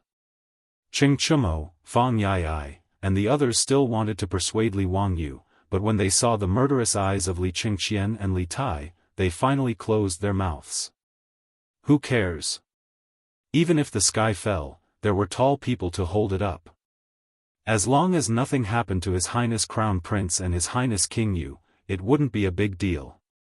Wei Shuyu waved his folding fan and said with a smile, "Zio, your residence is tightly surrounded by the imperial guards. In addition, there are palace maids in your residence. If you want to hide from them and take His Highness Crown Prince and His Highness King Yu out, I'm afraid it won't be easy." "That's right, His Highness Crown Prince and His Highness King Yu, it's not that we don't want to, but it's really hard to do." Chai Lingwu also quickly nodded in agreement. Li Qingqian and Li Tai naturally knew this and couldn't help but look at their teacher. In any case, they couldn't think of a way. It was up to Li Wangyu whether he had an idea. "Hehe, this isn't difficult." Li Wangyu said with a sly smile, "Everyone, come closer." Chapter 8:17. In the Marquis Mansion of Nihu County, under the shocked gazes of all the maids and servants, as well as the palace guards and maids who came with Li Qingqian and Li Tai, Li Wangyu fiercely reprimanded Crown Prince Li Qingqian and Prince Li Tai. "Take a look for yourselves. How are you doing with your studies? Is this how I taught you? Humph, I think you two are too pleased with yourselves. Qingqian, you are the Crown Prince of the Tang dynasty. How will the saint entrust the world to you if you are so mischievous?" Li Wangyu waved the golden ferrule in his hand as spittle flew everywhere. Li Qingqian and Li Tai lowered their heads and didn't dare to speak after being reprimanded. The servants in the residence naturally didn't dare to say anything. Even Li Qingqian and Li Tai's personal attendants didn't dare to say anything despite their dissatisfaction. After all, the Marquis of Huxian wasn't just anyone. As the Crown Prince's teacher, even if he beat Li Qingqian and Li Tai with the golden ferrule, they wouldn't dare to fart, let alone reprimand them. 2 years ago, the most favored eunuchs by Li Qingqian's side had offended the Marquis of Huxian. In a fit of anger, the saint had thrown them to the Yeting Palace Laundry Bureau. They were still doing hard labor even now. Thus, even though these attendants were cursing in their hearts, they all lowered their heads and didn't dare to speak up for the Crown Prince and King Yu. Li Wangyu reprimanded them for a long time, but he still wasn't willing to let them go. He directly chased Li Qingqian and Li Tai back to their rooms. "The two of you are not allowed to take a single step out of this room for the next few days. Reflect on your actions and copy the poems and essays I wrote a few times." After he finished speaking, he turned his head to look at the palace maids. "Before this Marquis gives the order, none of you are allowed to enter this room. Every day, the palace maids will bring them food and drink. They won't starve to death. Do you understand? If anyone dares to enter this room and disturb Qingqian and Qingshua's studies, be careful of this golden ferrule in my hands." "Yes. I dare not disobey." The palace maids beside Li Qingqian and Li Tai quickly knelt down, not daring to hesitate in the slightest. In front of everyone, Li Wangyu chased the 2 little ones into the room. Then, he called for the manners guards and told them to guard the door. Without his permission, no one was allowed to enter or leave. After punishing Li Qingqian and Li Tai, Li Wangyu then instructed everyone in the residence, "I'm going out to play for 2 days. Before I return, have the Crown Prince and King Yu reflect on their actions in their rooms. They are not to be disturbed. Do you understand?" After arranging the matters in the mansion, Li Wangyu led Niu Wu and a dozen or so troops, as well as Cheng Chumo and the other debauches out of the mansion on horseback, heading straight for Tong Pass. Li Wangyu and his group of more than 20 riders rode out of Huayin County and galloped along the official road. Two slightly thin and small troops rode their horses to Li Wangyu's side and said with a smile, "Hee, teacher, you really did have a good plan. You slipped away so easily." The one who spoke was the little fatty King Yu, Li Tai, and the other person was the crown prince, Li Qingqian. The two little ones were wearing the uniforms of the Lai hot troops. Their two little faces were made up like the bottom of a black pot, and a few strands of beard were also stuck on. Bystanders who saw them would naturally not think that they were two young men. Li Qingqian was slightly worried. "Teacher, your excuse to lock me and Qin Ke up is a good idea. But I'm afraid that the palace maids will ask. If no one speaks in the room, won't it be very easy to be exposed?" Li Wangyu laughed and said, "You don't need to worry about this. Your teacher has a brilliant plan. There won't be any flaws." Li Qingqian and Li Tai looked at each other, not understanding what their teacher was going to do. However, due to their trust in Li Wangyu, they were too lazy to think about this matter. The two little ones had finally gotten rid of the palace guards and palace maids with great difficulty. At this moment, they were like birds that had been released from their cages, very happy. They constantly urged their horses to run faster, causing Cheng Chumo and the group of wastrels to be extremely worried. However, they could only urge their horses to keep up and carefully guard Li Qingqian and Li Tai. After all, if something happened, they would not be able to bear the consequences.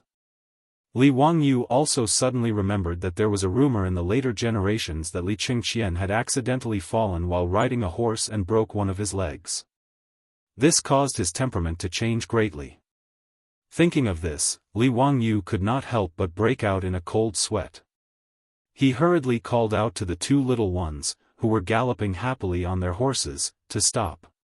He also had the palace guards slow down their horses. Only then did he feel slightly relieved. At this time, in the Lai hut, after Li Wangyu and the others left, Li Qingqian and Li Tai's personal attendants looked at each other and carefully moved to the front of the room. With Lai hut's troops guarding the door, they naturally did not dare to push the door open and could only call out softly from the other side of the door.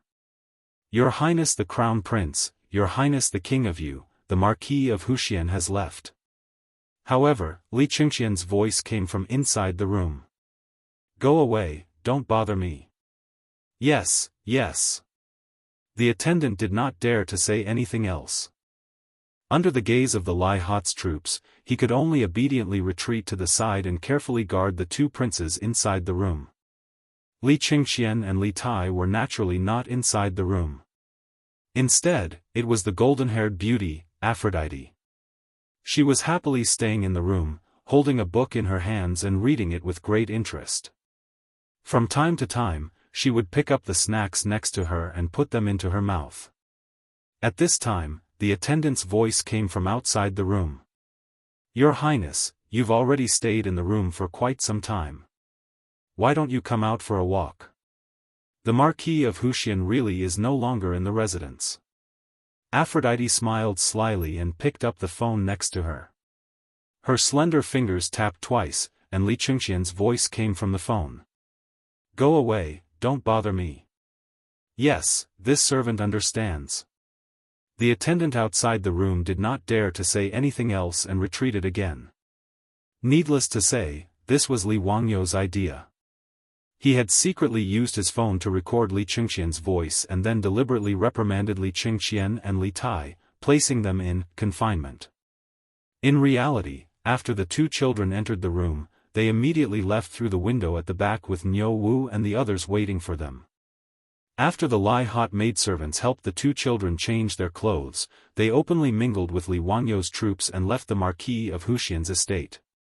Since Li Wangyu was out with a bunch of good-for-nothings, the imperial guards guarding outside the residence naturally did not dare to stop them from inspecting.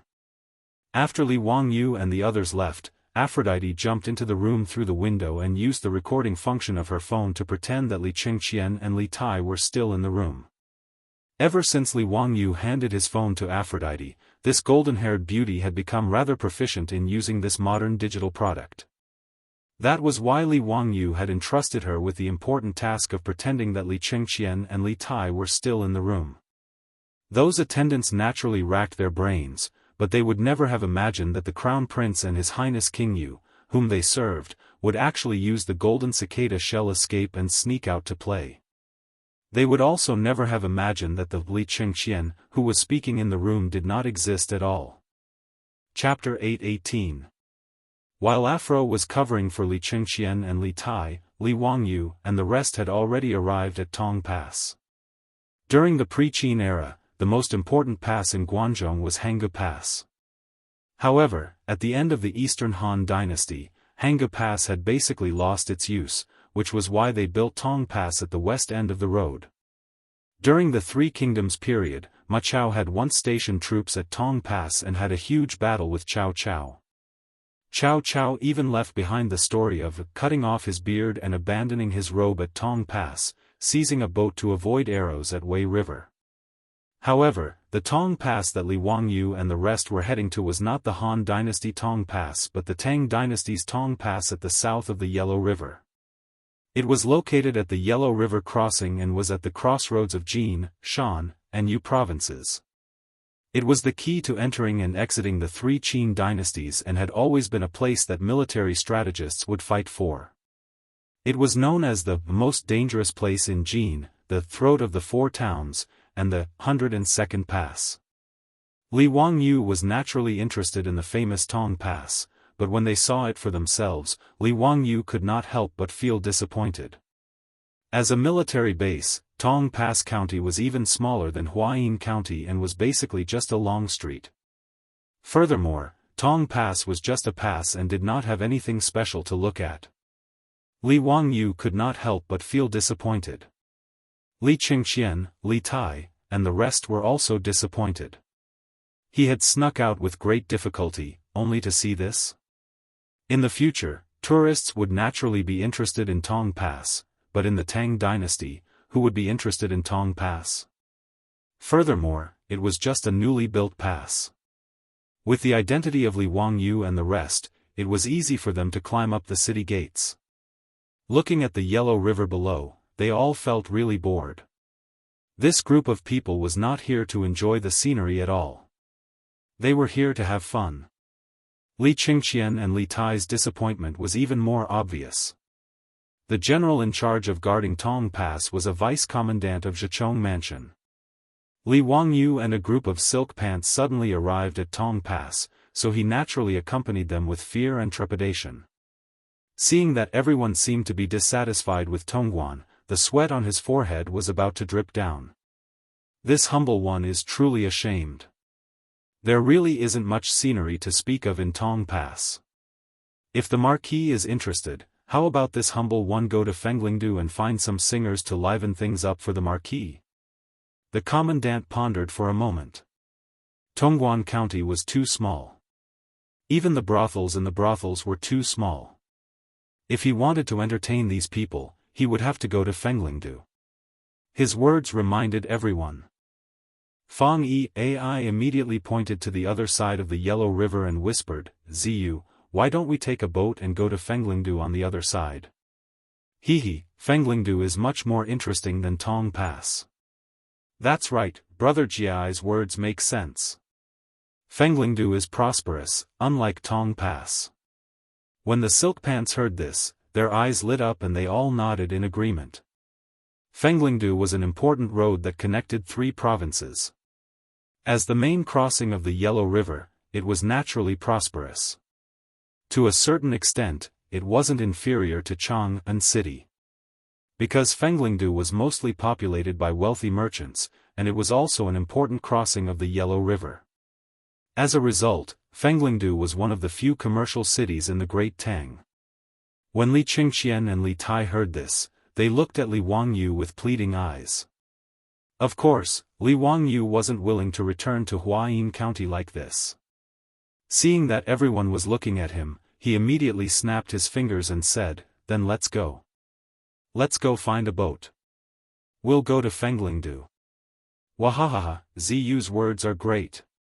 The silk pants all laughed and clapped their hands. When the commandant heard this, he felt a lot more relieved. He immediately ran to arrange an official boat to cross the river. It didn't take long for everyone to board a large official boat and cross to the other side of the Yellow River. However, even though the official boat was large enough, their horses couldn't board it. Thus, they all left the horses at Tang Pass and handed it over to the commandant to take care of them.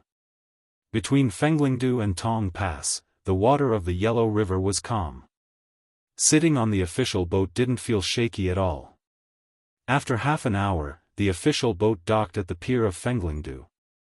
The captain of the official boat had already received orders from the commandant of Tang Pass and didn't dare to leave without permission. He respectfully said that his boat would be waiting for the nobles at the pier.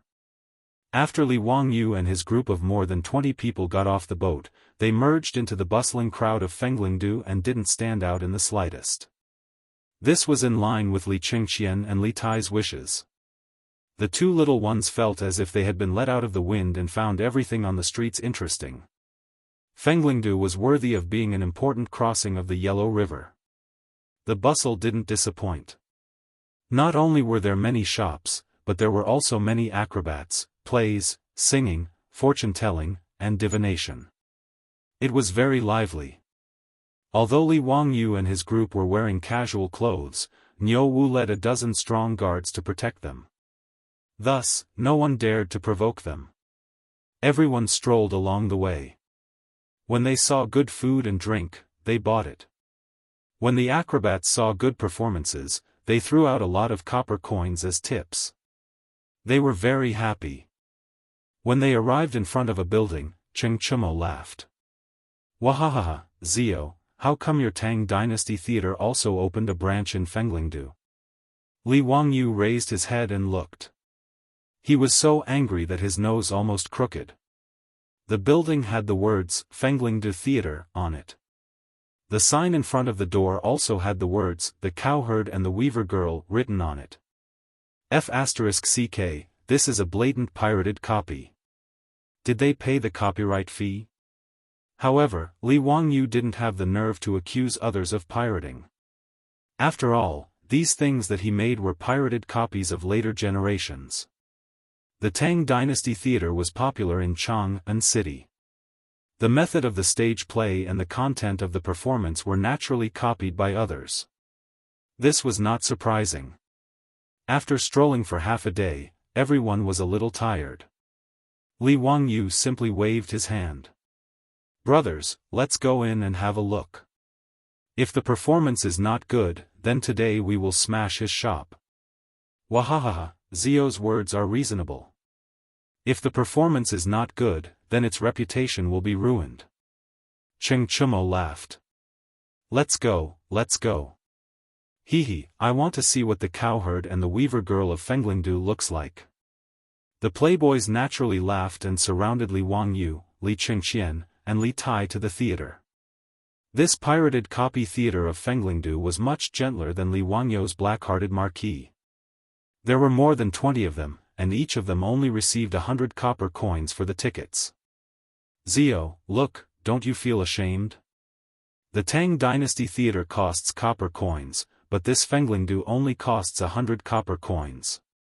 You're really a profiteer. Wei Shuyu joked with Li Wangyu about the tickets.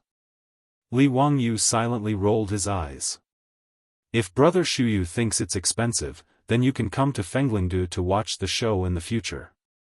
You can also save money. When I go back, I'll tell Avro that Brother Shuyu will not be welcome at the Tang Dynasty Theater in the future. As soon as he said this, Wei Shuyu immediately gave in. Huh, Zio, what are you talking about? Do I look like someone who lacks money? It's just the usual. It's not expensive, not expensive. The words of the two naturally caused the crowd to burst into laughter again. The group of people laughed and joked as they entered the theater. When they looked up, they were all dumbfounded. Chapter 8:19. What kind of theater is this? Aside from Li Qingqian and Li Tai, the rest of the group of more than 20 people looked at the Fengling Theater as if it was a brothel frequented by the rich. The brothels of the Tang Dynasty were similar in structure, but the decorations were different. The hollow hall was decorated with gaudy decorations. The main corridor was about 100 steps long, and there were small pavilions on both sides of the north and south patios. With the rich experience of these rich playboys, they naturally recognized that those small pavilions were the rooms of the brothel.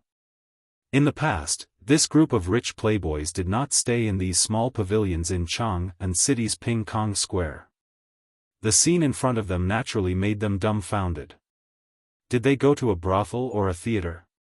Damn, this theater of Fengling-du is really strange. Cheng Chumo murmured. Li Wangyu and the others were also puzzled. Why was this scene different from what they had imagined? Just as everyone was puzzled, they saw a middle-aged woman dressed as a brothel keeper sashaying over to them. She gave them a curtsy and said with a smile, "Greetings, noble guests. This servant is the matchmaker. You all look unfamiliar. May I ask if this is your first time coming to our Fengling Theater?" "Yes, this is our first time coming to Fengling-du Matchmaker. What kind of theater is this? What kind of prison is it? Why do I feel that it is not a theater, but a brothel?" Hearing this, the matchmaker covered her mouth and chuckled. "You have good eyesight. Is it really a brothel?" Li Wangyu and the others could not help but be stunned and quickly asked, "Doesn't the sign outside say that today's performance is the cowherd and the weaver girl? What's going on?" "Hee, naturally there is a performance. I dare to let you know that the performance of the cowherd and the weaver girl was learned from the Chang and City's Tang Dynasty Theater. But the difference is that the performance is performed by the young ladies of the brothel. If you are interested in any of the roles, you can naturally take them to the pavilion to have a good time, whether it is the Seven Fairies or other roles. Noble guests, isn't this wonderful?" The explanation of the brothel keeper made Li Wangyu completely speechless. What AF * king talent. I wonder which genius came up with this idea. Thinking about it carefully, Li Wangyu had to admit that this move was really smart. It completely captured the psychology of men. After the audience finished watching a play, it was very easy for them to put themselves in the shoes of the characters. For a long or short period of time, they would be immersed in the emotions of falling in love with the characters. Under such emotions, one would naturally feel that the Seven Fairies were incomparably beautiful. In this way, if they could go one step further and spend some copper coins, they could get close to the characters on stage. Naturally, there were many people who were willing to fork out a lot of copper coins. Brilliant, truly brilliant. After listening to Sister Bao's explanation, the playboys suddenly became interested. How could they let go of such a trick that they had never seen before? However, Wei Shuyu tugged at Cheng Chumo and the others' robes and gestured towards Li Qingxian and Li Tai. Only then did the rich kids realize that there were still two minors here. Li Wangyu looked at the reaction of the rich kids and then looked at Li Qingxian and Li Tai. He also felt that something was wrong. The practice of this brothel was interesting, but bringing two little brats to a brothel didn't seem right. If Pai Lupi found out about this, even if he didn't die, he would lose a layer of skin. In any case, if he had children in the future and they were brought to a brothel, he would definitely have the heart to kill them. Cough cough, that, Nyo Wu, this brothel is filled with smoke. Have someone bring Dalong and Erlang out to get some fresh air. The titles of Dalong and Erlang were naturally to deceive others. They had already discussed it before. However, Li Qingxian and Li Tai shook their heads in unison. "We won't go. Hee, this brothel is interesting. We brothers also want to see it. Hee, it's more interesting than the palace. Oh, no, it's more interesting than the young ladies in the mansion." Li Wangyu silently rolled his eyes. Alright, sure enough, the Tang dynasty was open-minded. Even a 10-year-old brat understood the matters between men and women. He did not consider that the fathers of these two had married when they were 12 years old, while Li Qingxian and Li Tai had grown up in the palace. At any time, there were so many beautiful palace maids serving them. They had long tasted the feeling of these matters between men and women. They were not the innocent little boys he imagined them to be. Since even Pai Lupi didn't care, Li Wangyu couldn't be bothered to care about this nonsense. In any case, he had already caused the Crown Prince and the Prince of Yu to run away. Bringing them to a brothel wasn't a big deal. As the saying goes, when you have too many lice, you don't itch. When you have too many debts, you don't have to worry. Then find a quiet place for us to watch the play. If we perform well, we'll naturally be rewarded, Li Wangyu said to the brothel keeper.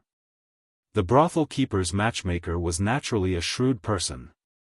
She had already seen that the 20 or so people in front of her had extraordinary identities. She didn't dare to neglect them. She quickly and respectfully invited them to a private room on the second floor and had people bring in all kinds of fruits, food, and wine. After this private room was remodeled, the side facing the courtyard could be completely opened. Below was a small stage. Presumably, the performance would be carried out on this stage. Not long after, gongs and drums sounded. Amidst the sound of stringed instruments, today's performance began. Li Wangyu looked at it for a while and felt that it was ordinary. He couldn't say what kind of performance or acting skills it was, but there was one thing that was very different from the Tang dynasty's theater. The young ladies performing on the stage were all wearing revealing clothes and were dressed seductively. They had a different flavor. Even the playboys, who had watched this play countless times, were all beaming with joy and commenting on the young ladies on the stage. Especially when the 7 fairies were bathing, the 7 beautiful young ladies hiding behind the prop stones actually began to undress, which immediately caused a wave of wolf howls in the painting building. Obviously, there were many people in the surrounding corridors and private rooms who were watching the performance. At this moment, everyone was very excited. Even Ching Chumo and the other silk pants were craning their necks and shouting excitedly. Li Qingqian and Li Tai, the 2 boys, also had a wretched smile on their faces. Their eyes were fixed on the stage below, staring at the performing prostitutes. Their faces were flushed red. Li Wangyu was speechless.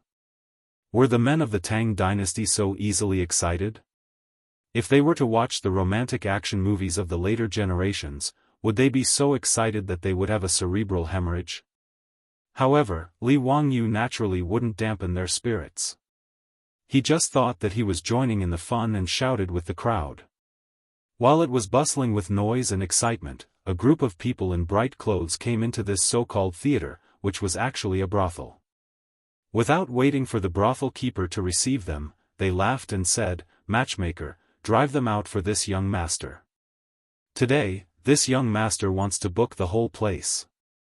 Chapter 820. These words naturally stunned Li Wangyu and the group of silk pants.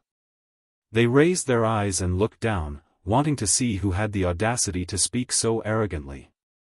To be able to call himself a young master in the Tang dynasty, it was reasonable to say that he was not an ordinary person. The term young master was not something that could be used by just anyone. Only young nobles with noble statuses could be called young master. The person who came in was a young man.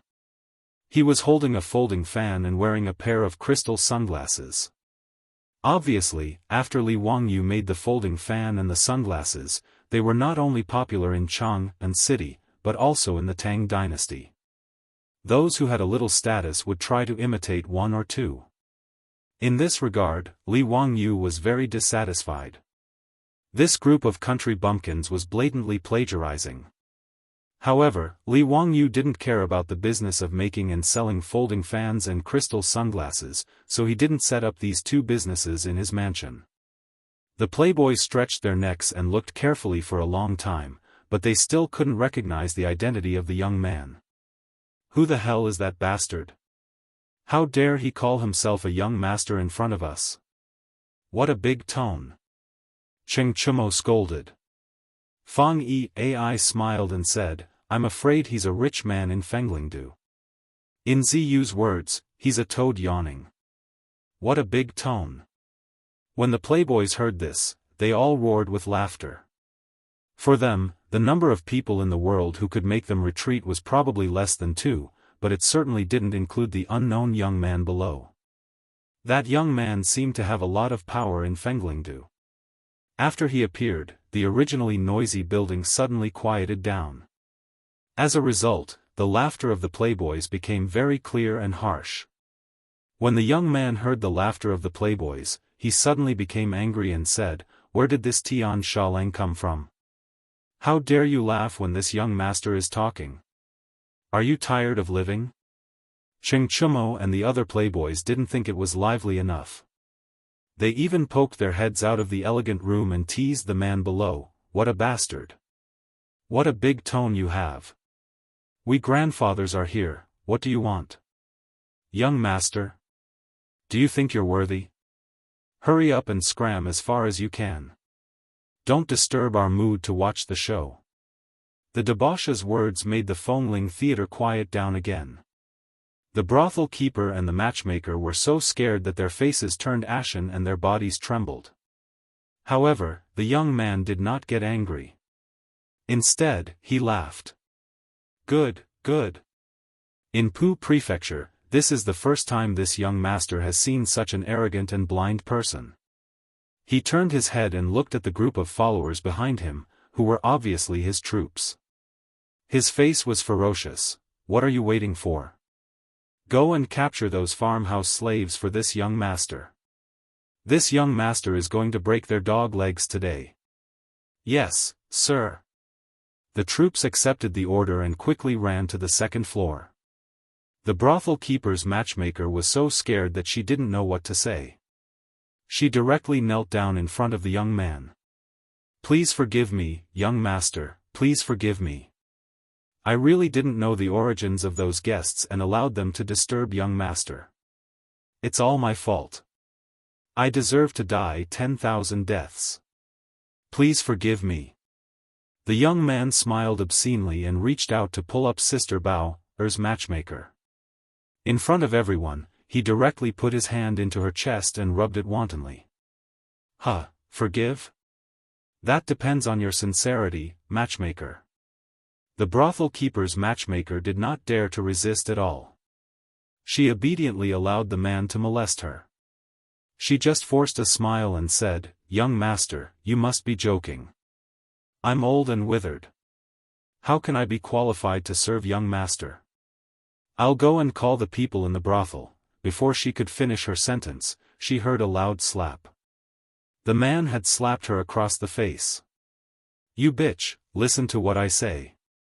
If you dare to talk more, I'll order people to put you in a sack and throw you into the Yellow River." Sister Bao's face was immediately swollen after being slapped. However, she did not dare to argue and immediately crawled to the young man's feet. This scene naturally fell into the eyes of Li Wangyu and the group of playboys, as well as Li Qingxian and Li Tai.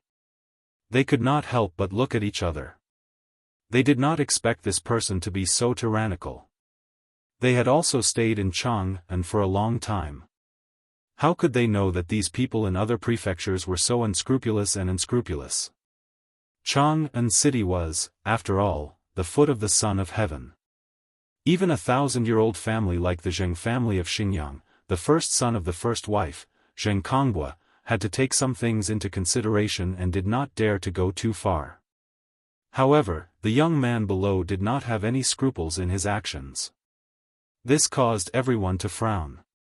"Teacher, where did this person come from? He's actually so insolent. He's infuriating me." Li Qingxian's small face was full of anger. Li Wangyu shrugged his shoulders. How could he know the origin of that person? But thinking about it, he should be from the Hedong circuit where Fenglingdu belonged, or perhaps the son of some official in Pu Prefecture. As they spoke, there was a clamor outside the room. It was mixed with the sound of punches and feet and the sound of miserable howls. Obviously, it was the young man's troops downstairs. After rushing upstairs, they had a conflict with Niu Wu and the others. Li Wangyu and the playboys were not worried about Niu Wu and the others at all.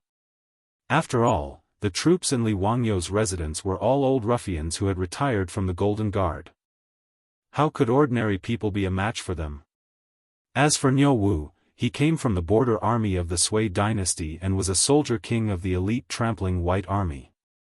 Back in the Valley of the Jade Star Palace, although he had used the auspicious robes, he and his brother Niu Yong had been able to silently kill 10 of Ho Junji's troops while coming out unscathed.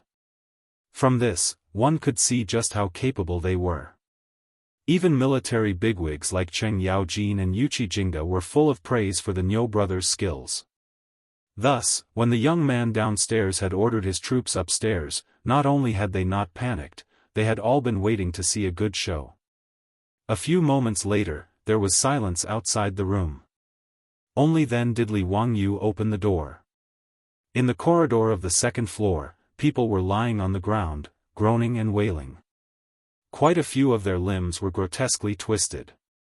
It was clear that their bones had been broken. Although Niu Wu and the rest did not use weapons, they still dealt a heavy blow just now, beating up this group of guys not lightly. After all, these people had been beaten for nothing, and the Crown Prince and King Yu were also in the room. Niu Wu and the others didn't dare to hold back. If these idiots disturbed Li Qingxian and Li Tai, they wouldn't be able to bear the consequences. Li Wangyu leisurely clapped his hands and said to the wastrels, "Brothers, let's go and see that idiot downstairs." Cheng Chumo and the others naturally laughed and followed. How could they miss out on a show like this? They clustered around Li Wangyu, the Crown Prince, and the King of Yu. Behind them were Niu Wu and 10 some other troops. They marched down to the second floor and stood in front of the young man. His own troops had charged upstairs, but not a single one of them had returned. And now, this man was standing in front of him, completely unharmed. No matter how stupid the young man was, he could tell that something was wrong. Suppressing the panic in his heart, he pointed at Li Wangyu and rebuked, "Just who are you? You dared to injure the troops of my Shui clan in Puzhou. Are you tired of living?" Chapter 821. In addition to the troops, there were also a few young men in luxurious clothes who were traveling with this awesome young man. At this time, they were also a little panicked. However, they were still tough on the surface and jumped out to scold Li Wangyu and the other wastrels. "How dare you? Who are you? You dare to attack young Master Shui's troops in Fenglingdu? Do you want to rebel? How audacious of you to do that! Is young Master Shui someone you can provoke? Open your eyes. Young Master Shui is the eldest son of Puzhou's governor. Who do you think you are? Humph, they are indeed a bunch of ignorant farm workers." The words of these people made Li Wangyu and the other wastrels look at each other and laugh. Speaking of which, the governor of Puzhou was a top official in the Tang dynasty. He was a rank 3 official in the imperial court. In the beginning of the Tang dynasty, the governor of the Tang dynasty was the governor of the army. In the 7th year of Wuda, the governor's mansion was changed to the governor's mansion. During the Zhenguan period, there were 41 governor's mansions in the country.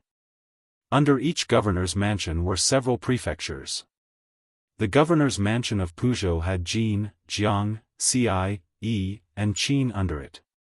The governor's mansion was a high position in the beginning of the Tang dynasty. However, in the middle of the Tang dynasty, the governor was given the title of Jidushi. The Jidushi had more power and this led to the Anlushan rebellion. Of course, this was all in the future. When Li Wangyu and the others found out that the young man surnamed Shui was the son of the governor of Puzhou, they all burst out laughing. The current governor of Puzhou, Shui Gui, came from the Hedong Shui clan. Although the Hedong Shui clan was not as powerful as the 5 clans and 7 nobles, they were one of the 6 clans of Guanxi. The reason why they were laughing so happily was not because they looked down on Shui Gui, but because of another reason. Li Wangyu and the group of silkpants laughed heartily while winking at the Yuchi twins with mischievous expressions. Li Qingxian and Li Tai were stunned at first, but after they reacted, they also burst out laughing. Only the Yuchi brothers, Yuchi Baolin and Yuchi Baoqi, didn't smile. Instead, their faces were as black as the bottom of a pot as they glared viciously at the young man.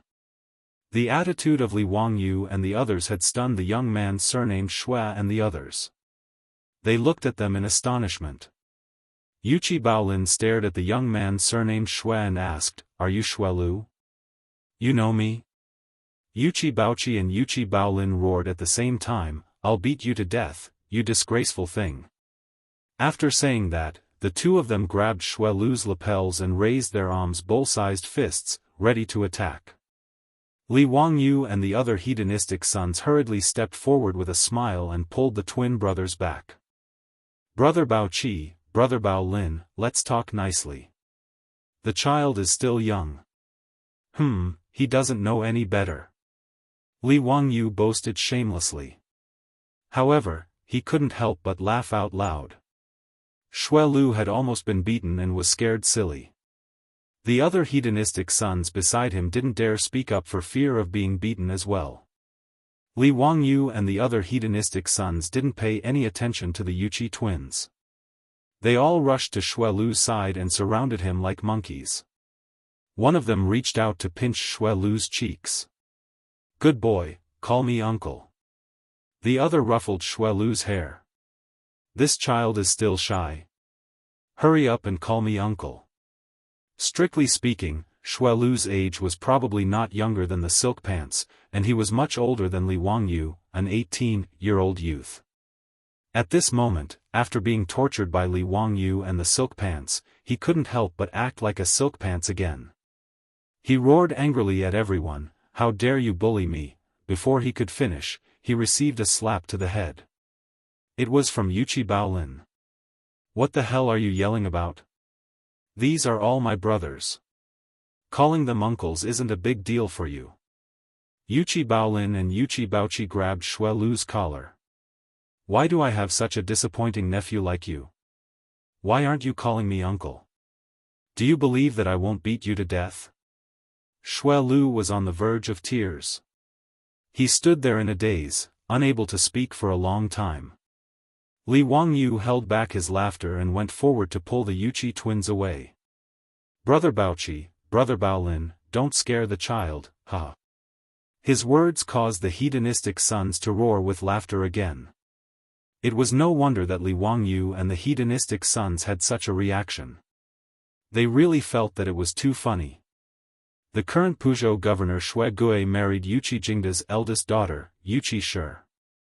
Yuchi Jingda's eldest daughter married early and gave birth to Xue Lu. Although Xue Lu was only 2 or 3 years younger than the Yuchi twins, they were truly uncle and nephew. It was just that the Yuchi twins had never seen this nephew of theirs before. They didn't expect that the first time they met would be in this brothel in Fenglingdu. Originally, if it weren't for this relationship, even if Xue Lu's father was Puzhou's governor, he would have been skinned alive even if he didn't die today. He would have been taught a good lesson by Li Wangyu and the hedonistic sons. Of course, although Xue Lu wouldn't suffer any physical pain now, he still wouldn't have it easy. With great difficulty, Xue Lu finally understood that the two dark-skinned men who looked exactly the same were the uncles he had never met before. They were the twin sons of the Duke of Yi, Yuchi Jingda. At this time, Xue Lu only felt that he hadn't checked the almanac before leaving today, which was why he was so unlucky.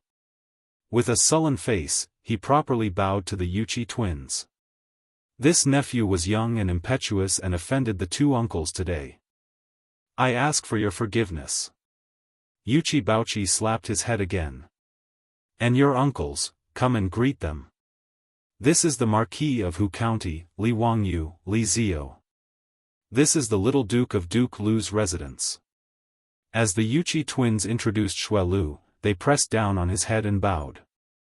Actually, even without the twins pressing down on Xue Lu's head, he was already on the verge of crying.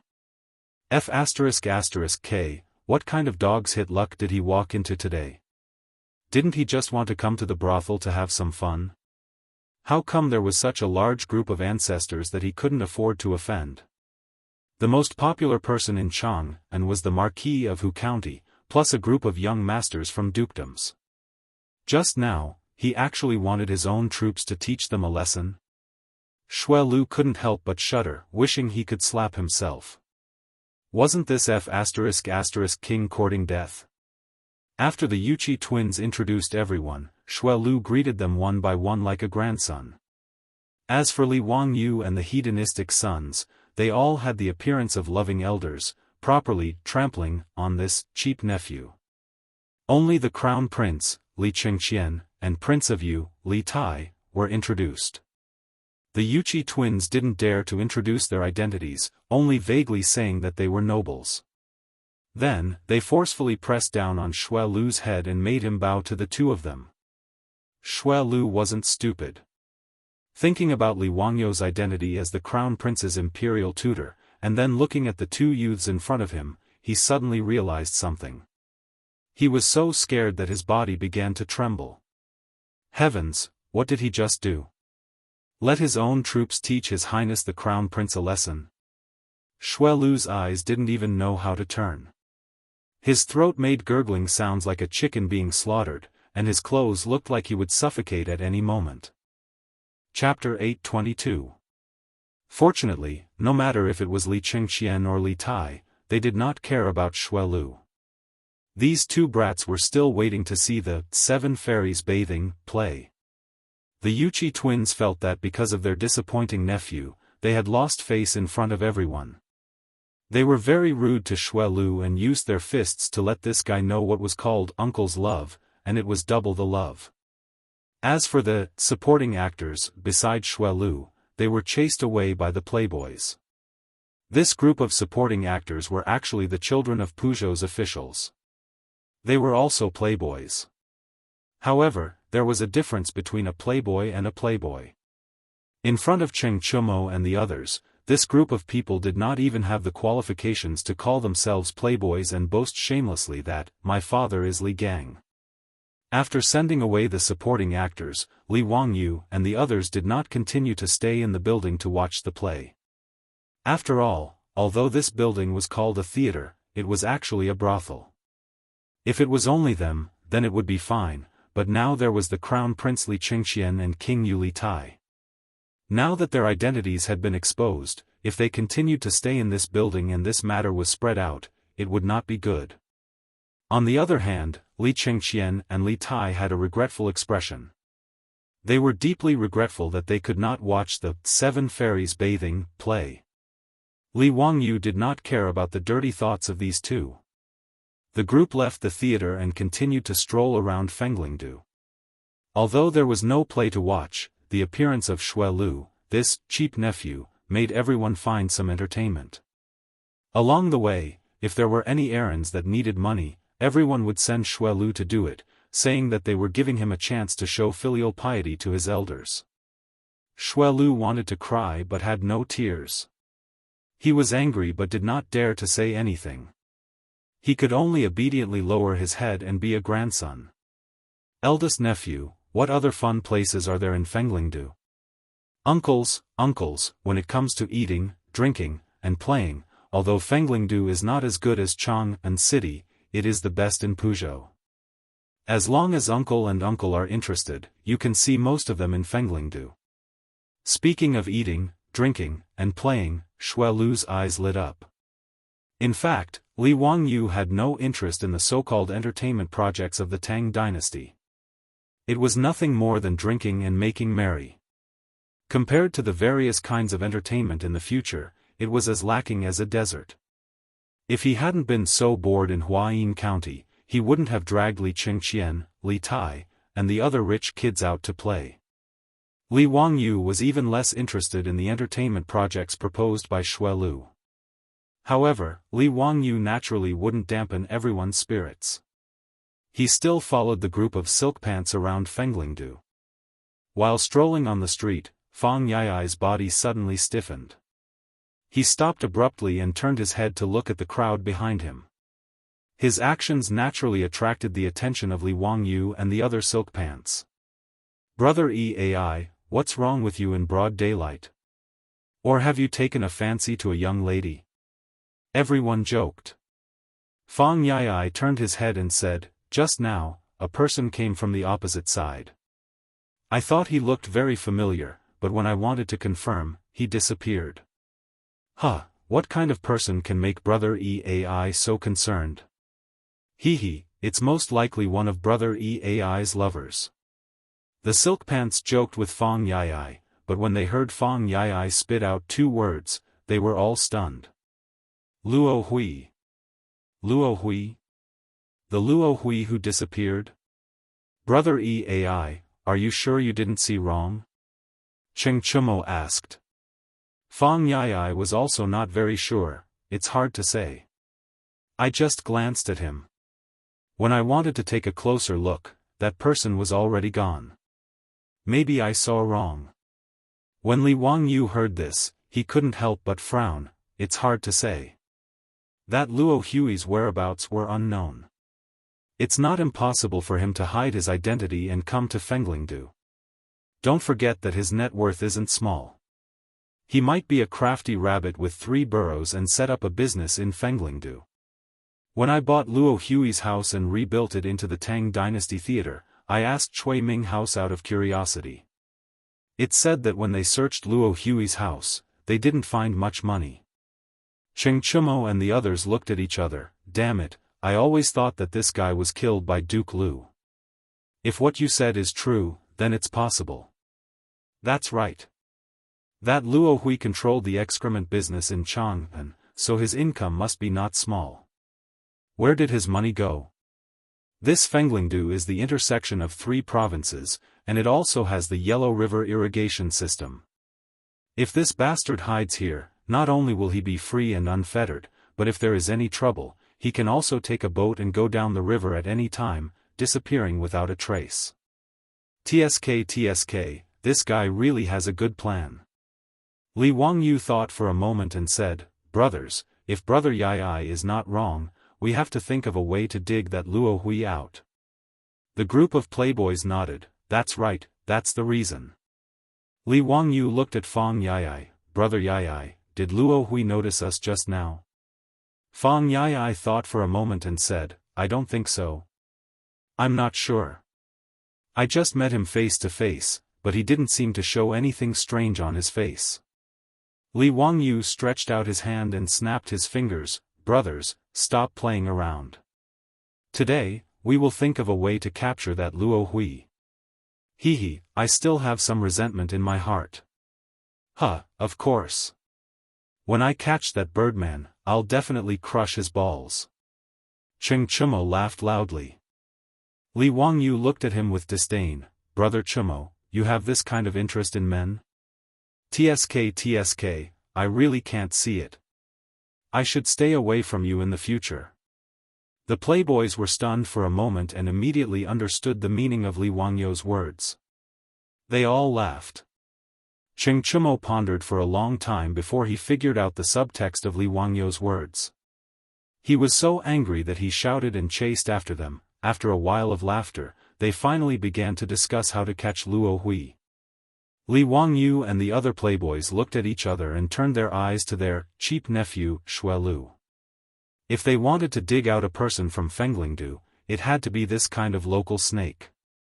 In fact, Fenglingdu wasn't the capital of Pu Prefecture, but Shui Lu couldn't bear the loneliness, so he didn't stay in Pu Prefecture. Instead, he followed a group of scoundrels and mingled in Fenglingdu, a bustling place. Therefore, it was not wrong to say that Shui Lu was the local snake of Fenglingdu. Although Shui Lu didn't know who Luo Hui was, he knew that this was his chance to show off. He immediately patted his chest. Uncles, leave this matter to me. As long as that person is in Fenglingdu, even if I have to dig 3 feet into the ground, I can find him. Chapter 823. The reason why Li Wangyu wanted to dig out Luo Hui when he heard that he had appeared was naturally not because Luo Hui had offended him back then. Although he was a cynical man, he wasn't someone who would hold a grudge. Luo Hui was just a minor character.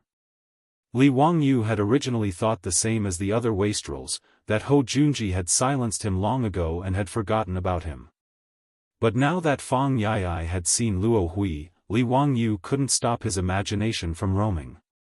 Just what was the relationship between Luo Hui and Ho Junji? Li Wangyu also thought back to Ho Junji's rebellion in the 17th year of Zhengguan, and he felt that this matter was extremely strange.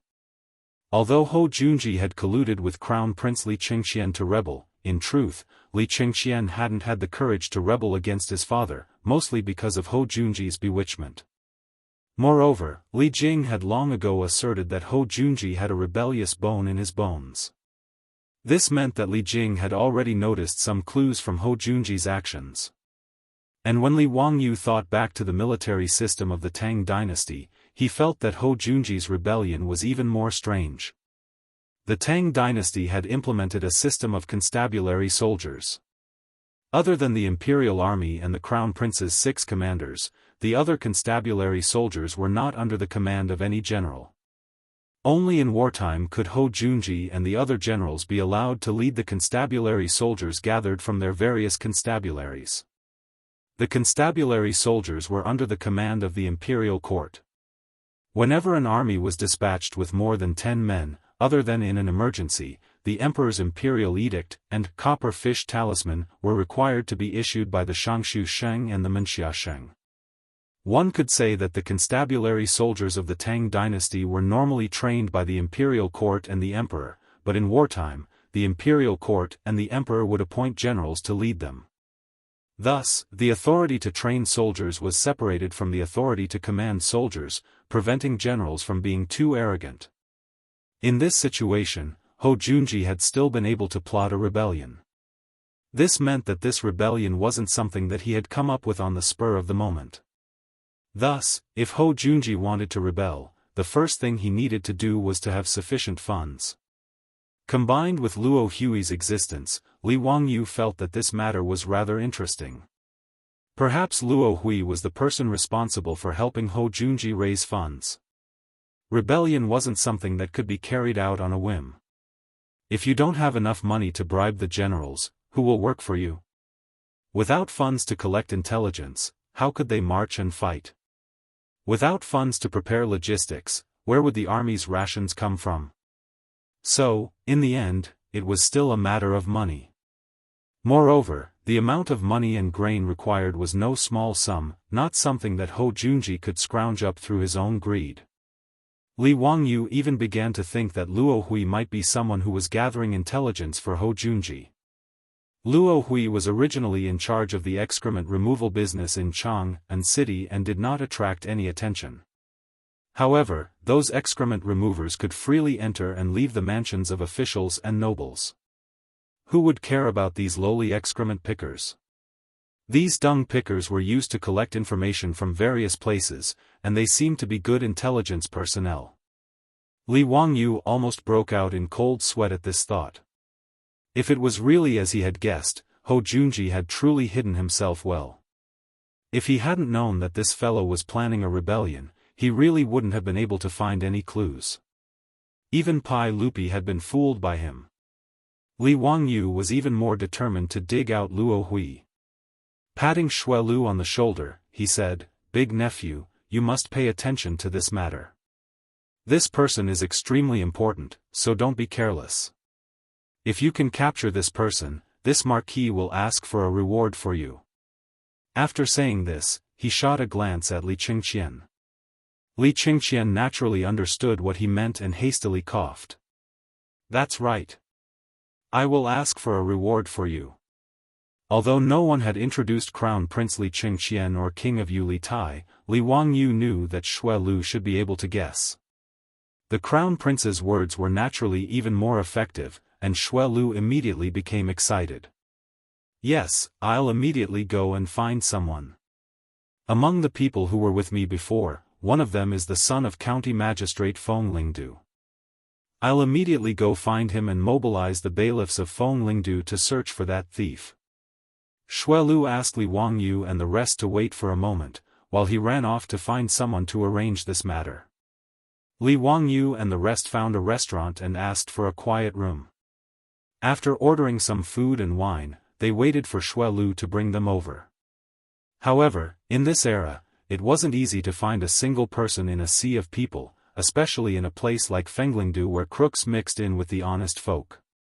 Furthermore, when Li Wangyu thought about it, Luo Hui didn't seem to have any obvious physical characteristics.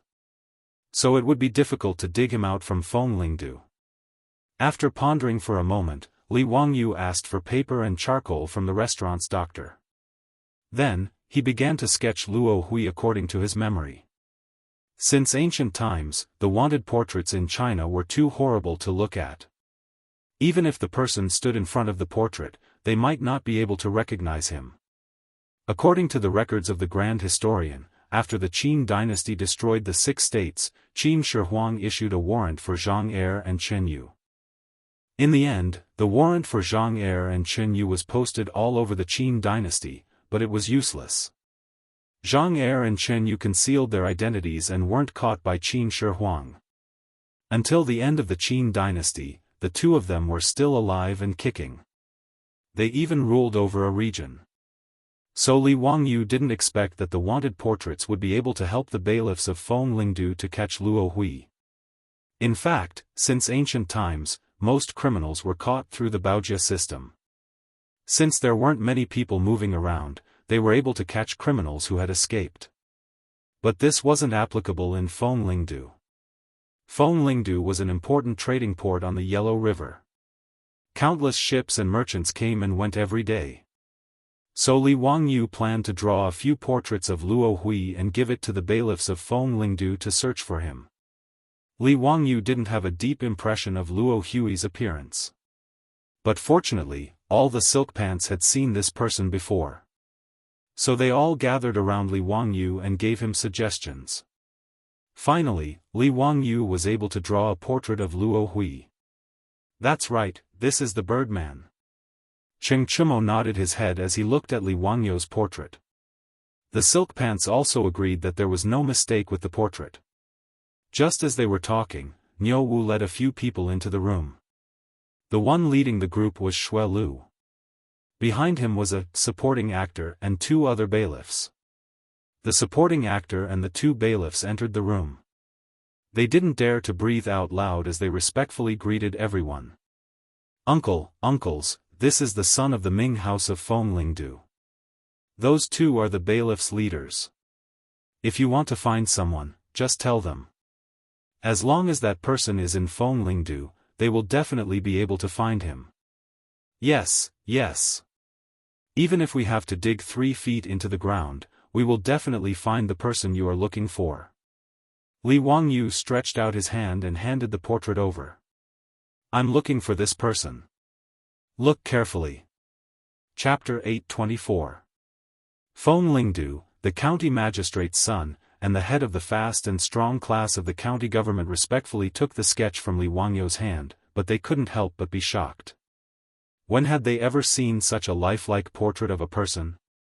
Cheng Chumo and the other rich kids, as well as Li Qingxian and Li Tai, were all envious.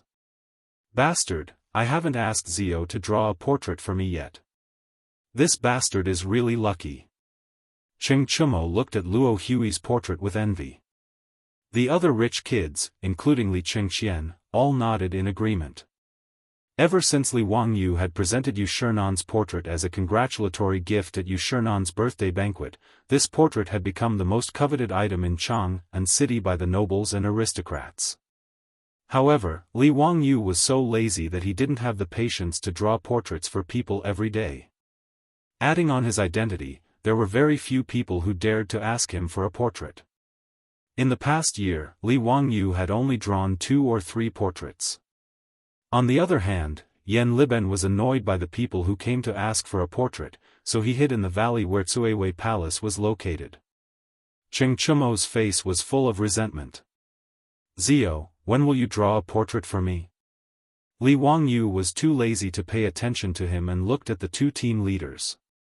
This person is called Luo Hui, and he is a criminal wanted by the 2 counties in Chang'an City. He should be in Fenglingdu right now. Whether or not you can dig him out will depend on you. Yes. Marquis, don't worry. Leave this matter to us. As long as this person is in Fenglingdu, we will definitely catch him. The 2 team leaders puffed out their chests and answered excitedly. They were not stupid and knew that the people in the room were all nobles that they couldn't afford to offend. Especially this Marquis of Huxian. Even in Fenglingdu, they knew him well. To be able to work for Marquis of Huxian was their fortune. But in the next moment, the two of them looked at each other and carefully said, "But I dare ask the Marquis to know that there are more than 10,000 families in Fenglingdu. Every day, there are tens of thousands of merchants, porters, laborers, and the like.